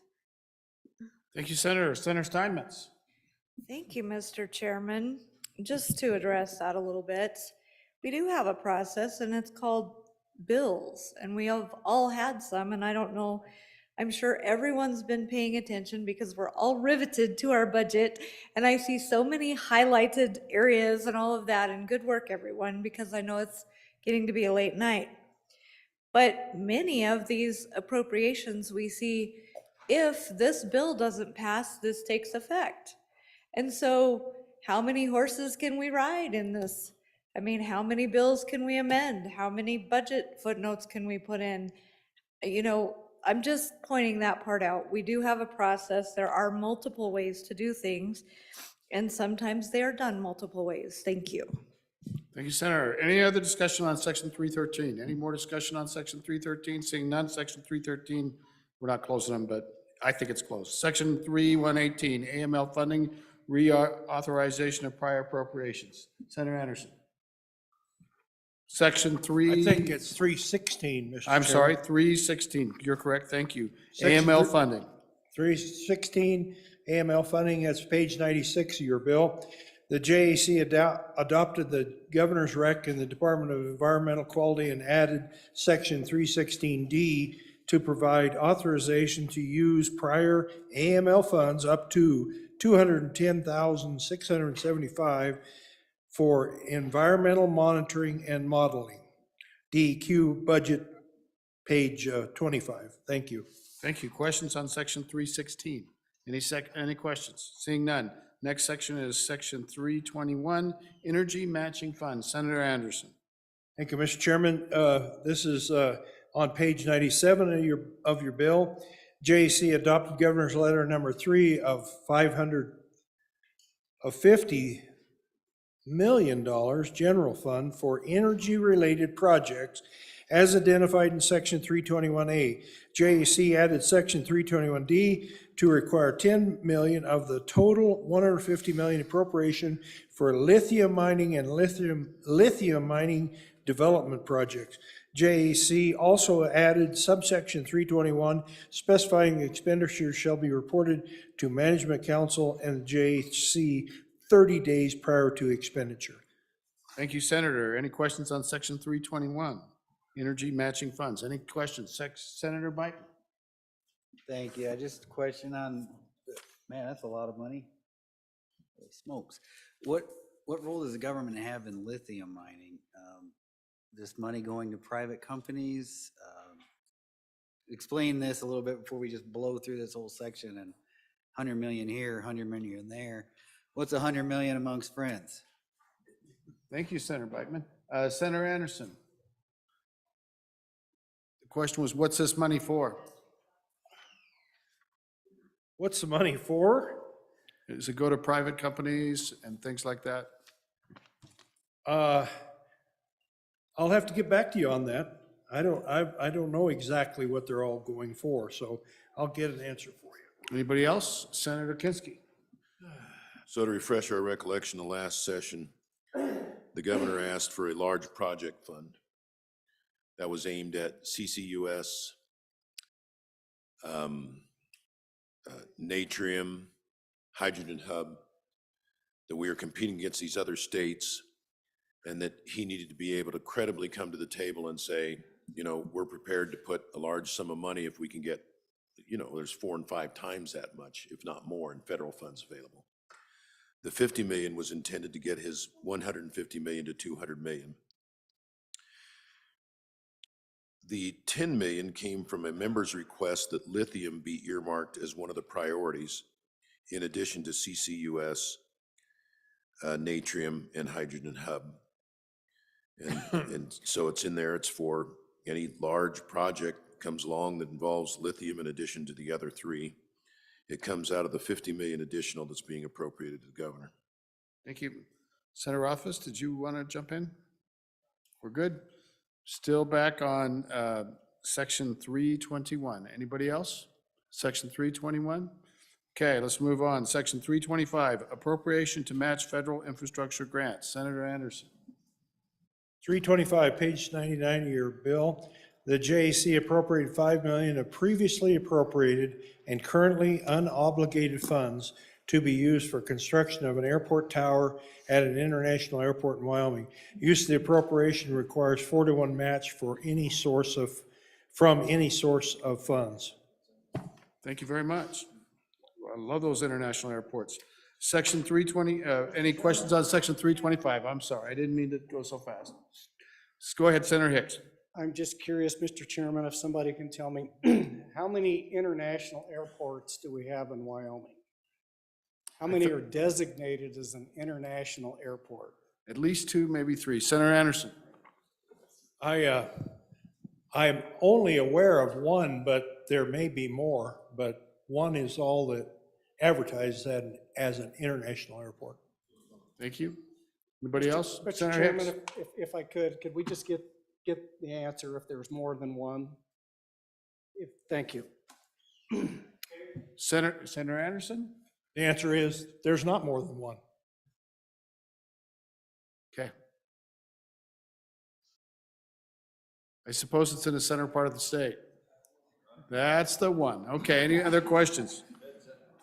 I guess our good friends in Teton County didn't make it, and I'm sorry. I feel bad for them. Any other discussion on section 325? Any other discussion? Okay, the next section is 327, supplemental appropriation governor's project contingency. Senator Anderson. Section 327, page 100 of your bill. The JAC added section 327 to appropriate $160 million general fund to the governor's office to supplement appropriations in section 321 and 325 and to only be expended for the same purposes, conditions, and requirements. JAC added subsection 325B specifying the expenditure shall be reported to the Management Council and the JAC 30 days prior to expenditures. JAC also added 327C, which states that the appropriation is fully effective 2023 Senate file, and I can't even read that, is enacted into law. Senate file 119. I think they corrected you. It was 118, Senator Anderson. 118? Oh, okay. Okay, any discussion on section 327? Any discussion, Senator Kinski? Discussion on 327, or are you moving on? Hold on, let me get your microphone on. I'm sorry, sir. Go ahead. It's 160 million. I just wanted to offer a little additional background. So in the course of the discussions for JAC, it was found that we accrue $160 million that we don't need to accrue. So there's cash there. So a change in the accounting convention is what HB 118 is, says we don't have to make that accrual. Now you have $160 million in cash. The rest of the footnote says that $160 million is go to that large project fund that we just talked about, my colleague from Sheridan, which if the 50 million is appropriated and this is, it'd be 360 million. So that's what the 160 million is. We found some 160 million of cash that's going to be freed up by SF 118 if it's enacted. And this says this is where the cash is going to go. Thank you, Senator. Any other discussion on 327? Senator Scott. Mr. Chairman, it sounds to me like that smoke and mirrors. Can you turn accounting. around a little bit and get on your microphone just a little bit more? Thank you, Senator Scott. Mr. Chairman, it sounds to me like that's smoke and mirrors accounting. And this is big money here. I got two questions. Am I way off in my assessment of what's going on here? And why do we need to do this sort of thing when there's a big surplus? And Mr. Chairman, what was the vote in the JAC? Was this unanimous, or was this one of those hotly contested ones? Who would like to answer that? Senator Kinski? Mr. Chairman, Senator, I don't believe it's smoke and mirrors accounting. It's we accrue for federal funds that we are due to be reimbursed. So if the feds say, you buy a truck, we'll pay for it. So they put it in order to buy a truck. The $30,000 for the truck gets set aside, just in case the feds don't pay. Invariably, the feds pay. That fund is up to $160 million. So it's really not necessary to accrue $160 million when what we heard from staff in the last 30 years, there hasn't been an occasion where you buy something based on a federal grant and the grant doesn't come through. So that part is good. The rest of it, you know, some of these things are hotly contested, some are just unanimous shoulder to shoulder, and some you're a little bit equivocal on. And this one, you know, I can't speak for everybody else. I'm okay with recognizing the funding. You know, I'm a little bit hesitant about where it's going. So, but I did support it in committee. But, you know, some of these, you know how votes are. Sometimes you're really committed and sometimes, not so much. Thank you, Mr. Chairman. Thank you. We're on section 327. 327, Senator Beitman? Okay, thank you, Mr. Chairman.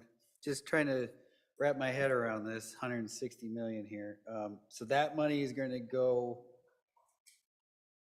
to the energy matching funds in 321 that we just discussed, where we already put in 100 million last year. We're gonna put another 50 million and then another 160 million. Do I need to get my ears checked, or is that what I just heard before I fall off my chair? Thank you. Thank you, Senator. Just stay level there. Who would like to answer the senator's question? Who would like to answer the senator's question?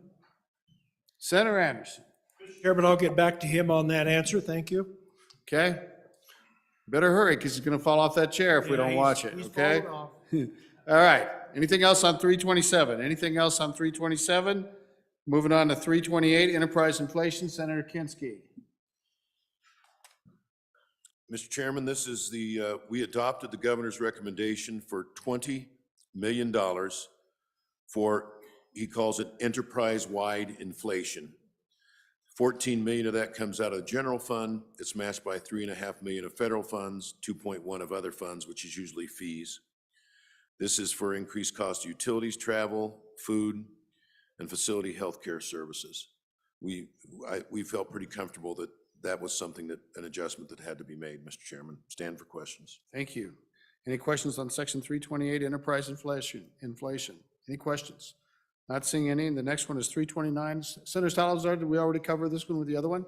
Okay, moving on to section 330, cost allocation for state facilities. Back to you, Senator Kinski. This is only slightly more intriguing than the last technical footnote. This is just allocation of G&A for a facility for the Thyra Thompson building. Puzzles me why we have to do that. You think it'd be administrative determination, but we were told we have to make a determination as to how to split out these costs. So we did it. Thank you, Mr. Chairman. Thank you. Any discussion on 330, cost allocation for state facilities? Any discussion? Thank you. Next one would be 331, state, oh, I'm sorry, we got one backing up. Section 330, Senator Hicks. Mr. Chairman, I don't think we covered 329. Aha, sorry about that. Oh, wait, we did, because Senator Salazar mentioned and covered section 329 when he covered section 310. And if you want to revisit, we can do that? No. Good deal. I like your thinking. Okay. Tried to catch me there, didn't you? So we did section 330. Now we're on section 331. This is the one I've been waiting for. It's the state fair matching funds. Senator Guru. Thank you, Mr. Chairman. Yes, page 104. JAC added $500,000 in general funds to serve as matching funds for cash gifts for the Department of Agriculture to be deposited in the State Fair Endowment Account. I would be happy to stand for any questions. Any questions on section 331? Any questions? Keep going, Senator Guru. You're doing great. Section 332. Go to page 105 and add, JAC added $1.5 million for capital square improvements and specified funds to be used for acoustics, finishing the capital extension broadcasting facility and custodial breakdown, and the addition of art exhibit and display in the capital extension. Happy to stand for questions. Any questions on section 332, capital square improvements? Any questions? Not seeing any questions on that. Any more questions on the 300s? Not seeing anything. The section 300s are closed. The next section is section 4.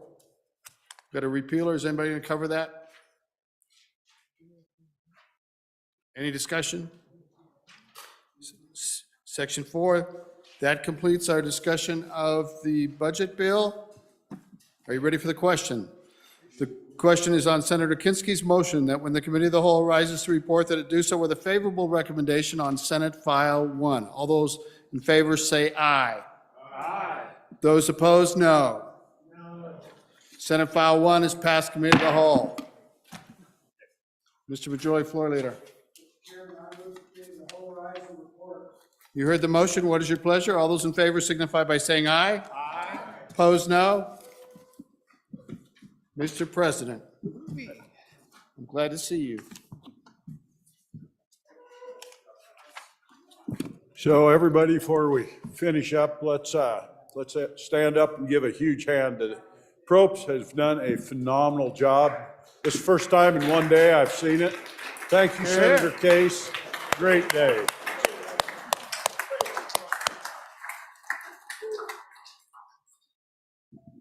A job well done. Thank you. Vice President Kinski. Yeah, privilege of the floor. Granted. I just wanted to follow up. Where we go from here is, everybody who's scribbling notes, you get your amendments in to the staff for preparation. There's a 5 o'clock deadline. The earlier you can get them in, the better, because they have to line all these amendments up in budget order. And then they'll go, well, this one already has an amendment this way. This one, you can't do this with that one. So you end up with amendments that say, vote on this one, and if it passes, they have to repeal. Then it just gets complicated. So the more time staff has, the better. So the sooner you get them in, I think you can already submit them. I think they've been taking some budget amendments already. And then on Wednesday, we kick that off and we stay here till we consider every amendment. And look forward to it. It'll be an interesting time. That's an old Irish curse, right? May you live in interesting times. Thank you, Mr. President. Reading clerk will read the Committee of the Whole report. Mr. President, with respect to the budget bill, Senate File 1, the Committee of the Whole heard explanations as follows.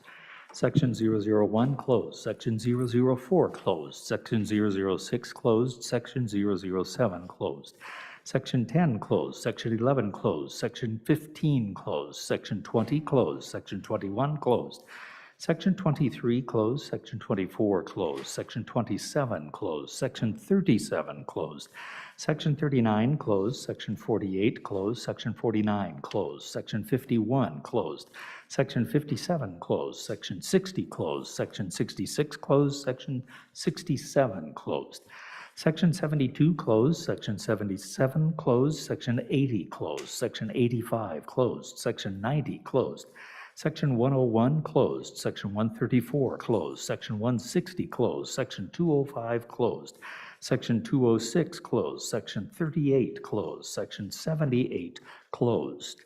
With respect to the budget bill on Section 300s, the Committee of the Whole heard explanations of Section 300, Section 308, Section 309, Section 310, Section 311, Section 313, Section 316, Section 321, Section 325, Section 327, Section 328, Section 329, Section 330, Section 331, Section 332. Section 300s closed. Section 4 closed. On Senate File 1, do pass. I signed Senator Case, Chairman. Senator Case. Mr. President, I would move for the adoption of the Committee of the Whole report. You've heard the motion. All in favor, say aye. Aye. Those opposed, no. Motion carried. Report has been adopted. Mr. Majority Floor Leader, that clears the desk. Mr. President, the Senate will stand adjourned until 10 a.m. tomorrow morning. I move. No. it just- No, he's good. Thank you. Any We announcements? stand adjourned. Senator Boner. Thank you, Mr. President. Committee number 8, Transportation, Highways, and Military Affairs will meet tonight, let's say starting at 6:30. In room W2 and online to consider the following pieces of legislation. Senate File 139, unlawful use of a charge or debit card. Senate File 164, public improvement contract requirements amendments. And if time allows, Senate File 119, Defend the Guard Act 2. Senator Landon. Mr. President, thank you. Your Committee 1, Judiciary, will meet Wednesday morning at 8 a.m. to take up Senate File 181, drug-induced homicide. Senate File 161, parental rights, repealing conflicting statute, 8 o'clock Wednesday morning. Thank you. Senator Steinmetz. Thank you, Mr. President. Your committee number 5, Agriculture, State and Public Lands and Water Resources, will meet tomorrow on adjournment, which is January 31st, in Capitol Room 2 and online, to consider Senate File 107, Acquisition, Exchange, and Sale of Trust Lands, Senate File 126, Barbering and Cosmetology Practice Amendments, and Senate File 138, Unemployment Insurance Coverage Period and Reporting. Thank you. Senator Baldwin. Thank you, Mr. President. Your Committee number 10, Labor, Health, and Social Services, will meet Wednesday morning at 7:30 a.m., loaded with caffeine to hear 3 bills. Number 1, Senate File 115, Wyoming Prescription Drug Transparency Act. There will be no further public testimony. We will just be working that bill. Senate File 162, Grace Smith Medical Freedom Act, and Senate Joint Resolution 10, Right of Healthcare Access. One other announcement is that tomorrow morning, senators, all the staff, all the Capitol staff, policy staff, and lobbyists are invited to Mindful Mindset from 7 till 7:30 tomorrow morning over above the House chambers. Senator Schuler. Thank you, Mr. President. Committee number 6, Travel, Recreation, Wildlife, and Cultural Resources, will meet at 8 o'clock tomorrow morning in W2. We are going to change up the order just a little bit to help out a couple senators that are taking care of bills in other areas. So we'll start with Senate File 173, Financial Institutions, Similar Names, and then we'll go to Senate File 157, Weed and Pest Mitigation, Travel Inclusion 2, and we'll finish up with Senate File 176, Solid Waste Disposal Districts Consolidation.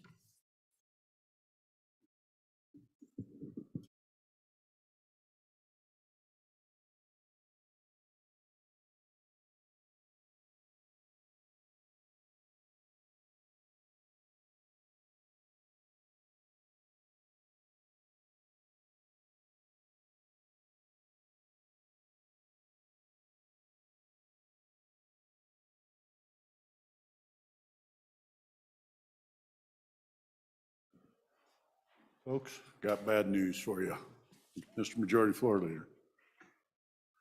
Mr. President, I retract the motion that the Senate stand adjourned until 10 a.m. tomorrow morning.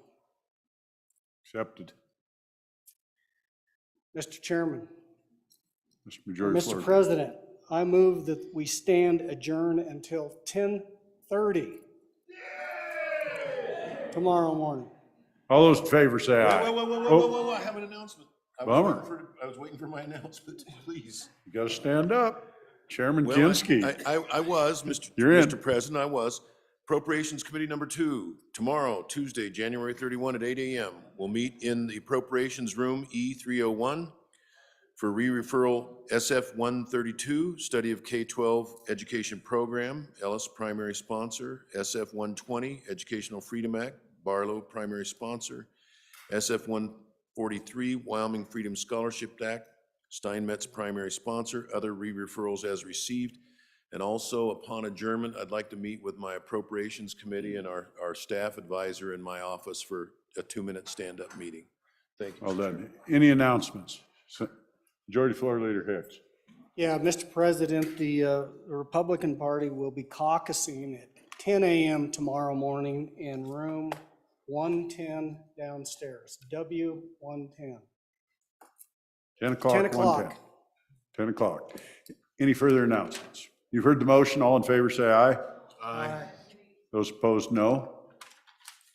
Senate stands adjourned till 10:30 a.m. Tuesday, January 31st.